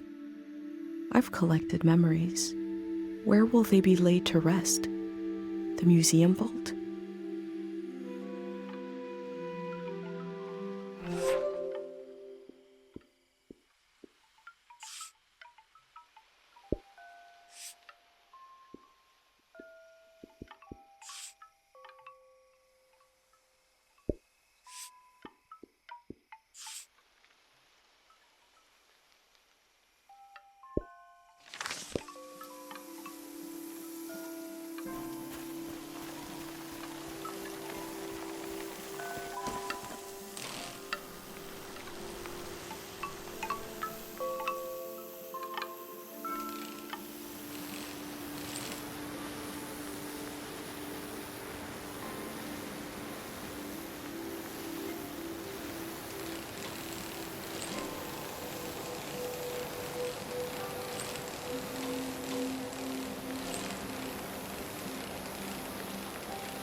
I knew once I went into the shrine, my time to explore the valley was over.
In the heart of the shrine, the void sits alone.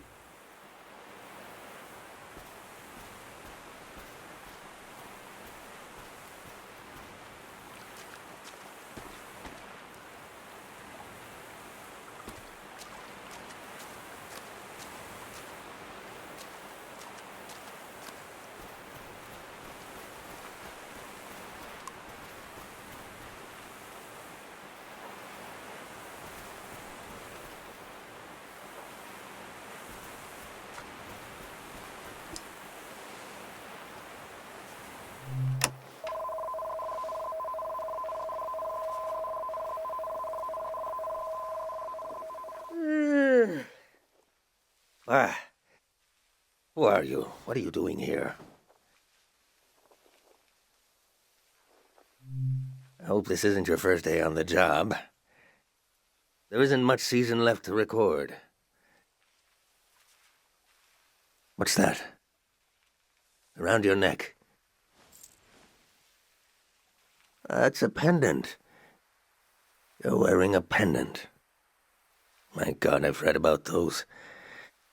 A pendant, a burner, 5 memories, 1 for each sense. Who did you make the pendant with? And who lost the memories, you or her?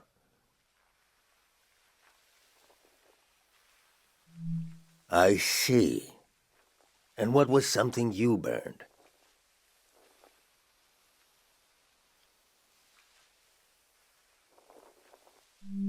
You burned a creature and a memory. Interesting ritual. Similar to what we do here, but different. Yeah, why do I? Your mind will make it into the next season intact. You're protected by 5 senses, 5 lost memories. What about everyone else? You ever think about that? Why would you? Well, I don't need one. I'll be right here until the flood takes me.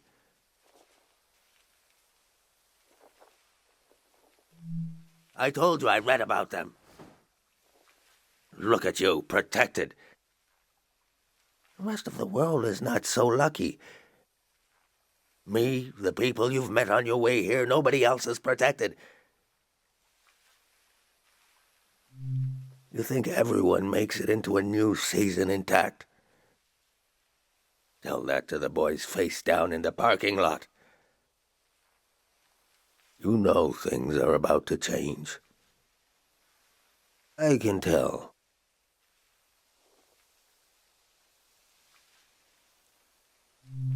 A collective pendant. To protect a group instead of one person. You're welcome to try. My memories are all over the shrine. You can have them, destroy them, whatever you want. Asking an old monk to invent a new ritual. Let me die in peace.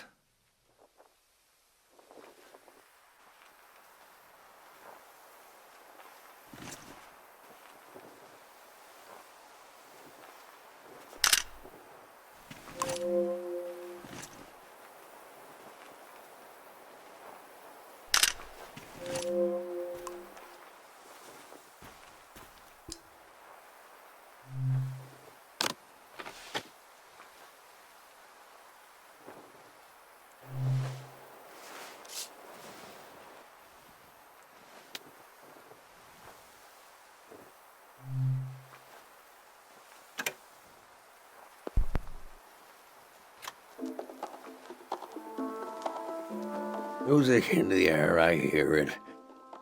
You want a memory, then, for your, what do you call it? Collective pendant? Ah, something about hearing this at breakfast. Cooking breakfast, listening to this. Is that enough of a memory? I guess I won't forget it now. I'll forget it when the flood comes.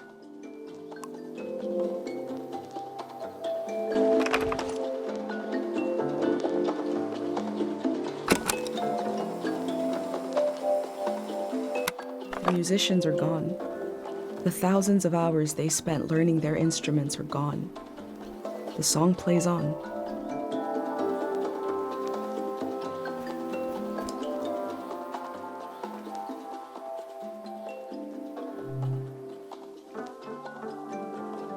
That old doll. What is that? Touch? Everybody had that doll. A tourist left that behind. A little kid. I don't know why I kept it. I knew they'd never come back. But the life the kid imagined into this piece of fabric, I can still feel it. Who was that child? Why is this doll here? Sometimes I try to imagine them and I see myself. Memory flows. It can even run uphill.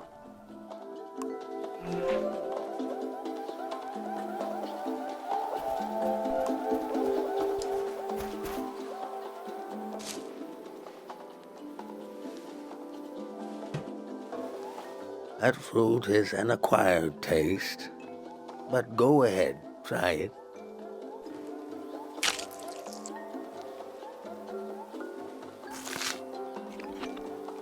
Do you like the taste?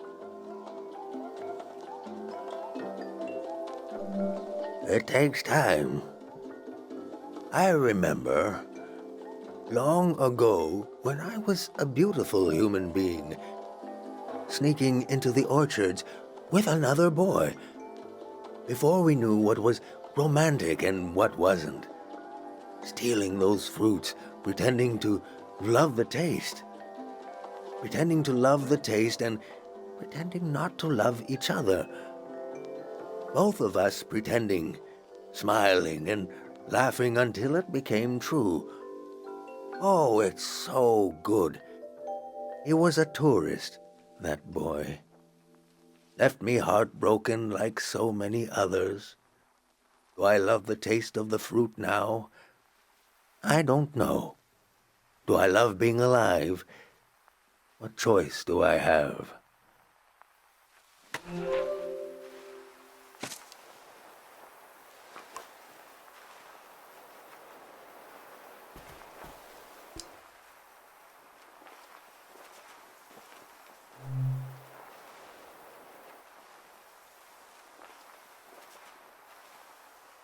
That smell, the bark of the esto tree. I married couples underneath that tree. One day the tree was struck by lightning. An old couple came to see me, very worried. They'd been married under the tree long before I was a monk. They thought it was a bad omen for their marriage. But they were so old. They'd been married for so long. I didn't know whether to laugh or cry. We turned the remains of the tree into this incense. I told the couple to burn the incense, that it would help. Oh, they were relieved. An old ritual turned into a new one. Maybe that's what you're trying to do here.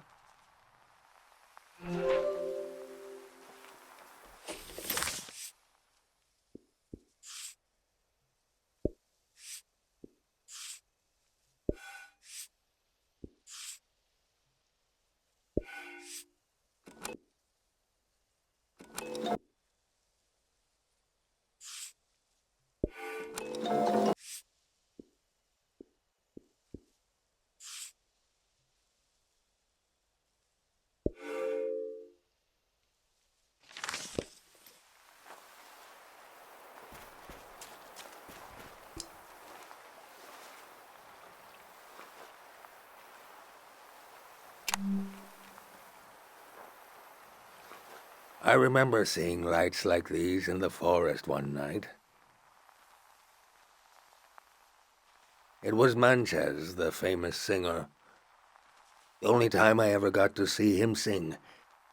But my eyes were on the crowd. Seeing their faces in electric light, the joy of it. I grew up in a time when we thought our lives could be connected by electricity. How could we hate each other when we all love the same person? The brief, beautiful delusion that the world was knitting itself together. He dies, the war starts, a season ends. Did I tell you already? Hope is the most painful thing in the world. That's 5. 5 memories, 5 senses.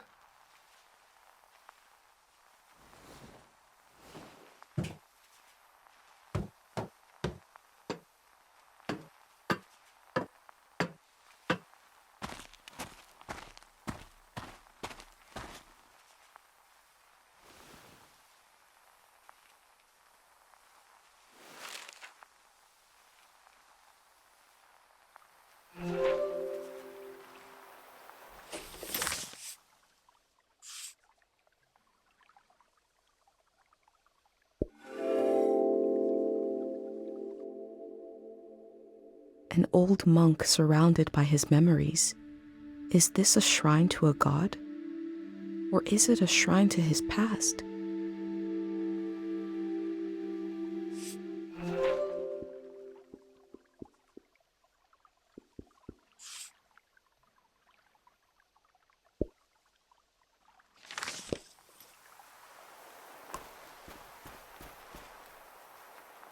My name is Easel. I was the last monk of Tieng Valley. I never finished my exams to be a monk, but I'm the only one left. I took becoming a monk for granted because I grew up around them. If you're including a ruin like me, you must be serious about recording this season. What will you write about me?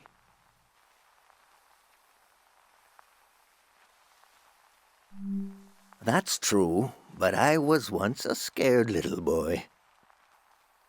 I was orphaned by the war. The monks found me on the coast, wandering alone, shell-shocked. Sonia, the head monk, took care of me. I saw things I shouldn't have. She helped me erase those memories. If I had any memories of my family, I lost them too. But at least I didn't wake up screaming anymore. I was so afraid of accidentally calling her Mom. She was the head monk. Even before she ended the war, Sonia was an imposing figure. I slept, I forgot, and I grew. The soldiers came to the valley. Sonia hated the war for taking my family like it took so many others. The most powerful prayers are always made out of desperation. She figured out how to amplify our sleep prayer. A prayer that could end a season. No one had ever done anything like that. She sent me to the coast to turn on the light posts, to signal that the season would end soon. I used to go to the light posts alone, just to dream about another season. To dream about being born in another season, to die in another season. To imagine a life where I wasn't afraid to have hope. I'd like you to have one of these photos, to carry it with you to wherever you're going.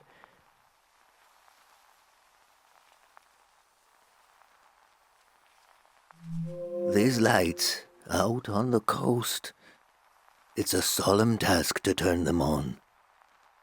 And it's not too late.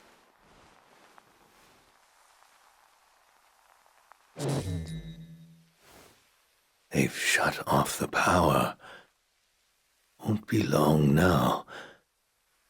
Imagine the waves rolling in here. The water so deep that light won't reach us. I should pray one last time. We should both pray.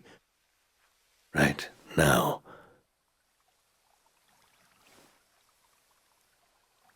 Your pendant. The sacrifice your mother made to keep you safe.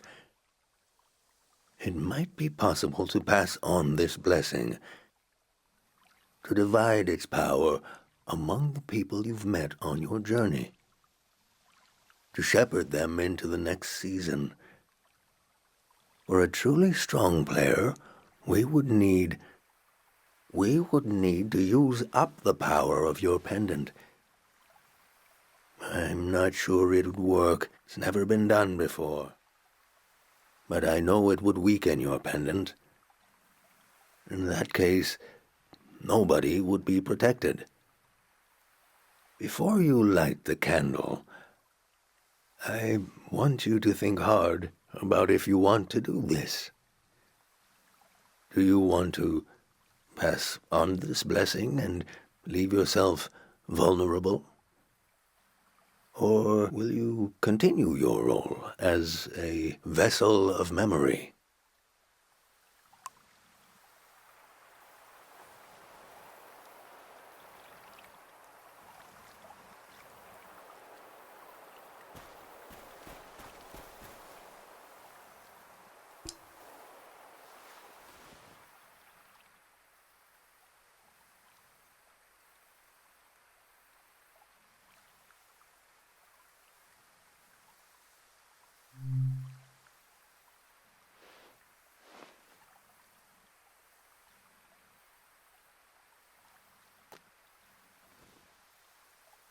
I can feel the memory, senses, and energy in the air. I have not prayed with any great purpose in so long. Let's set our minds to it. Pray with me.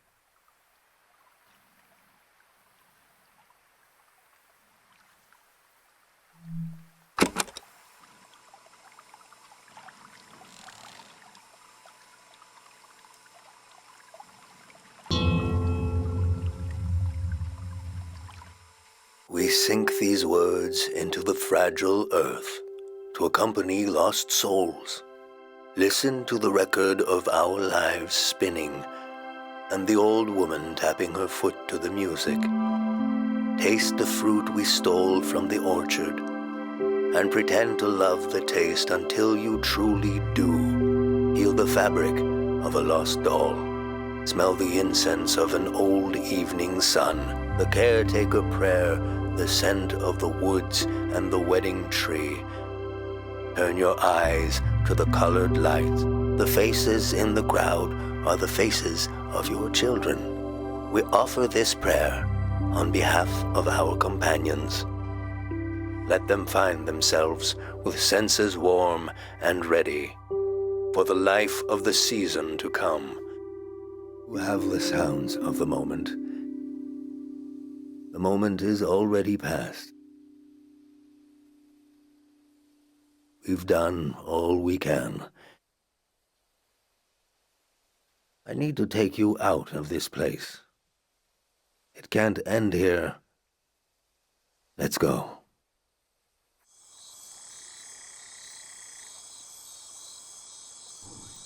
I never saw him that way.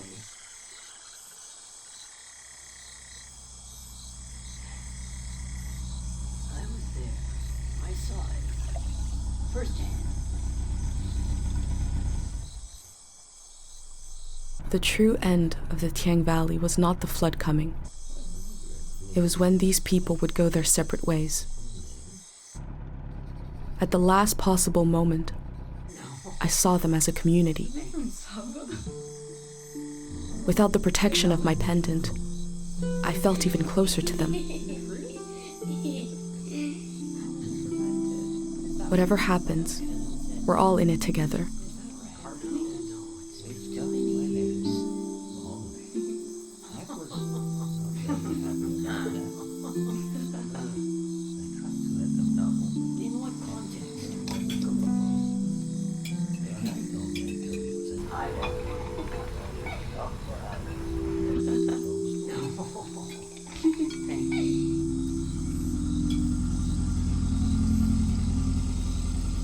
The Grey Hand arrived.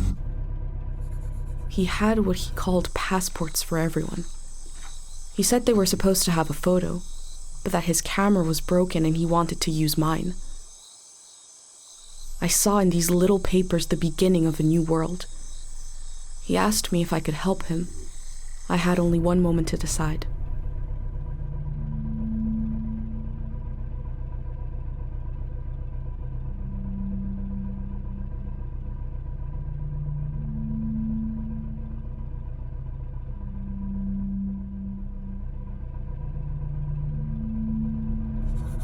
I said, yes. The Grey Hand thanked me. He gave me a pin and told me their new name would be Floral Path.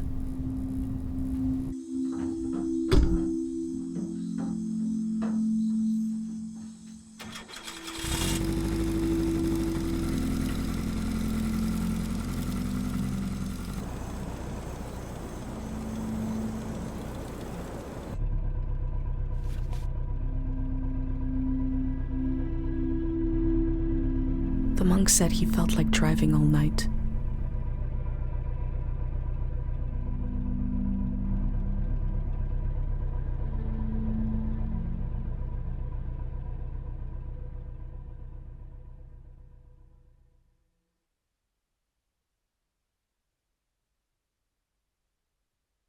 Listen closely. The road behind you leads to the coast. There's an old warning system on the beach. An emergency light that can be seen from the other side of the ocean. You can warn the rest of the world about the change of season. All you have to do is turn it on. It was built to survive anything. I'm sure it still works. Do you understand?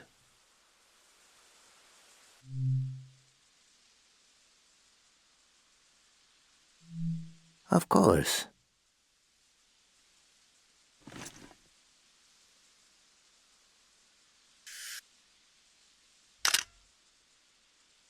Easel lives.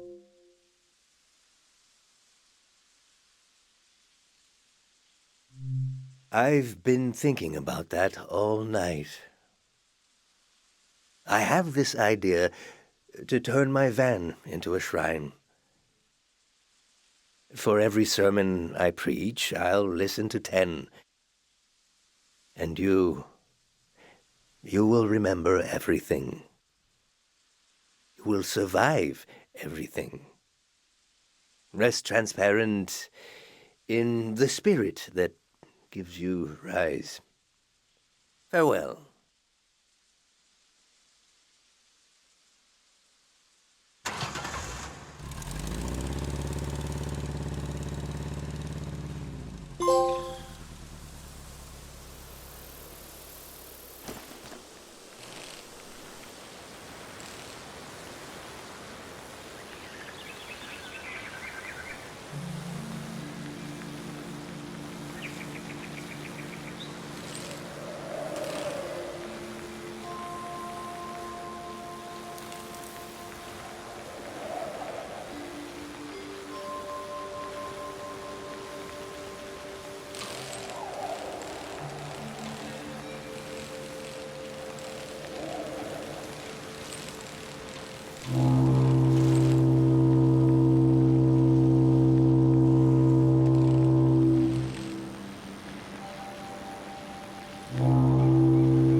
sound is so forlorn, trying to speak to the ocean.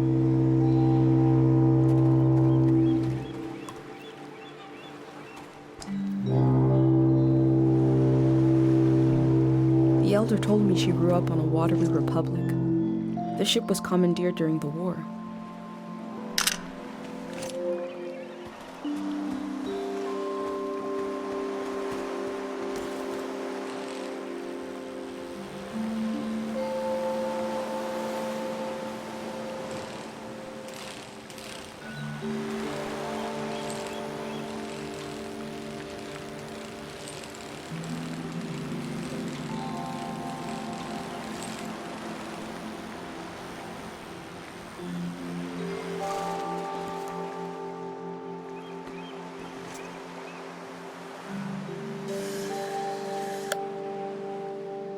The motto of this watery republic was, "It is possible to have a good time."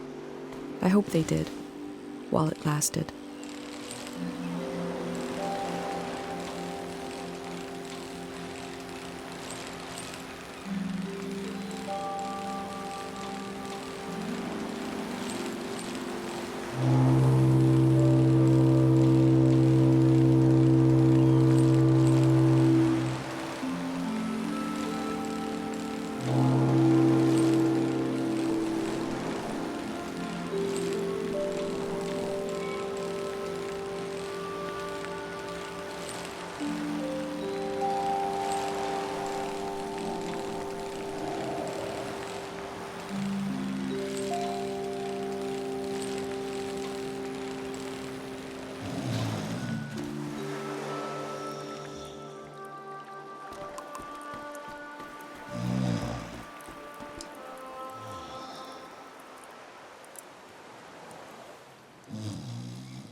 Hello.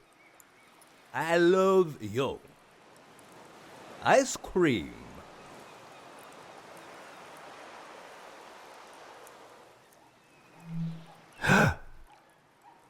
No problems. What this do?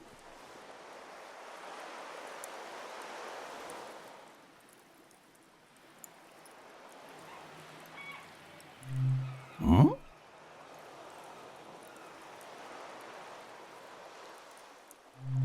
You turn them on?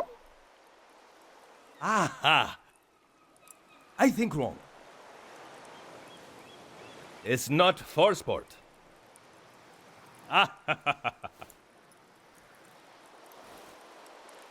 My village. I draw the life. You see? You?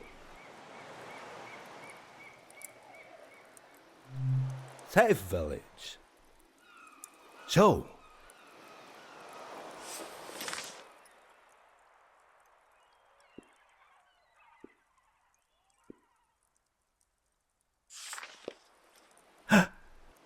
It's weird, no?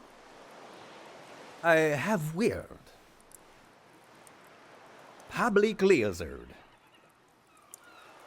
For everyone.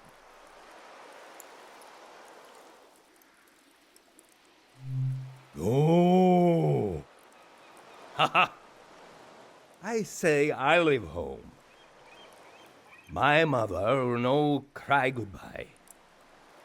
Your mother?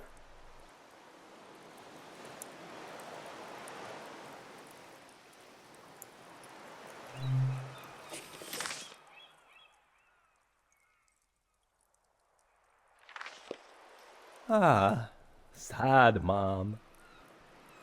Morning I leave. I go far, far? Hmm? Alone, long time. I leave home.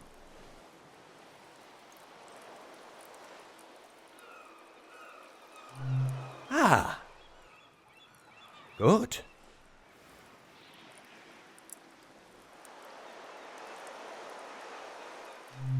Amesták aikel abe amamola. Azt nonoste Camila ek ohak. Nestelefo ak aimestast. O altam ek en ek adme. Olmop Akal ero. Ay otakasta. Ak eli ek ohak. Ay ebernach el olahan onalol. Ek en hek. Etelna. Look at Crab now. I see. I like it. I draw. What you like?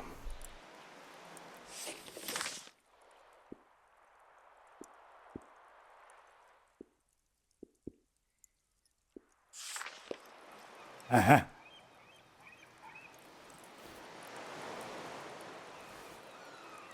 Sound. To play sound. You play sound.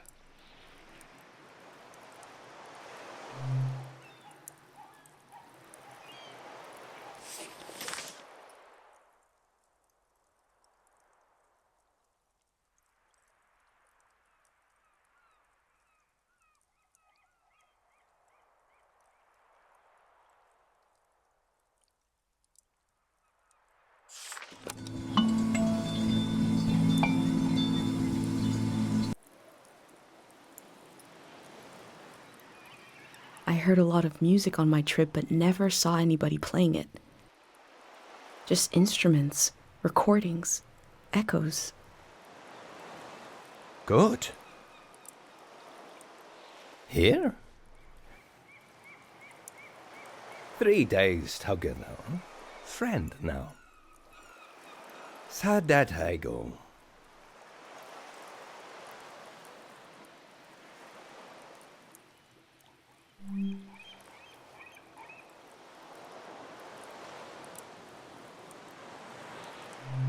He is big man. Good hair. Now, here together. We are same.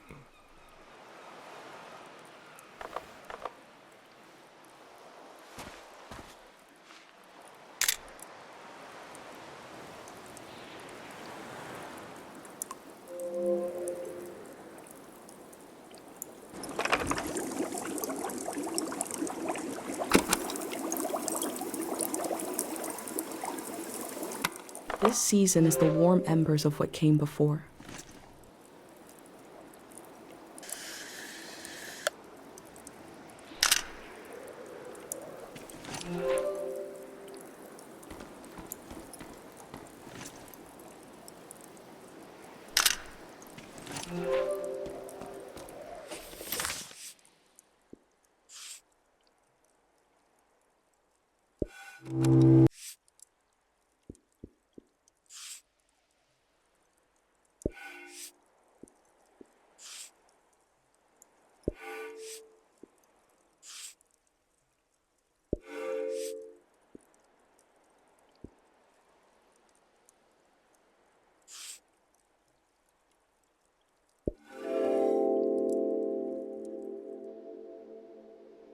On the beach, I move through the wreckage of an old season, and a way to warn the world about the arrival of the next.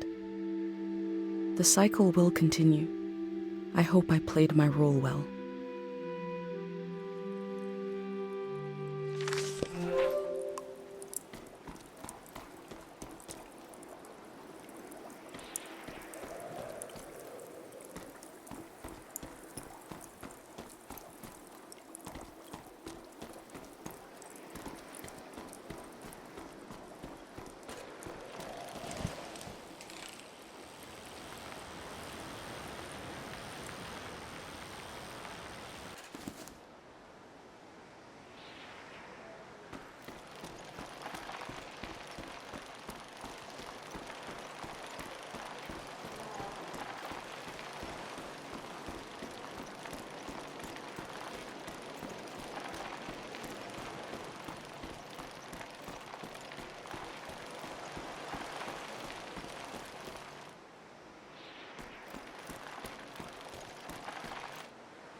The lights sent out a warning to the other side of the world.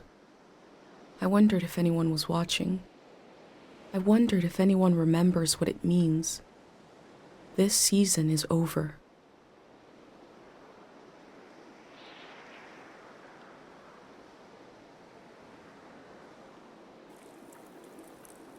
My new friend is sailing home in the morning. I've decided to go with him. I feel so scared and so relieved at the same time. I can't think straight.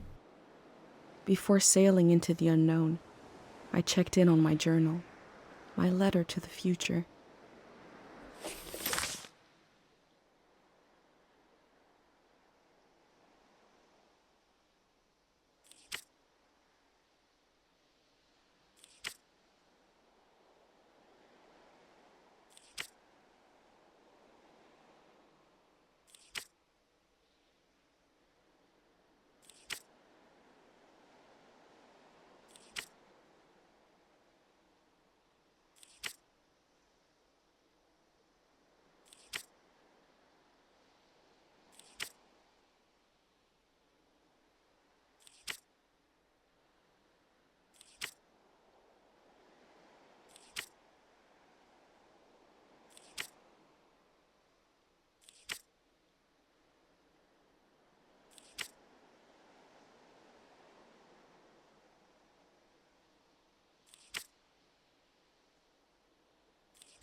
Blinding light,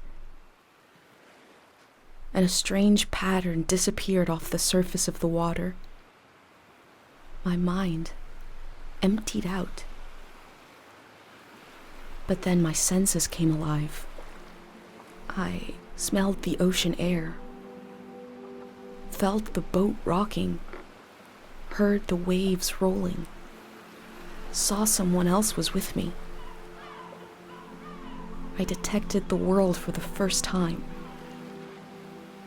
I was overwhelmed by its beauty and a feeling of possibility. Then I found this journal and I read carefully through each page. It says, "Here is my home, my mom, my friends." I didn't recognize any of them, and the loss hit me. I became aware of a massive absence. And I realized that if it wasn't for this journal, I wouldn't even know I lost anything at all.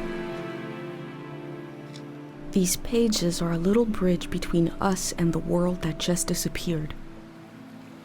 And I put them together, so that must be who I am. Someone who left their home to take measure of the world before it changed. Here's a record of the people I met along the way, moments from their lives at the end of this era. I discovered that a group called the Grey Hands planned to remove the haunted quality of the season with a prayer. So they must have prayed for us to forget, to erase some of the world's memory. I hope what I recorded in my journal helps you cut through the fog of amnesia, the same way it helped me remember who I am. I'll continue taking measure of the world, even if I never make it to a palace of art and memory. No matter where you're reading this, I offer you my journal and the lives inside it. If anything in here escapes from the page into the world, let it be one sentence. Just a few words you heard from a traveler on a bicycle. When at the end of the evening, she turned to you and said, "It is not too late."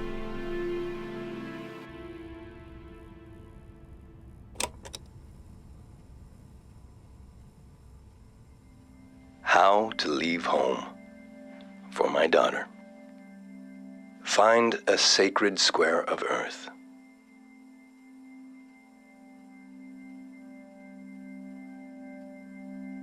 Lay down so you have the dirt at your back.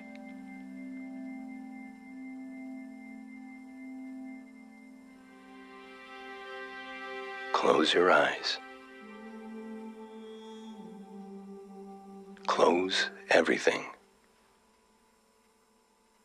Do you see for yourself? You see for the dead, for the unborn. Do you listen for yourself? You listen for the dead, for the unborn. Your ancestors are in that dirt.